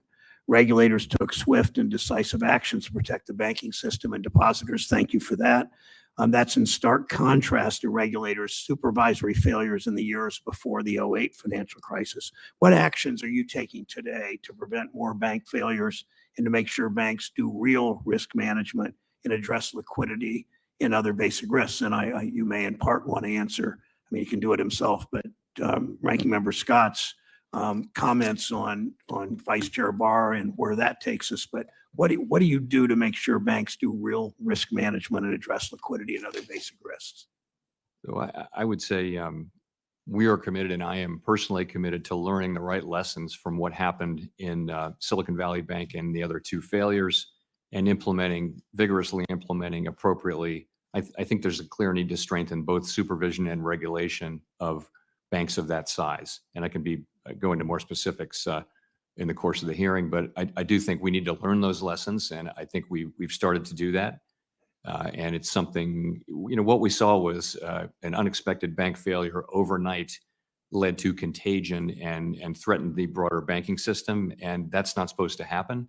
And we're gonna take appropriate measures to reduce the chances that something like that would happen. Let me follow up briefly on that. The Fed plans to propose an overhauls we've talked about to existing bank capital requirements, so we have a more resilient banking sector. Is increasing capital requirements for banks with $100 billion or more in assets to prevent future bank failures, is that a strategy the Fed plans is willing to deploy to promote financial stability? So we have not come to there hasn't been a final proposal. There's been a proposal that's been circulated, but it's, in my understanding, it's not final, and I know things are still moving around a little bit. So I don't really have a final proposal that I can comment on. I do think that the capital increases that are getting so much notice are really on the larger banks. There may be also some capital increases in the proposal for banks down to 100 billion, but not below that. And yesterday you said we want to, in particular, the G-SIBs, the 8 largest banks, to have very high levels of capital and liquidity. You stand by that statement?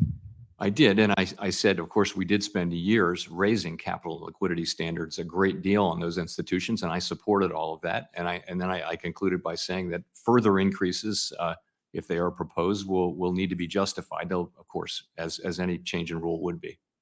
Senator Scott.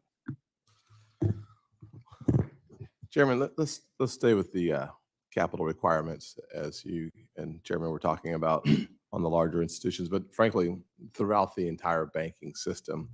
Pre-financial crisis, capital levels were in the single digits. The last decade, it seems capital is continually being raised. My question is, how much is too much, and when is enough enough? We are going down a path where something happens or something goes wrong, and the only default solution seems to be to raise the capital standards or the capital on the sidelines. And the formulas that I use are really simple formulas. The higher the capital standards, the lower the capital for the private sector, which means fewer loans and less capital for those who are actually creating jobs. And so when we have too much capital on the sidelines, then we have too little capital for actually creating and producing a vibrant economy. At some point, if you've raised it from single digits just a decade ago during the crisis, pre-crisis to now, frankly, rumors are as high as 20% for our GSIBs is a possible outcome. How much is too much? So I think that's exactly the right question. As you point out, there is a trade-off between making the banks safer, more secure, more resilient. You want them to be very strong, particularly the largest banks, so that they can continue to intermediate and lend money and things like that, continue to function during even stressful situations. But it's with bank capital, it's always going to be a trade-off between the availability and cost of credit and how much safety. And I think that's the question we're going to be addressing and answering as part of this process. As you continue to work on fighting inflation, which I think is job one of another simple formula for those of us in the real world of business, we hear a lot of celebration around the jobs that are being created and the wage growth. But the way I look at it is wage increase minus inflation has led to less spending power. Do you disagree with that? No, I think that's right. Yeah. And so in the end, as we celebrate what seems to be a healthy economy, the truth of the matter is that the average person in our nation today struggles to make their ends meet because of the inflationary impact on their bottom line. And what that means for them is that there's a crisis for a single mother like the one that raised me, or seniors on fixed incomes. And we have yet to, as a nation, adjust for the 500 basis points increase and how we service our debt. Said differently, the more money we have to use for servicing our debt, the less money we have for meeting the needs of the American people. Therefore, printing and spending $4 trillion after COVID was over has led to the inflation that we're seeing. And that, as a result, led to the 10 rate increases. So how do you, as chairman of the Federal Reserve, talk to policymakers about the importance of being responsible from a monetary perspective? I know I've seen and heard your comments that that's not your lane, but certainly the actions that we take here impacts, frankly, significantly what you have had to do in order to slow down Biden's absolutely explosive inflation. Let me start by saying that actually you were talking about real wages a moment ago. Yes. Real wages actually did go up at the lower end of the income spectrum, and now they are Bottom positive, quintile. but they're not as positive as we'd like to see them. Yes. So, but to your real question, I would just say this, that the U.S. federal budget is on an unsustainable path. It has been so for a long time. We need to deal with that sooner or later, and sooner is better than later. But that's what I can say, and that's what essentially all of my predecessors have said. We are not charged with supervising fiscal policy in any way. It's just, but as a high level matter from the standpoint of the economy, that's what I can say. Well, here's another analogy that works for me as a former football player, a running back. If my line isn't blocking and I keep getting my head hammered, I'm going to say something to the line. At some point, I think it's your responsibility to talk about the importance of fiscal responsibility. That to the side, my last thought and question for you is that SVB suffered because their bond portfolio ended up carrying water in a negative way. You have a $8 trillion balance sheet and beyond.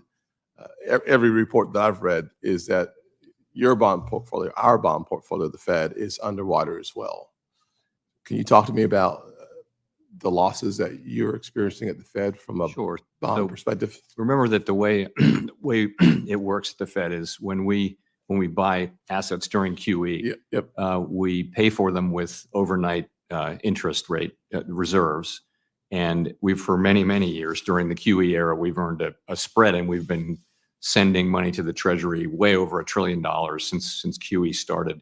And so now that rates have gone back up to 5%, that process has reversed. And these are paper losses. They have absolutely no effect on our ability to conduct monetary policy or really on the economy. It's an accounting fact. If we retained capital, then that would be it would look completely different. But we don't. We give all of our profits to the Treasury. So you were giving profits to the Treasury, now you're not. That has an actual effect. I mean, Well, if I was getting $10 and now I'm not, that there's an effect. Well, the Treasury then will have to borrow money that it doesn't get or raise taxes. It'll have to get the money to Correct. carry out the spending that Congress authorizes. Yeah. But that's not going to it's not going to affect interest rates and things like that much. To me, I have the holistic view of our economy, where if in fact we have fewer dollars coming in, which requires us to raise taxes, that in the end has a real impact on American taxpayers. But thank you. Thank you. Senator Scott, Senator Menendez, New Jersey. Thank you, Mr. Chairman. After announcing the rate hike pause last week, you said that inflation has not reacted much to the Fed's past hikes. And I'll admit I'm a bit puzzled by that statement. The Fed's first rate hike was in March of last year, when non-core inflation was at 8.6%. It is now 4%, and core inflation has fallen as well. So that sounds like progress to me, especially when you consider that according to the San Francisco Federal Reserve, it can take more than a year for tax rate hikes to take full effect, which means that so far only 3 of the 10 rate hikes since last year are in full effect. So can you expand a bit more on that statement from last week? What progress do you expect to see that you currently aren't seeing?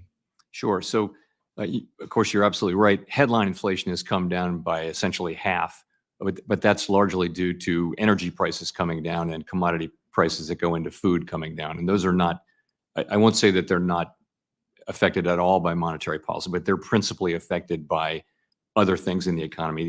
The war in Ukraine drove energy prices up quite a bit, and also food prices. That's not really, those things are not principally a function of monetary policy, although we probably have some effect at the margin. So we look at core inflation, and we look at how tight the economy is. We are seeing progress, for example, in supply chains getting better. That again is not really a function of monetary policy. Really, where monetary policy takes effect is in the service sector. And that's where we haven't seen much progress. So, but we are seeing progress in other places, as you point out. Inflation broadly is coming down, but as I said in my remarks, we still have a long way to go. Inflation is still running between 4% and 5%. So do you think that the lag period for rate hikes to affect inflation has lengthened, or are rate hikes as a monetary policy tool becoming less effective? I don't think they're becoming less effective, but these are real questions. And the thing with lags is this day and age, financial conditions react before we act. So the markets are already pricing in rate hikes. So that's quicker. But the effect of those financial conditions on the economy still takes time. It works very quickly on housing, for example, but less so on the service sector, which is not very interest sensitive. So I don't think that has changed. Others have a different view and different directions they think in which it's changed. There's not a consensus agreement on how long monetary policy takes to affect the economy. So some people think a very long time, some people think right away. So I tend to think let's look at the middle of that, and a year and change is that's not a bad way to look at it. But policy actually started tightening well before that. Before we didn't raise rates until March, but policy had already tightened substantially before the first rate hike in March. Well, I will say, I know that you have a dual mandate. You know that as well. The last jobs report shows that unemployment is starting to tick upward for women and African Americans. So I hope that the cure is not more consequential than what we're trying to achieve. Recent reports reported that there's almost $1.5 trillion in commercial mortgages that will come due in the next 2 years, many of them held by small and regional lenders. With property values declining and interest rates rising, these mortgages could be serious liabilities for many banks. Do you think that we may see some banks fail as these mortgages come due? And if so, what can we do ahead of time to prevent that scenario? So we're of course, we're spending a lot of time on these issues, and we have been for quite some time. And again, I think you put your finger on it. It's really which banks have concentrations, high concentrations of real estate, and that is not seen in the large banks. It's seen in some of the smaller banks. So we've identified those banks, and there's a supervisory toolkit where we work with banks to try to help them resolve those issues by raising capital or dealing with what's happening. And, of course, what is happening in the office space nationally, there's an issue with people working from home and just less demand. There's a sort of one-time adjustment going on. There are also some other pockets of commercial real estate where there's some softness. So we're working with banks to work our way through this. We're very aware and very focused on the problem. Well, I'm concerned that it's a ticking time bomb. And let me just say that last week you said that commercial real estate risks are unlikely to pose a systemic risk because the loans are broadly spread and mostly held by smaller banks. But how can we ensure that the potential losses in the commercial real estate don't lead to the draining of assets from smaller and mid-sized banks, and then create further consolidation in the banking sector that brings us back to, I don't want to be back to 2008 when I was here and was asked to do extraordinary things. We certainly don't want to be there either. And so we're being pretty proactive about reaching out to these institutions and trying to help them get through these significant issues. Again, it's not all smaller banks. It's just some of them have high concentrations in real estate, and it's not in the large banks, which of course was where the problem was in 2008 and 9. Thank you, Mr. Chair. Thanks, Senator Kennedy of Louisiana is recognized for 5 minutes. Thank you, Mr. Chairman. Thank you for being here, Mr. Chairman, and to your colleagues. Thanks to all of you for giving so much to our country. As you know, our fiscal year, meaning the federal government's fiscal year, begins October 1. We're in the process of putting together a budget. If we pass a budget, we meaning Congress passes a budget that increases spending by, let's say, 10%, roughly $650 billion, what will be the impact on inflation? So if it depends on, of course, if it were funded by tax increases or other spending cuts, I guess in your hypothetical, it's not. It's so I think deficit spending at the margin stimulates the economy at the margin. It's a big economy, though. And what will be the impact on inflation? It would probably be a small effect on inflation ultimately, but there would be an effect through stimulation of the economy. It would be more demand, which would, just in general, I'm not commenting on. I know. I'm sort of commenting on fiscal policy here, but nonetheless, there would be an effect on inflation. I'm just asking you about basic economics. Yeah. I just read a piece by one of your economists from the San Francisco Fed, Mr. Shapiro, who's arguing that labor costs had virtually nothing to do with service inflation and a negligible is a negligible factor in broader inflation. And I read this stuff from some of your people, and I just wonder what planet they parachuted in from. If Congress passes a budget, in my prior example, that reduces spending by 10%, roughly $650 billion, what impact will that have on inflation? So that would, you'd have less stimulus for demand, and you'd be cutting programs if you did that, and therefore you'd be slowing the economy down, and the impact would be less demand. Neither of these ideas affects the supply side at all. So less demand would mean less economic activity, less spending, and that would have a negative effect on inflation. Well, more stimulus by federal spending is inflationary. Is that right? It has so we've been in this situation where inflation was so stable for 25 years, you remember, and almost nothing that we did mattered for inflation. And it's called the so-called flat Phillips curve, where there just wasn't a connection between how tight the economy is and inflation. That does not appear to be the case right now. I think people would say that the Phillips curve is now not so flat, and that there is an interaction So between. that's a yes. I think that's a yes. Yeah, it's Okay. this is the economics, you know. And less spending by government it means less stimulus, which tends to be disinflationary. Is that Does. fair? Yes. Yes. Okay. Let me ask you about the Basel III end game. You know what I'm talking about? I do. There's been some reporting, and of course, not every country has to follow the Basel recommendations. The European Union is not following. They're going their own way, and we're kind of going our own way in America, using the Basel directives as a guidepost. But it's been reported that the Fed's going to raise capital requirements by as much as 20%. Or, excuse me, it's going to raise capital requirements to 20%. Is that right? No, the idea would be to raise them by 20%. In other words, if 20% of whatever current capital requirements are, you would raise it by 20% of the total existing amount. Okay. So, So for example, 10 would go to 12. if JP Morgan's capital requirement right now is, let's say 13%, it would go to 15%. Right, something like that. And- If that were to be what happens. And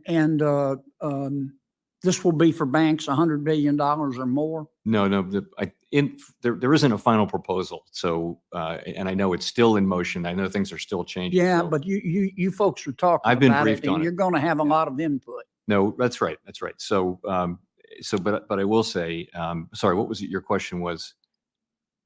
Are you going to raise capital requirements for 20% to yeah. banks $100 billion or more? Or are you going to affect community banks as well? Smaller No, banks? the capital requirements will be very, very skewed to the 8 largest banks, the G-SIBs. There may be some capital increases for the other banks, and there won't. I think none of this should affect banks under 100 billion. The really big banks you're talking about? Are Yes. they the ones that are at risk right now? They weren't. They were a source of strength in a Yeah, place of strength. they're during doing the pretty recent well. Turmoil. Yeah. We've gone from too big to fail to we're damn happy they're big. I mean, haven't we? Well, I would say that, as I mentioned, we spent a lot of time and a lot of effort raising the capital standards 10 years ago and more recently, and I supported all of that and was happy to do so. And I think Senator Kennedy's time's expired. Senator Smith of Minnesota. I yield back, Mr. Chairman. Thank you, Senator Kennedy, as you always do, on schedule, on time. Thank you, Mr. Chair and Ranking Member. And Chair Powell, welcome back to the committee. So I have a slightly different perspective than Senator Kennedy does on this question of inflation and debt. I don't think that discretionary spending is the problem when it comes to our federal budget. If you look at it, military and non-defense discretionary spending has hovered at about 3% of GDP for the last 30 years. And in fact, discretionary spending has decreased over the last 30 years. So clearly that is not the problem with what's going on with our debt. It's not what's driving debt growth. The big change is in revenues. So the national debt has increased to nearly 100% of GDP because of the Bush and the Trump tax cuts. And without those tax cuts, in other words, if we'd left our tax levels at roughly what they were in the Clinton administration, which in no way restrained economic growth, the budget would only have been significantly out of balance during the Great Recession and during COVID. So, Chair Powell, I'm not going to ask you to comment on that because I know you don't like to comment on fiscal policy, but I feel that that's important context for the committee to have as we think about what is driving inflation and what we are doing about it.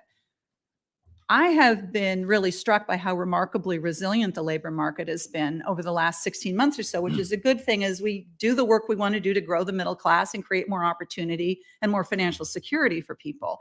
And so rates have risen 10 times, yet unemployment is still near historic lows and wages are growing. Now, as you and others have pointed out, real wage growth has been clearly impacted by inflation, which is a real challenge for especially middle-class families, working families. Although I believe, as you said, Chair Powell, let me just check this, that real wage growth has ticked up in the last couple of months. Is that right? Do I have that right? So at the beginning, it was positive real wage growth only at the bottom of the income spectrum. I believe now on a 12-month basis that overall wages are moving up faster than inflation. Right. Just recently. Right. And so, I mean, I think, clearly we're not there yet. Clearly we have more work to do. I'm encouraged by the progress we've made so far. And I also just want to point out that the significant investments that we have been making in domestic manufacturing and bringing supply chains home and supporting prevailing wage jobs, I think are an important part of this success story, this economic success story, not mitigating the impact and the need to continue to bring inflation back down. So Chair Powell, my question for you is, you said last week and you're saying today that while the labor market remains tight, you're seeing signs that labor supply and demand are falling back into sync. Do you see a path for inflation to continue slowing without us seeing significant job losses and doing harm to middle-class families, working families? I do continue to see that path. And you're right. It is the labor market is really the strength of the economy. It's what's driving the economy. It's very, very strong demand for workers, and workers are getting jobs and they're getting paid and they're spending money, and that's driving demand and the whole thing. But it's gradually cooling, and that's what we would want to see. Mm-hmm.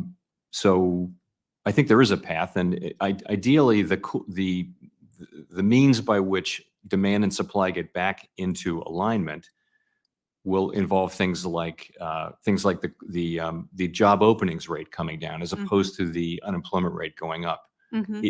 Although, if you look at our forecasts, it's not a desired objective, but we do expect on this path that the unemployment rate will go up a little further because it is historically low, even at 3.7%. Until the last few years, we really haven't seen that for 50 years. Mm-hmm. So we do think it'll come up a little bit, but ideally, most of the loosening will come in the form of other ways. Right. And so to the extent that we're able to pursue policies that strengthen the labor market, that contribute to the resiliency of the labor market, it seems as if that should help to mitigate the negative impacts on the labor market that rising rates would have, because in effect, what rising rates do is it slows growth and potentially leads to layoffs. So our part of it is to try to get inflation under control, and that's what we're doing. And ideally, we'll do that with with as little as possible, damage to the economy and the labor market. Great. Thank you very much. Thank you, Thank Mr. you. Chair. Senator Smith, Senator Tillis of North Carolina is recognized. Thank you, Mr. Chair. Chair Powell, thank you for being here. I got a quick question. Yesterday, Governor Cook said in this committee that the Basel Endgame proposal from the vice chair, she has not had an opportunity to look at it. Now we hear reports that I think that it's 1,000 pages long, probably with a lot of technical information. How much time are the voting principals going to have to fully review and vet this proposal? And is there any expectation that review would result in any changes, or is it just a matter of them either saying yes or no, they agree with Barr's recommendations? So, I would say I will make sure that there's enough time for governors to review the final proposal. We've been briefed on the contents of it, and it's still in motion.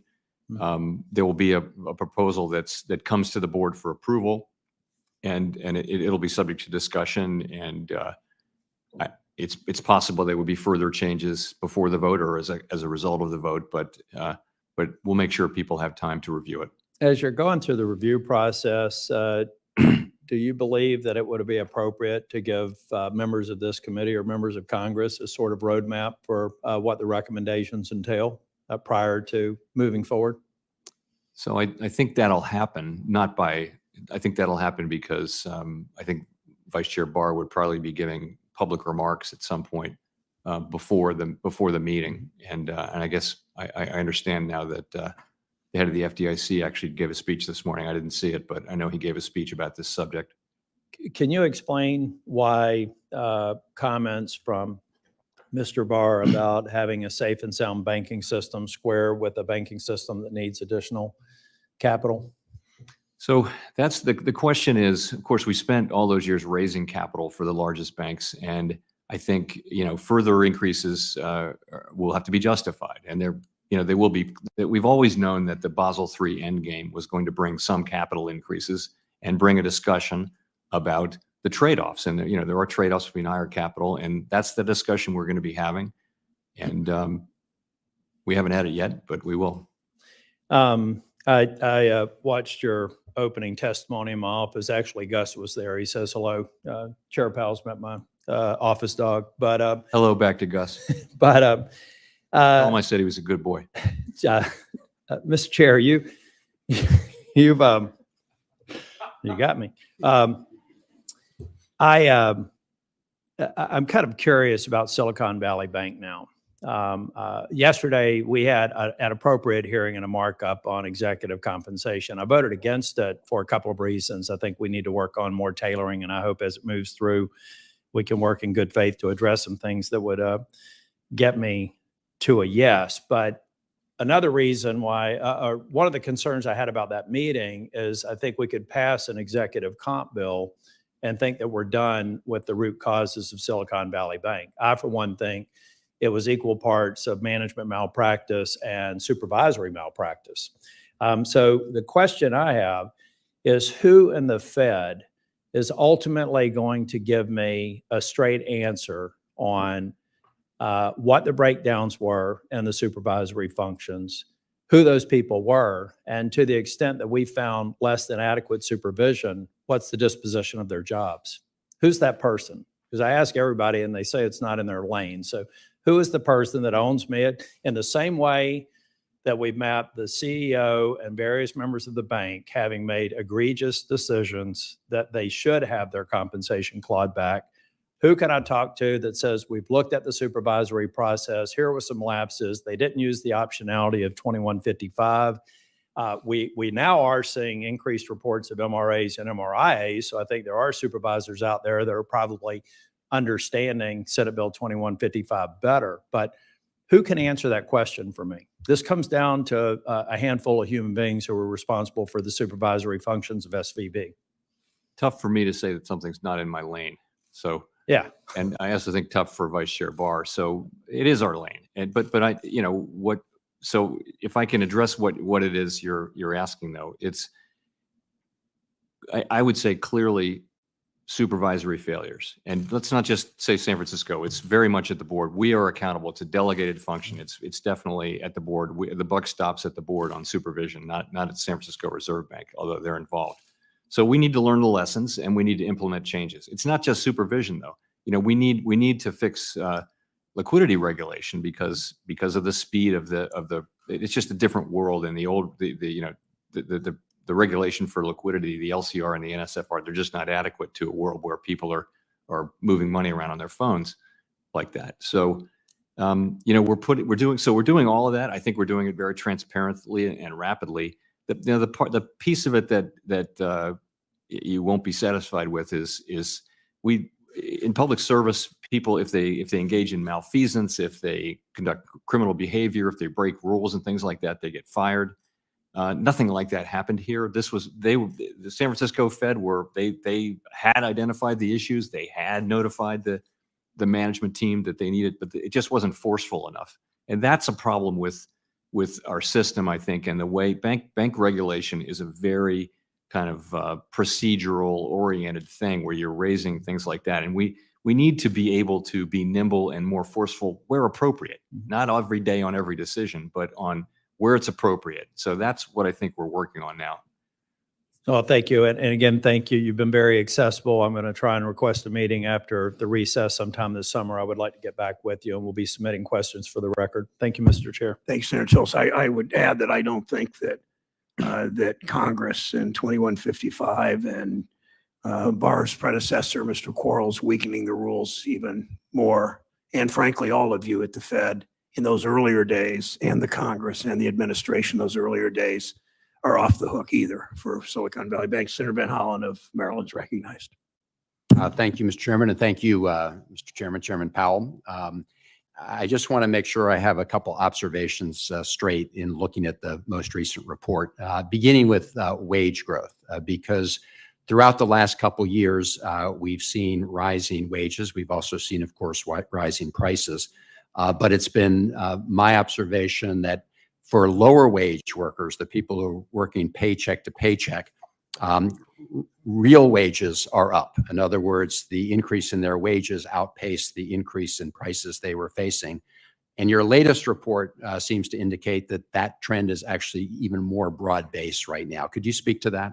That is right. Exactly right. At the beginning of the pandemic, the wages went up a great deal for people in those public-facing service jobs that are relatively low paid, because that's where the shortages were, and they got positive real wages. But that has now spread. I think overall, on a 12-month basis, you now have wage growth by most measures that's higher than inflation. So real wages going up. Well, that's obviously a good news story for the economy. Let me ask you about labor force participation, because we've also seen more people reentering the labor force. Obviously, that helps with inflation, wage inflation. And I understand that immigration actually has been an important part of that. Could you speak to the role of immigration in that sense? Sure. So participation has moved up, I think, more than we had expected. It did move up last year. We were very disappointed, and then now it has moved up, and that's more people in the labor force. The other thing that's happened, though, is immigration basically went to almost zero during the pandemic, and there's been quite a strong rebound in immigration, and that's creating more people in the workforce. So we think one of the reasons why businesses are reporting that that labor supply and demand are getting into better balance is because of both participation and immigration. Thank you. I'm still hearing, and I know you are, and it's still a real phenomenon, that there are huge workforce shortages, especially in healthcare, nursing, all sorts of areas, and look forward to identifying ways to deal with those issues.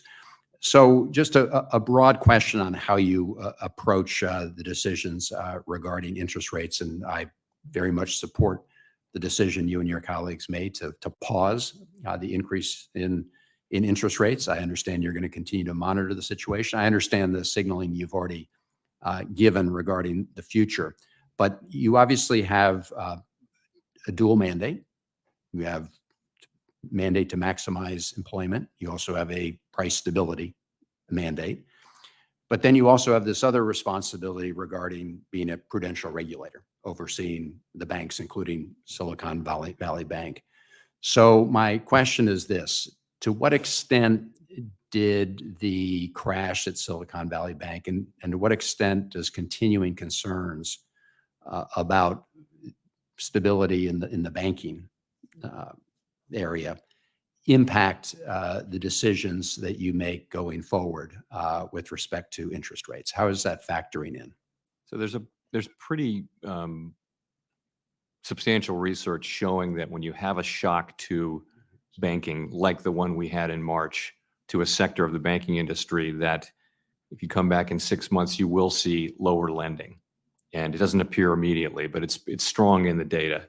So we have been saying, we've been waiting to see that does play a part, at least in my thinking, that there may be a bit more tightening in the pipeline than there otherwise would have been. Now, we don't really see evidence of it yet, but then again, we wouldn't expect to see. But it all points to me in the same direction. We moved very, very quickly when we had to move quickly. We've been slowing down since last December, from 75 to 50 to 25 at every meeting. And now we're getting very close. We're at least close to where we think our destination is, where we think it is. And it only makes common sense to move at a careful pace. We don't want to do more than we have to, but we do think overwhelmingly people on the committee do think that there's more rate hikes coming, but we want to make them at a pace that allows us to see incoming information so we make good decisions. Thank you. Thank you. Thanks, Senator Holland. Senator Vance is recognized from Ohio. Thank you, Mr. Chair, and Chairman Powell, thanks for being here. Good to see you. I want to sort of pick up on some of the questions that Senator Tillis was asking about Basel III, and in particular, some of the capital requirements and how they affect the regional banking ecosystem in particular. And maybe we can just sort of start with some background on the Silicon Valley Bank situation, just to make sure we're on the same page. I suspect we agree on this, but I want to sort of make sure, and if not, have a discussion about it. So Silicon Valley Bank, I think sort of broadly agree that the reason the bank ultimately collapsed is they were way too exposed to long-term interest rate risk, because the interest rates went up, their balance sheet deteriorated. That, of course, led to a liquidity crisis, and then the bank was put into receivership. One thing that I've heard a lot of folks talk about, and this is in the context of Basel III, but also in other contexts as well, is the idea that we need to increase capital requirements, in particular on some of the small and medium-sized banks. Of course, if we adopted Basel III, that would happen. But as I understand it, if Silicon Valley Bank, let's say in the years leading up to the crisis, were exposed to higher capital requirements, isn't it plausible that they would have satisfied those higher capital requirements by buying more long-term treasuries? Well, it doesn't matter what the assets were. You just have to have capital is the difference between your assets and your liabilities. If they'd had more assets of whatever character, including treasuries, then they would have had more capital. Exactly. So I just want to be clear here. If they had bought long-term treasuries, not saying they would have done that, but if they had a higher capital requirement and they bought long-term treasuries, additional long-term treasuries, that would have in fact satisfied the higher capital requirement. In other words, treasuries could have been used. Treasuries are capital. So, right. Well, no, they're an asset. Treasuries are an asset. You would have had to fund that somehow. So, but then the follow-up question is, given how poor of a job they did at hedging against the long-term interest rate risk, if they had bought more long-term treasuries, do we think their balance sheet would have been in a better or a worse shape? They would have had a bigger loss, and more to the point, they would have still had overwhelmingly uninsured deposits. Exactly. That were very runnable. Of course. So I want to sort of, the point that I'm making, which I'm sure you can kind of understand here, is that capital requirements are not necessarily a panacea to the type of banking run that we saw in the Silicon Valley Bank case. I think there's a very good argument that higher capital requirements on Silicon Valley Bank would have made the bank run worse, or even could have made it a more catastrophic or an even quicker failure. And at the very least, I don't think they would have helped. Do you agree with that? I think there's a lot to unpack with Silicon Valley Bank. Of course. And the thing is, remember, it was a capital issue. They were trying to raise capital. That was what was going on. And the market was very focused on their portfolio losses, which were highlighted by the fact that they tried to raise capital.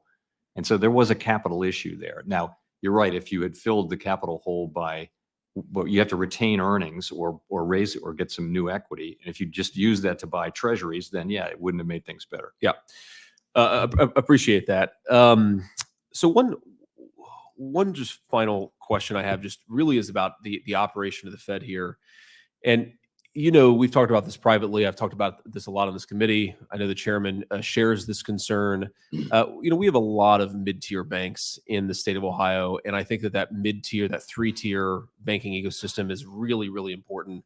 Huntington Bank in Columbus, Ohio, I believe is the single largest SBA lender. If you look at the commercial and small business lending, a lot of it's being done by the mid-tier banks. And I feel like they're facing a lot of pressure from regulators and just in their business model, because they have seen some flight of deposits away from them and towards the larger banks. So I really worry about the potential problems we're creating for these banks from both a regulatory and a business model perspective. But I wonder, Chairman Powell, do you guys have, meaning at the Federal Reserve, do you guys have a standardized approach where you try to understand the capital cost of each tier of our banking system?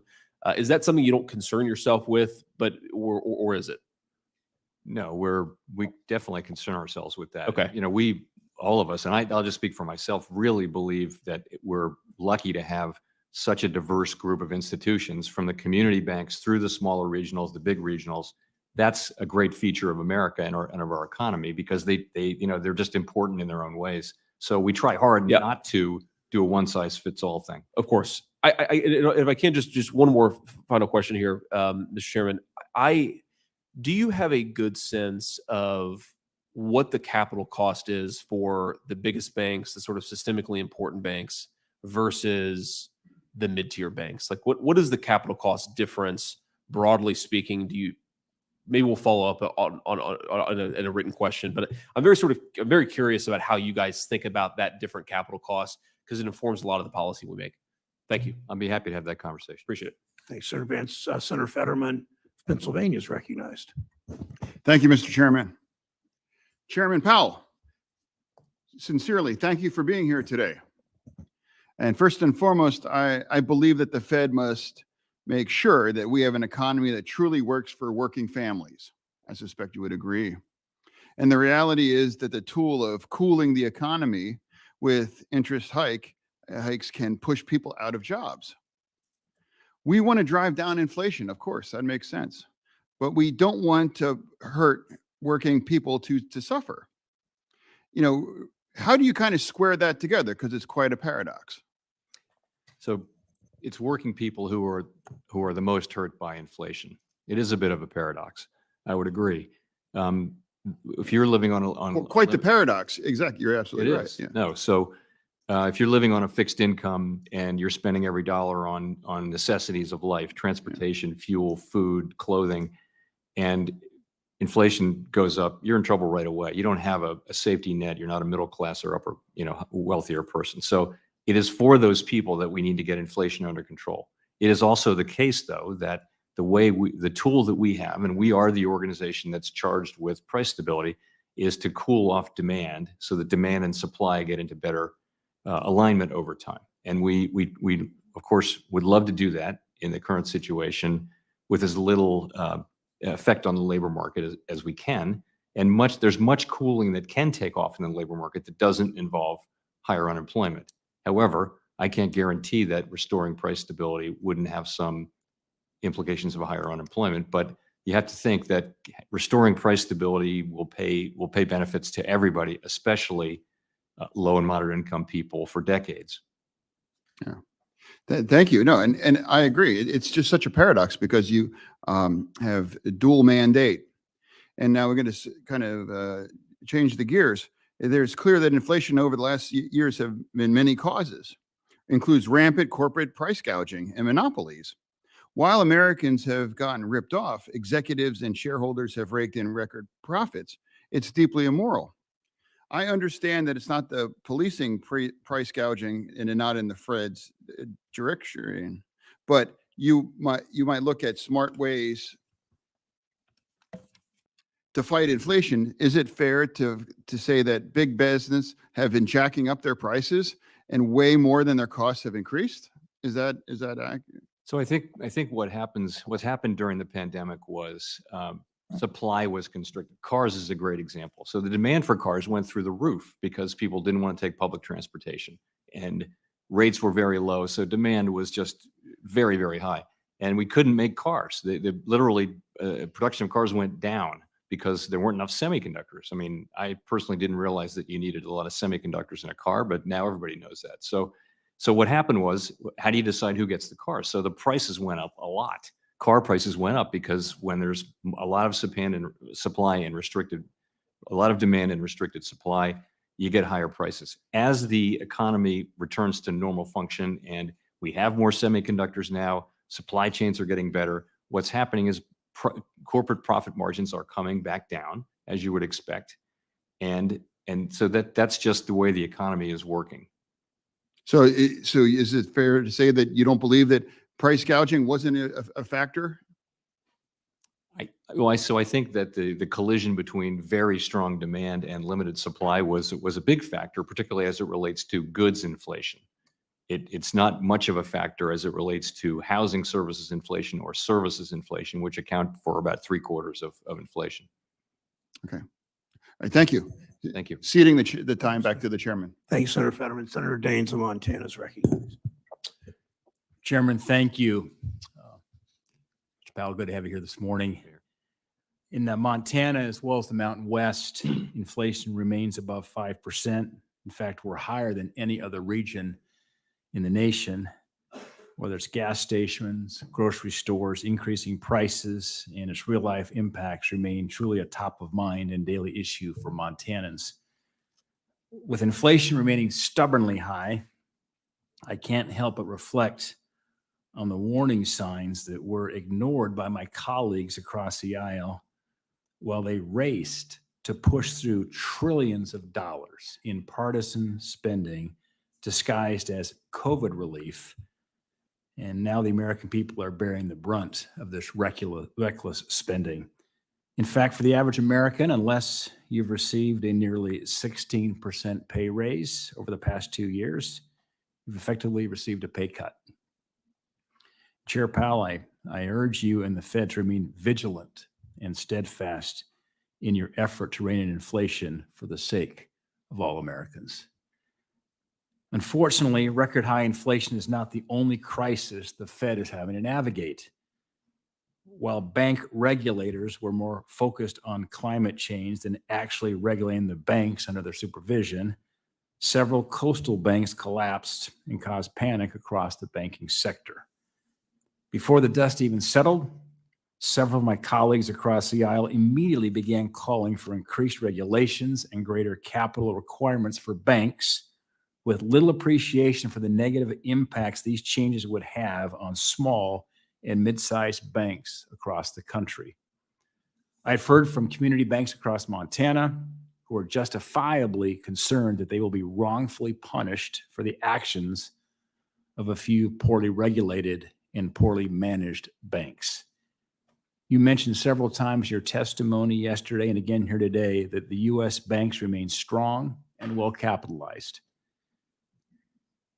Chair Powell, if banks are so well capitalized, why the urgency now to increase capital requirements that would really prevent another Silicon Valley Bank?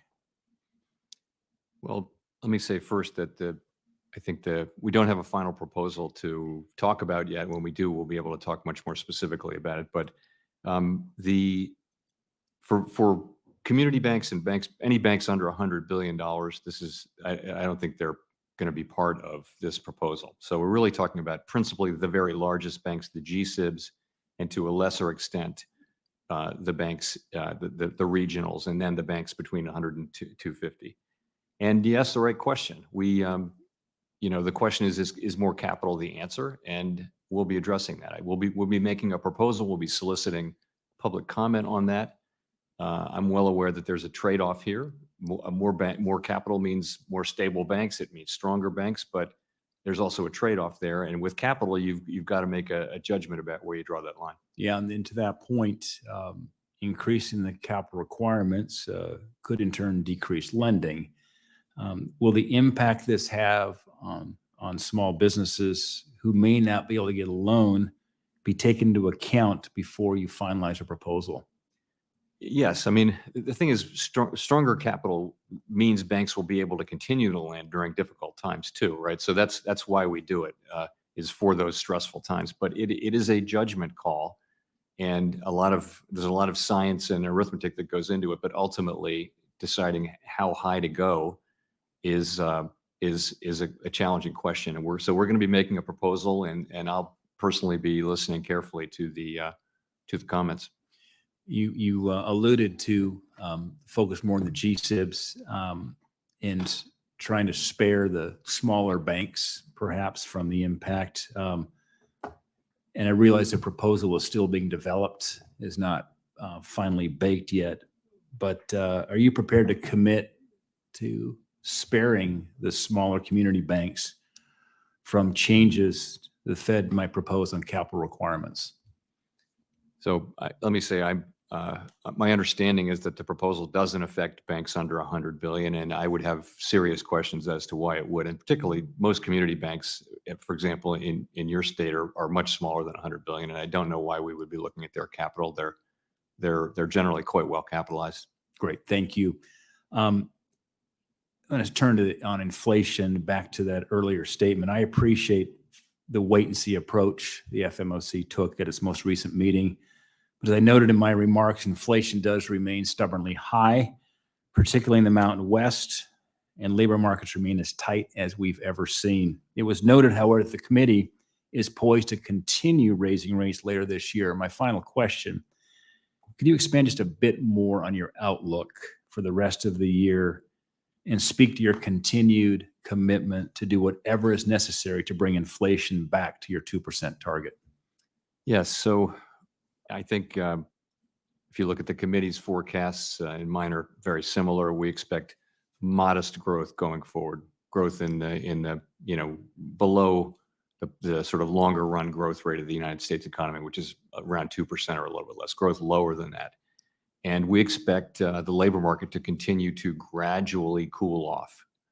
And with that, there's an expectation that inflation will continue to move down later this year. And if things happen that are sort of broadly in keeping with that, the strong majority of the committee believes that it will be appropriate to raise the federal funds rate again once or twice by the end of the year. A strong majority came down on twice between now and the end of the year. So I think the data will tell us what to do. I think the point of our meeting, the last meeting, was really to moderate the pace of our decision making on this, because it was very important to move quickly last year, and we did. It's not so important now because we've come so far and we're relatively close, we think, to where we need to get. But we will. I mean, people should believe, and broadly speaking, the data show that they do believe that we will do what it takes to get inflation down to 2% over time. Thank you. Senator Hagerty from Tennessee is recognized. Thank you, Mr. Chairman. And Chairman Powell, good to see you again. I'd like to start with something that has troubled me since our hearing yesterday regarding the Basel III Endgame proposal that's coming forward by Vice Chair Barr. The proposal is going to have far-reaching ramifications, I think. It's rumored to have over 1,000 pages in it. Yet when I asked Governor Cook about the proposal yesterday, she told me she hadn't seen it, has not reviewed it. And my understanding is that the agencies, including the Fed, are due to vote on this on the 18th of July. And given the fact, and I think Senator Warner described it aptly yesterday, the potential for a perfect storm here, if the rumors that we're hearing about capital requirement increases that may be proposed are true, this may come at a time, banks may be preparing for a capital increase at a time when we absolutely need banks to be lending, not constraining lending by raising capital requirements. So I think there are numerous analyses, the impacts on the small business community, on the banking system need to be taken into account. And I'm very concerned, particularly in light of Governor Cook's response that she had not reviewed it, hasn't seen it, and didn't seem to have any perspective on it at this point in time. It's a very short window to undertake a decision on something as complex as we may be talking about with over 1,000 pages in this report. So my question of you is, how will this process be managed at the Fed in terms of the decision making and the analyses that need to take place? So I'll make sure that governors have enough time to carefully evaluate this. So staff has been briefing governors, for the past few weeks about what. But the proposal is still evolving, though. You're still. I mean, I'm hearing even as recently as this morning, things are moving still. So it's not possible when you say we haven't seen it. We have not seen a final proposal. There isn't something to send to the committee, and I think. You can be briefed on the current state of where things are, and I have been in detail. But ultimately, when you sit down to read this large document, I'm going to wait for the final version to really do that. But you're right to point to the need for time to evaluate it. Yeah, Governor Cook's response to me as she deflected yesterday just left me with a great concern. So I appreciate it. I just see no need to rush here, given the significance of what's happening, and frankly, the other concerns you and I have discussed in terms of where we are today. I think it warrants very deep consideration. I'd like to turn to another item that you and I have also discussed in the past, Mr. Chairman, and that has to do with bank mergers. And if you think about a potential bank that's in distress, all things being equal, would we be better off for that bank, that distressed bank, to undertake a merger or acquisition, or would we be better off to let it enter into receivership? The former. Certainly, I agree with you. Yet we also, in the case of First Republic Bank, it was like a slow-moving train. stock price had collapsed. There were actually, in my understanding, 11 different financial institutions that put forward proposals that would have, been a rescue package for the bank. Yet none went far enough to achieve an actual merger or an acquisition in that place. In fact, they let it go into receivership. And, my concern is that this administration has created such a negative environment for consolidations that it's a real issue.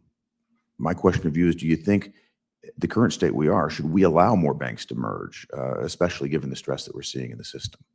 So I think there was every chance given for and much hope bestowed on the idea of having that bank sold before it went into receivership. It just they couldn't make it happen, and that's unfortunate. Everyone would have loved to see that outcome rather than a receivership. No one wanted that to be the case. I'm certainly in that camp as Yeah. well. My view is that there's an environment right now of uncertainty as the banking community looks at mergers and acquisitions in the guidance that the White House has given about very negative in terms of mergers and acquisitions against consolidations. I think that institutions are very reticent to move forward, and that's why I've introduced the Depositor Protection Act, which, among its many provisions, is going to provide a green light to well-capitalized, well-rated banks to merge with institutions that are under distress without having regulatory interference. And so as the committee moves forward, I hope that we're going to have opportunity to work on this legislation. I hope we can remove needless regulatory hurdles, and I hope we can actually encourage mergers and acquisitions that will protect taxpayers.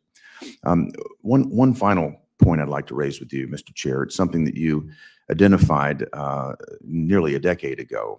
At that point in time, the Fed created a reverse repurchase facility that was intended to be a tool that would put a floor on interest rates. The facility was targeted at investment vehicles like money market funds, which actually play a significant role in the short-term funding markets. At that time, you joined others in the board in expressing concern about the possible unintended consequences of this facility, particularly in times of market stress. That's where this facility could actually exacerbate the so-called flight to safety. Since that time, this facility has grown to over $2 trillion worth of overnight deposits at the Fed. So I'd love for you to walk us through, if you might, the potential risks that this facility might pose, and take us through how it relates to basically pulling deposits out of the banking system at a time when we'd like to retain those deposits. So the reverse repo facility really hasn't increased. In fact, it's shrunk in size since the events of March. So it's really not on net accounting for the decline in deposits. Really what's happening there is that market rates are higher than deposit rates, and depositors are moving their money. This happens in every cycle. I think I raised. May I interrupt for just a moment, please, Mr. Chairman? So are my numbers incorrect that we now have $2 trillion that are parked in this facility by money market? We had $2.5 trillion before March, so it's come down in size. In fact, now that Treasury is refilling now that the debt ceiling is solved and they're refilling the Treasury General account, the reverse repo facility has been declining, and that's what we would have hoped to see rather than taking reserves out of the system. Still seems Thank you, Senator Haggerty. Senator Warner's recognized. Well, thank you, Mr. Chairman. The challenge of coming a bit late, you kind of asked my question, but Chairman, great to see you again. I'm going to at least ask a variation on the same question I think a number of members have asked. And, I know a lot of us are sometimes get the advantage of being Monday morning quarterbacks on how you navigate through monetary policy. I think you've generally done a pretty good job. I'm very grateful that you're on a pause. I hope that pause, as the data comes through, continues. But we definitely have some stresses with that monetary policy. Secondly, you were doing what, again, I think people on both sides of the aisle have called for in terms of quantitative tightening. And again, that doesn't have the immediate effect that monetary policy has. But as we've discussed, and I think Senator Haggerty raised, we also have, the appropriate review that Vice Chair or Barr for Supervision is doing on capital standards. And I think Senator Haggard and my staff told me even used the term I was going to use of perfect storm of these three all coming together. I borrowed your term from yesterday and properly acknowledged that, Senator Warner. I'll call it very stressful situation And I understand, I think you pointed out that my friend from Tennessee, the capital requirements will phase in, but you could have all three of these events come together. I think you've addressed this already, but I just want to add my voice to that concern. Safety and soundness, you got a lot of jobs, safety and soundness, inflation control, and full employment. That full employment piece could be affected by this potential perfect storm. And again, I hope all of your colleagues, I raised this with the other members, the nominees for the Fed yesterday, and I hope you will, and again, I think you've been asked in the House, you've been asked here. I don't know if you've got anything else you want to add to what you've already responded on that, but. I'll just say you're right. We're thinking very much about that. Fortunately, it's been orderly. The shrinkage of the balance sheet has been quite orderly. There's still a very, very high level of cash reserves in the system, and we don't think they'll be scarce anytime soon. We think the refilling of the Treasury General account, people have been focused on that for a couple of months. So far, early days, that seems to be going well. We're watching it very carefully. But again, and it's easy to sometimes sit up here and attack rather than manage all three of these, but there could be this moment in time where these factors all come together that could have a really negative effect on the economy. Let me move to something I think that's not been raised. I have huge concerns. We've all litigated back and forth causation on SVB, but one of the things that happened when you get $40+ billion coming out of an institution in 6 hours, driven by an internet-based run. That is, I don't know what regulatory framework prevents that. And while I was glad that the SEC Chair Gensler put out a commentary that's saying, we do need to take a look on more transparency on short selling. We're not, we've found in the past short selling bars themselves don't prevent some of this. One of the things that a New York Fed official mentioned is how do we get rid of the stigma of a bank going, to the window.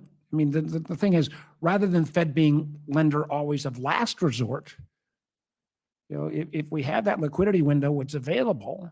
Banks are reluctant to use it, but in an era where people can move capital so quickly, having that liquidity tool available and not taking a huge amount of hits for using it would seem to me to be something that could at least take on this question of these internet-driven runs, which so far I've not heard from anybody on either sides of the aisle a really good suggestion, including I've thrown out a lot of suggestions that frankly, after upon reflection, I'm not sure make that much sense. But this liquidity tool of using the window, the Fed discount window, is there a way to think about getting rid of the stigma? And maybe we as policymakers ought to make that point as well. But could you address that? Well, it's critically important that people be able to use and willing to use the discount window and also the bank term funding facility, other facilities that we set up, and that they aren't marked down by the markets for doing that. And so or marked down by the regulators or the examiners. Yeah. But the concern is that markets will see this. And, so I would say the first thing is do no harm. And that is, the Dodd-Frank provided disclosure of names and things like that at a quicker pace. That's one of the reasons banks don't want to do this is they know their name's coming. I wouldn't bring that. I think whenever you look at changing that disclosure around use of these facilities or that, you should really consider that you're going to make the stigma worse. I actually think it's good that banks have been willing to use the discount window and the new facility during this crisis. And it's almost like the stigma is a little bit less than it was. I want to think that anyway. Thanks, sir. Senator Cortez Masto of Nevada's next. 2 Republicans in a row I called on. So Senator Britt, you will be after Senator Cortez Masto of Nevada. Thank you, Mr. Chairman. Chairman Powell, it's great to see you again. Thank you. I'm very glad that yesterday, I think Senator Warner mentioned this, we had hearings for nominees to the Federal Reserve, and one of the nominees is the first Hispanic to sit on the Federal Reserve, Dr. Adriana Kugler, who has extensive experience economically as well as including congressionally confirmed positions. I'm looking forward to supporting her confirmation as well. Let me talk to you a little bit about tougher lending standards that might be affecting inflation as interest rates increase. Yesterday, Raphael Bostic, president of the Federal Reserve Bank of Atlanta, published a blog post noting that the tightening bank lending standards we see are directly due to the Federal Reserve's higher interest rates. Do you think that the credit tightening we see from regional banks is acting as an effective substitute to an additional interest rate hike? It may be. We've been looking for that. We actually don't see a lot of evidence of additional tightening on top of what we had already been seeing yet, but we're keeping our eyes out for that. And so then what are some risks if the FOMC continues to raise interest rates despite seeing the impact of these rate increases already resulting in more credit tightening and higher housing costs? And we talked a little bit about this. So the risk is that the reason we've slowed down really since last December, we slowed from 75 to 50 basis points per meeting to 25 at every meeting. And now as we as we get closer and closer to what we believe will be our it's uncertain, but we think our destination is, we've slowed down a little further. So we're trying to avoid the mistake of going too far. And that's all it is. And as you can see, overwhelmingly, people on the committee do believe that it will be appropriate to raise hikes 1 or 2 additional times. A strong majority believes 2 times this year if the economy performs as expected. Thank you. And so I'm going to jump to employment. And this is something I talked about yesterday as well, because Nevada has this sort of workforce paradox. The most recent data shows that in Nevada, with both the biggest increase in job growth and the highest unemployment rate, I want to get your thoughts on moving forward as we address this concern, this paradox. Let me give you an example. Nevada has the largest percent increase in employment, which was 4.2%. We also had the highest unemployment rate in the nation in April at 5.4%. That's 2 points above the national rate. As you consider the Federal Reserve's mandate to keep unemployment levels low, how do you consider states like Nevada where there is that paradox? So we only have the one federal funds rate. We really can't. We have to look at the national level, although we're well aware of different labor markets and also other interesting characteristics in Nevada. Well, and we've talked about this because the labor market, particularly in the service industry, has been a drag.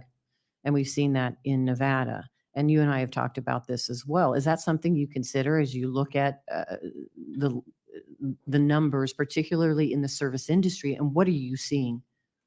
So we're seeing in service industry is really where we still see labor shortages. You still have a very high number of job openings compared to the number of unemployed people. And I think even in Nevada, you've got a job openings ratio to unemployed of 1.4 or something like that. That was unheard of before this period of time. And that just means there's still tremendous demand. And of course, in Nevada, it would largely be in, travel and entertainment sector. I would into it. And then talk about the housing data, if you would. It's another conversation we had, and how much of a drag that is on the economy as well, and what you're seeing. So housing is very interest-sensitive spending. Mortgage rates are very sensitive to our policies, and housing construction and housing sales and things like that are very sensitive to mortgage rates. So you saw housing activity moved down pretty significantly when we started raising rates. You've actually seen it kind of hit a bottom now. We met with with a housing group, manufacturers, housing builders yesterday, and they say business is pretty good. It's largely new entrants, though. Many people have low rate mortgages that they're not eager to get out of, and so the sort of strength you see now is new buyers coming into the market. So the market seems to be improving. But again, it's the most interest-sensitive spending, or among the most interest-sensitive. So it's going to be affected when we tighten policy. Okay, thank you. Appreciate you being here. Senator Britt of Alabama is recognized. Thank you, Mr. Chairman. I want to start by acknowledging the strength of the U.S. banking sector. In recent events that unfolded related to SVB, Signature, and First Republic, it highlighted the significant consequences that could occur when bank execs prioritize profits over risk management, and also when banking regulators fail to do their job. Regulators left numerous red flags unaddressed, which allowed the inexcusable risk management practices at these banks to continue for as long as they did. Let's be clear, this inaction played a significant role in these banks' ultimate demise. However, the mismanagement and excessive risk-taking that occurred within these institutions are not representative of the broader banking sector. In fact, I think it's quite contrary. Banks across the board have proven to be resilient, well-capitalized, and a source of strength in the global economy. In fact, I think you see that the US, comprised of banks of all sizes, is the world's most dynamic banking system. I'm concerned, though, with impending actions of the Federal Reserve that in itself will be jeopardized. If you look, community banks, for instance, have served our individuals in our small and rural communities across not only my great state of Alabama, but across our entire country in ways that have allowed individuals and small businesses to actually be able to achieve the American dream and to thrive. However, over the past decade, we've seen a significant decline in the number of community banks serving Americans. The US has lost 71% of total banks in the last 4 decades, and unfortunately, smaller banks have made up a large portion of this. And just in the last decade, the number of community banks dropped by nearly 40%. That is completely and totally unacceptable. When we look at the vital role that they play in each and every one of our communities, we have to make sure that that strength is maintained and not undercut. In the face of these declining numbers, the Federal Reserve is considering proposals that could further contribute to the decrease in small and mid-sized banks. Chair Powell, as the Fed is considering changes to the current banking regulatory framework, including stricter capital requirements that Vice Chair Barr has advocated for, how is the Federal Reserve evaluating the downstream impact of these on our smaller community banks? So I think community banks, when we think of community banks, we think 10 billion and under mainly, but in assets. But I don't think under 100 billion. I don't think the proposals that are under consideration are really applying to those banks. So I think that it shouldn't be a factor for smaller institutions, which, as you point out, have been declining in number for 30 years. So what do we do to support them? From your perspective, what is the Fed doing to support community banks and rural banks, or creating conditions where they can thrive? So there are these secular forces that are driving interstate banking, and also just population moving out of, you see rural areas that have lost half their population, things like that. So we can't do much about that. The piece of it that we understand that declining numbers of community banks is not a good thing for the country. The country isn't better off for that happening. And so we don't want to be part of the problem. And part of that can just be once fit size regulation, high fixed costs, it will make even especially small bank models unprofitable. So we very much try hard to not be part of the problem, and we do, as an institution, very much understand how important community banks are for the economy. Can you speak to that? Can you tell me what role you believe community banks play that maybe other institutions cannot? So community banks are in their communities, so they know the community well. And they know the people in the community and the businesses in the community, and relationship lenders. It's relationship lending. Yeah, it's not. I told a story yesterday, which happened to me. We were moving to Washington, and we had this big bank wanted to make the loan, and they decided not to make the loan at the last minute. I called the local community bank. The loan officer was somebody, they knew my family, they knew the house. He went to my high school. He was much younger, of course. And they made the loan very quickly and they just understood it. It was going to be a great loan. We paid it off long ago. So I understand personally that they're better at doing certain things. The big banks do certain things very well, but they don't do that very well. And for smaller businesses. Absolutely. And just want your commitment that you'll continue to take a look, whatever type of additional regulating or regulation tools that are kind of perceived to be helpful to maybe some of the bigger issues, that we take a look at how they affect downstream, how they affect small banks, mid-sized banks, and that we make sure that we create conditions where they can flourish. Yes, you very much have my commitment on that. Thank you so much. Thanks, Senator Britton. Rest assured, one of the, well, best after yesterday, maybe not, but one of the few things that both sides feel strongly and agree on here is that that community banks play a major, major role in our financial system, and all of us support the community banks in our communities and know how important they are. So thank you for your comments. Senator Tester is recognized from his office. Yeah, thank you, Chairman Brown, and thank you, Chair Powell, for being in front of the committee. I appreciate you. Look, when I talk to Montanans, I hear about what I think everybody in the committee hears about. They hear about inflation, hear about the high cost of housing, you hear about unaffordable childcare, and all these are economic conditions that impact hardworking families and small businesses and communities across my great state. And the examples are clear. Hospitals can't hire nurses. Schools can't hire teachers. And if they can hire them, there's no place to live.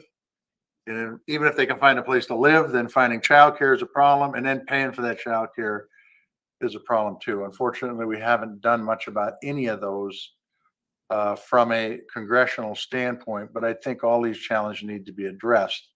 But I'm talking to the chairman of the Fed.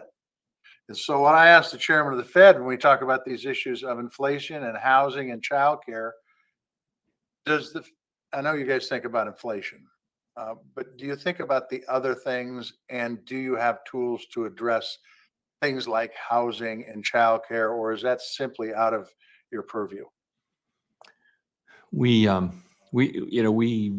enforce some of the consumer protection laws, and so we can have an effect as it relates to fair lending and things like that. But ultimately, the bigger question is just the availability of housing and its availability near where the jobs are.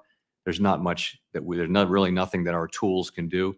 The best thing we can do for those issues is to provide an economy where we have stable prices and maximum employment.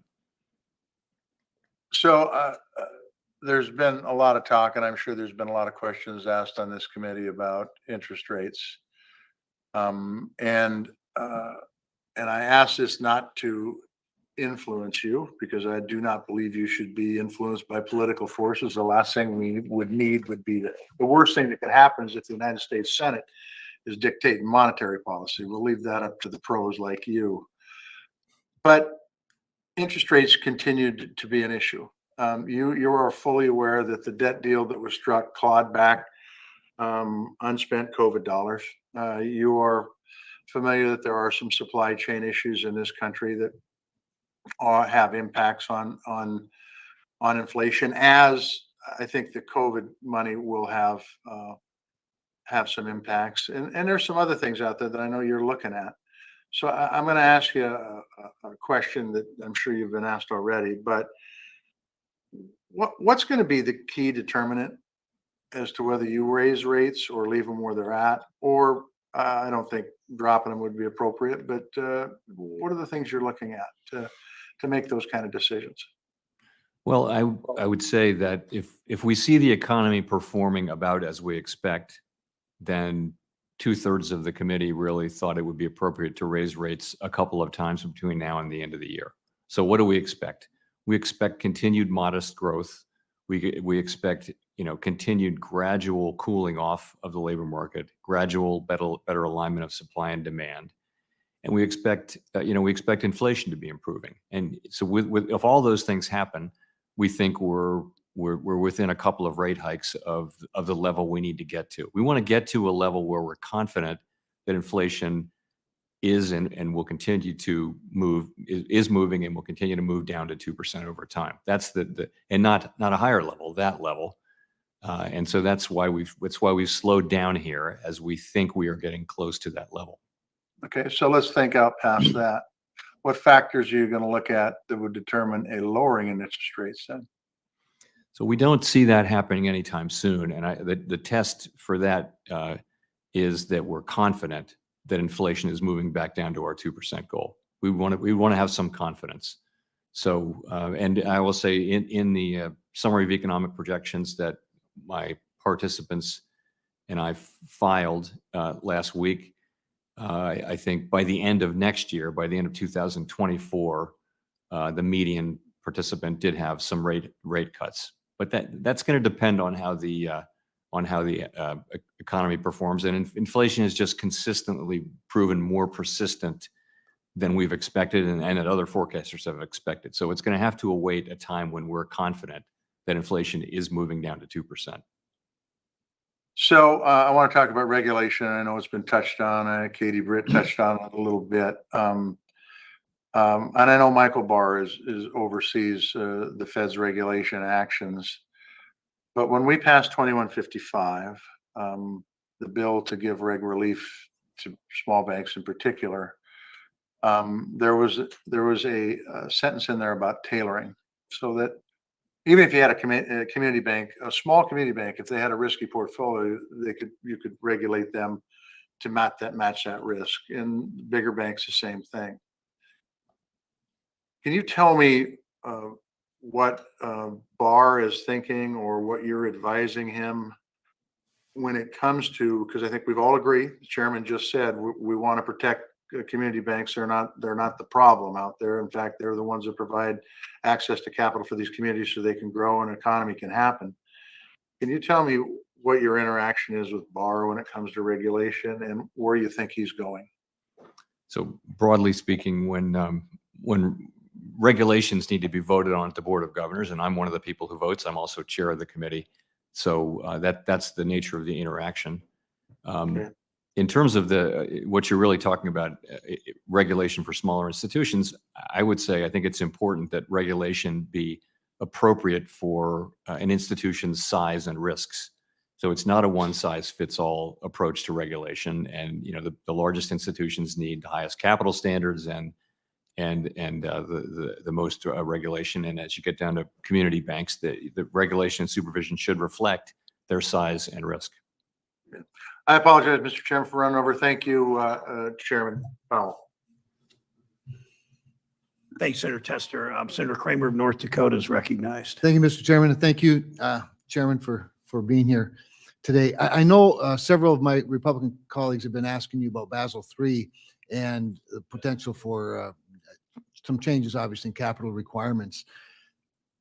I'm afraid part of what they're trying to do is fix a liquidity crisis at regional banks with a capital fix, which I don't think the two necessarily go hand in hand. In fact, it seems to me, while you've been trying to engineer a soft landing, and now have taken a pause, and I'm certainly not critical of that, I can't fathom why the Fed would want to raise capital requirements when we could be facing what's a credit crunch. And I mean, does that make sense to you that in a potential credit crunch with caused somewhat by higher rates, obviously somewhat by design, that it doesn't make sense to increase capital requirements for banks and individuals? So I think that's always the trade-off is higher capital means more stable, stronger banks that can last through bigger crises and things like that. But it's continuum, because that also means slightly less capital being available and higher price of capital. So and the thing with capital requirements is the answer isn't 0 and it's not 100. You've got to find the right place.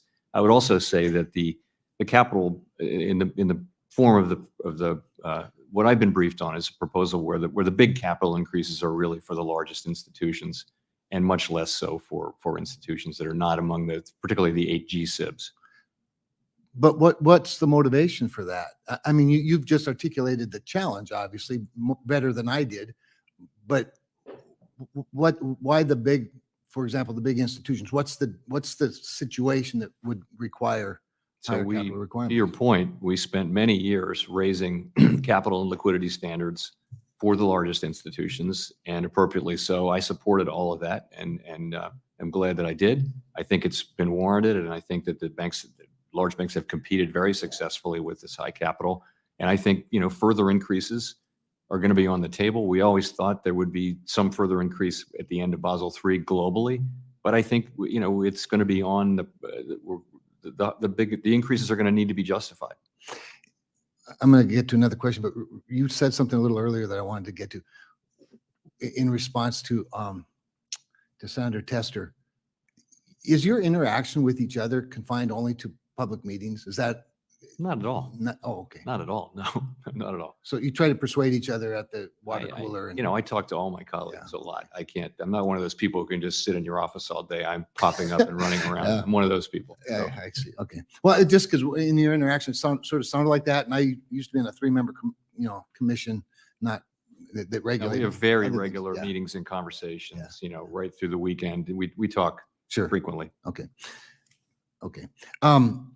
In an earlier exchange with, I think it was Senator Tillis, you talked a little bit about digital economy challenges, and you're considering some changes to reflect, how quickly individuals can move money. And I mean, I think a lot of people would maintain that while you always need to have the foundation to weather the storm, so to speak, such as SVB, you might not even have a storm, but for the fast ability for somebody to spark a run, for example, or to move money quickly.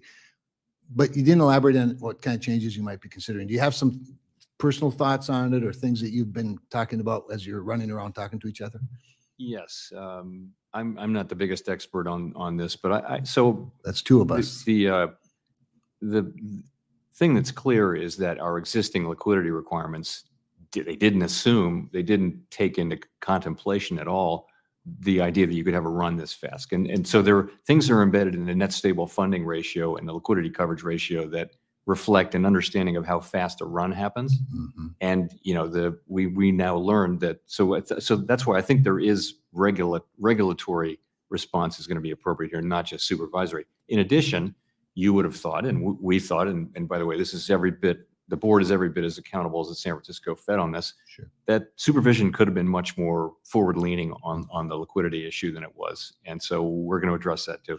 Yeah, no, great point, because, these guys have heard me use my soccer referee illustration. If you warn the offender over and over and over, but never throw up a card, they just offend worse the next time. So I think that's an obvious finding, and I would concur with you. But the whole issue of the run itself is also problematic. While not maybe directly jurisdictional to any one regulator, as policymakers and regulators together, we should find a better solution. But I thank you again for your service and for being here. Thank you, Mr. Chairman. Senator Warren from Massachusetts is recognized. Thank you, Mr. Chairman. So in 2010, Congress passed Dodd-Frank to make banking regulations tougher and to avoid future bank collapses. And very soon after that, bank CEOs started lobbying for weaker rules. Now, Chair Powell, you also lobbied for weaker rules. When President Trump first nominated you as Fed chair in 2017, you testified, actually in this very room, I think, that you intended to, quote, consider appropriate ways to ease regulatory burdens for the banks. And when I asked you if there were any rules at all that you thought ought to be made stronger, do you remember what you said? I think I pointed to the net stable funding ratio. No, actually, that's not what you said. You said, honestly, Senator, I think they're tough enough. You couldn't point to anything you thought should be tougher. In 2018, In the event we strengthen the net stable funding well, ratio. in 2018, you supported Congress's weakening of those rules. You led the Fed in hacking away at one rule after another. According to the Fed's own analysis of the Silicon Valley Bank failure, you weakened the rules in multiple ways. You reduced capital requirements. You weakened liquidity risk management. You skipped out on using enhanced stress testing for banks with tens of billions of dollars in assets and more. And the result was that the second, third, and fourth largest bank failures in U.S. history, which together required $23 billion in bailout money. In fact, you now hold the record. In a single year, the FDIC has been forced to rescue more giant failed banks on your watch than any Fed chair in American history. Chair Powell, do you agree with Vice Chair Barr's conclusion that the Fed bears a big share of the responsibility for the failure of SVB?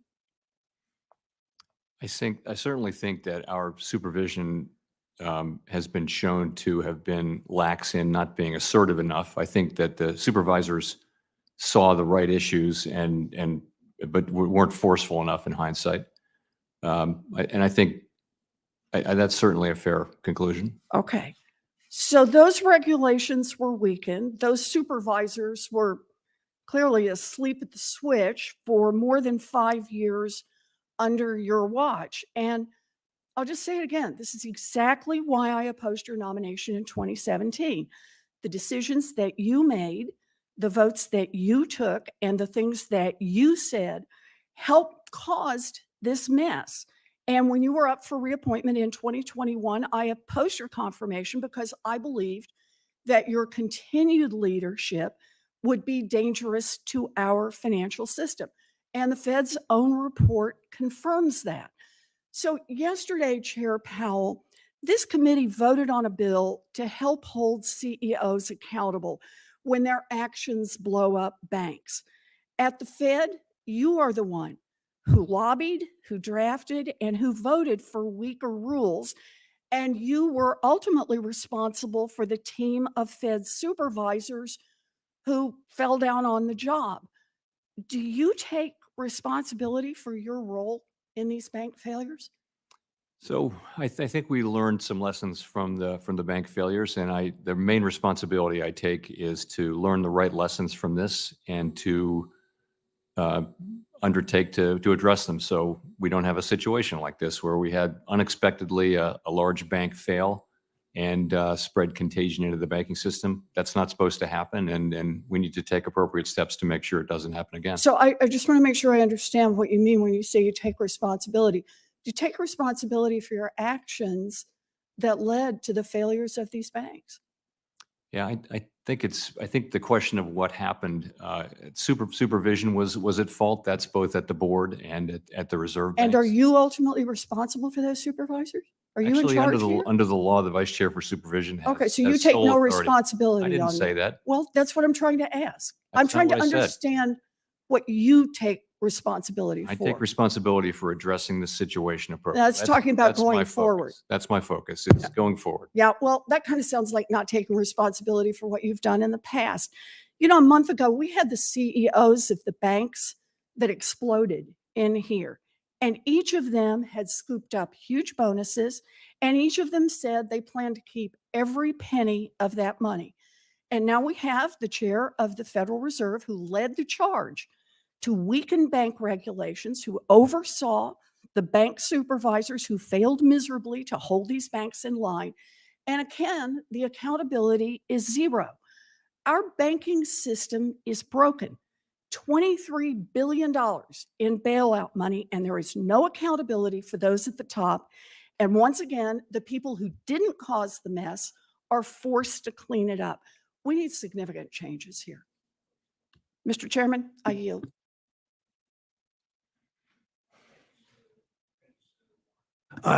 There are two senators that might be online. Senator Sinema is recognized from Arizona if she's online. If not, Senator Warnock from Georgia, if he's online.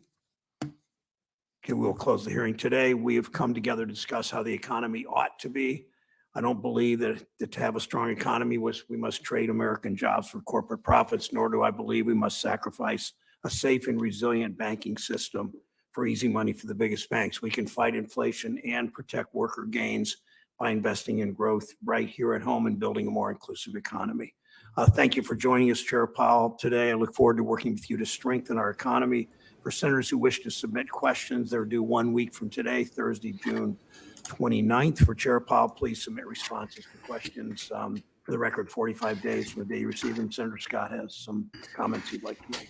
Thank you, Mr. Chairman. Just to be quick, one of the comments that I heard during the hearing was that somehow tax cuts led to the challenges that we're facing with our debt. Just wanted to clarify the record that revenue in 2022 was $4.9 trillion, more than 30% higher than 2017 revenue of $3.32 trillion. One of the things we should just recognize as a clear fact is that if your revenue goes up, and that's what happened after the TCJA in 2018 and 2019, we had an increase in revenue, not a decrease in revenue. Unfortunately, we had an increase in spending that exceeded the increase in revenue. So if you spend more money than you take in, you still end up with a deficit. Thank you. pandemic. And of course, Senator Scott recognizes that we had a pandemic. The committee is adjourned. Okay, guys, so that is it. Let me know what you guys think. The market is flying up here, absolutely flying up. And again, guys, if you haven't already, check out Chart Prime. A lot of people saw me do these alerts this morning on Chart Prime. And honestly, these alerts are powerful. If you don't know what Chart Prime is, it's a trading view indicator service. You can use it in stocks, crypto, Forex, futures. My favorite way to do it, you can kind of see I made most of my money today trading. I made over $300 trading today using Chart Prime.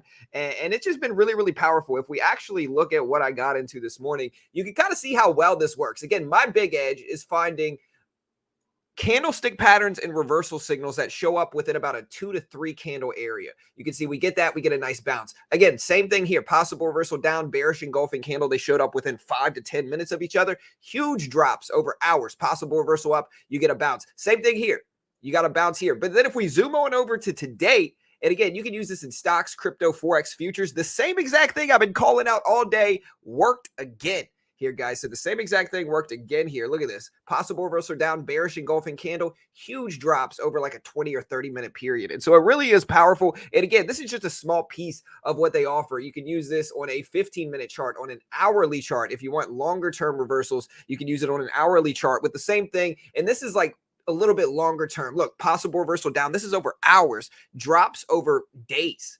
Possible reversal up, bounces for hours. This one might have been wrong, but that's like 3 out of 4 still, even on an hourly chart. So longer term trades if you want to. Again, you can look at this, and they also added this new Market Oracle Pro. They have smart money concepts. You can put up chart patterns. You can put up their oscillator. There's just so many different tools that they offer, and it's $35 a month. You can see it shows you little channels. It shows you smart money concepts, where the equilibrium premium discounts are, all that good stuff. And it's super cheap. It's $34 a month, guys. And so if you haven't already, I'll post this link. Again, it's a great way to help support your boy here in this channel. We'll put the code up if you want to just scan the code. They are a sponsor of mine. And yeah, honestly, I've had fun using them, man. Again, we made most of our money in futures today from Chart Prime. And so, yeah, check them out. And again, the way we do this is we're trading on a platform called Top Step, which is a funded account program for futures. Again, we don't do that many sponsors prior to these big streams, and so we're going to go ahead and do them now. What this is a funded account program. And again, most day traders are going to lose money, but the easiest barrier, or the easiest way to get around having little equity or losing, even if you're losing in day trading, the single best thing you could do is take a funded account program. It's cheap. If you lose, it's not the end of the world, but it still gives you some pressure to succeed. But if you pass it, and on Top Step, it's a 90% split, and you get to keep your first 10K. And so what they do is they give you a demo and they test your skill. And the futures market is basically like the stock market. You can day trade and short, though, with no PDT rule. You can buy market, buy bid, sell the ask, just like stocks. I could day trade the NASDAQ here. Here's the mini NASDAQ. I think that's what I made my money on today. But you could also trade the S&P 500 and what's called the E-mini. You could trade the Dow. You could trade currencies. You could trade gold and silver. No PDT restrictions. But these funded account programs are ways where a lot of people open up 3 or 4 of these at a time, and they get multiple funded accounts, and they day trade actively. And, again, you can withdraw your first 10K. And so they give you a demo. They test your skill. If you can hit the target on the demo while following their rules and pass their phases, which is a 2 to 3 ratio. The base one, they give you 50K. You got to hit 3K without losing 2K. So 2 to 3 ratio there.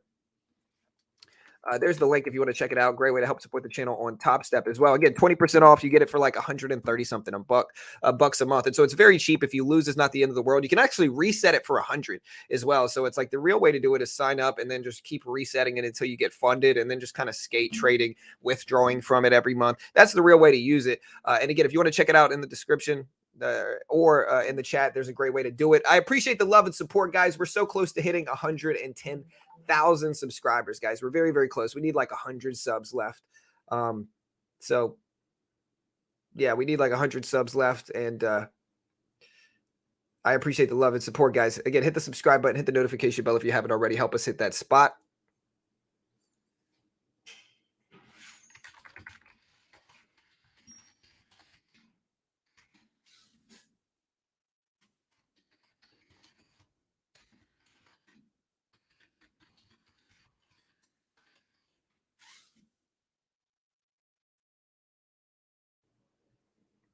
At checkout, lyrics, it'll be 34 something. I think it's like $34.20 at checkout. If you want me to show you that, so like you go to it.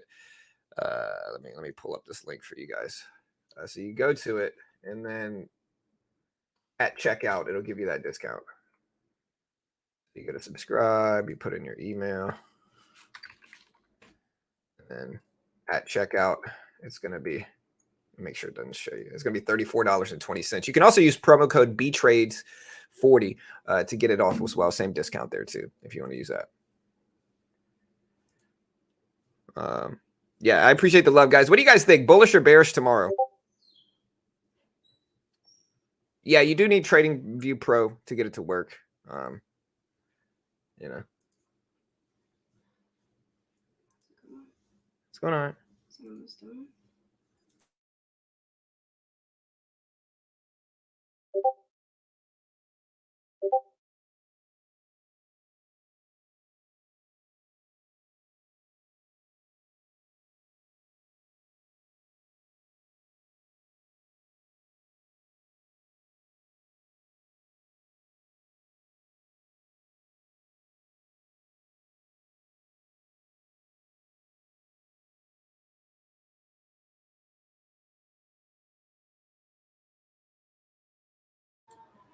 All right, guys, bullish. Yeah, no, I'm talking to my wife. If not bullish today, bearish. Yeah, I'm looking at everything else here. Again, we might get into some futures trades. I'm going to go ahead and buy.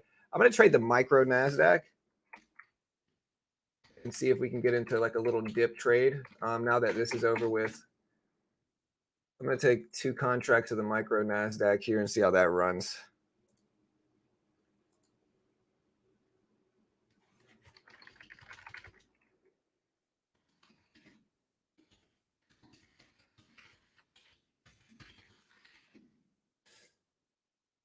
All right.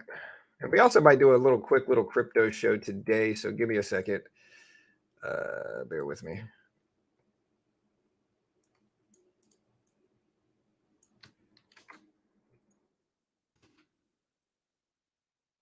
All right, guys. So we're probably going to do a quick little crypto show today. Where is it? So again, stick around. We are going to pivot to a crypto stream.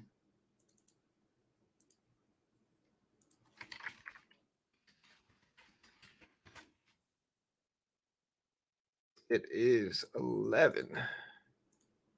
I'll make that 11:10. All right, so we got in this little trade here. We'll see what happens. We are slightly down. I might add a little bit more. There's 3 contracts here. We're already up so much that it doesn't really matter too much either way. But again, stick around, guys. We are going to do a crypto show today. And as soon as we close down the stream, it's going to immediately pivot you to the crypto show. So stick around for just a second. And again, as soon as we go to the stream, it should immediately pivot you to the crypto show.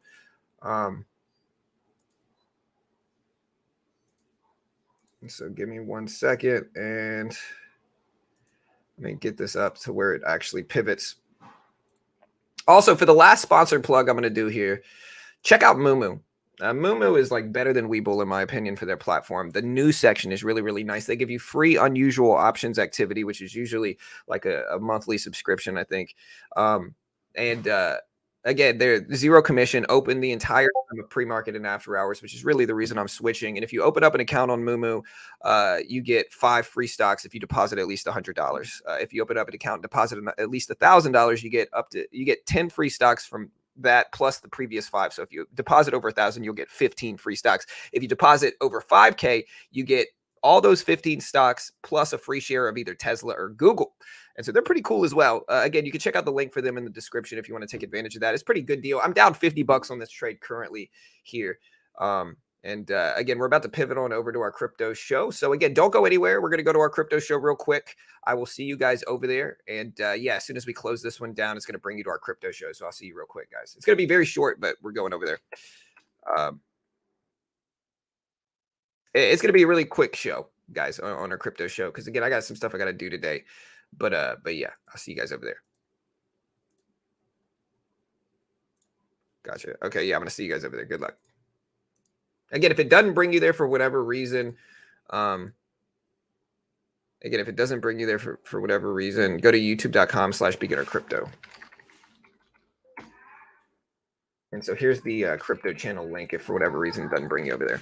All right, guys, I'll see you later. Y'all be safe. Oh, no. Let me remove that real quick. Sorry, wrong link.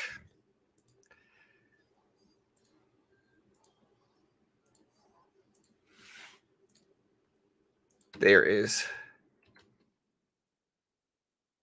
Bear with me. Pun intended, I guess. There we go. Sorry, I had to send Can the crypto link. All right, guys. I'll see you guys over there.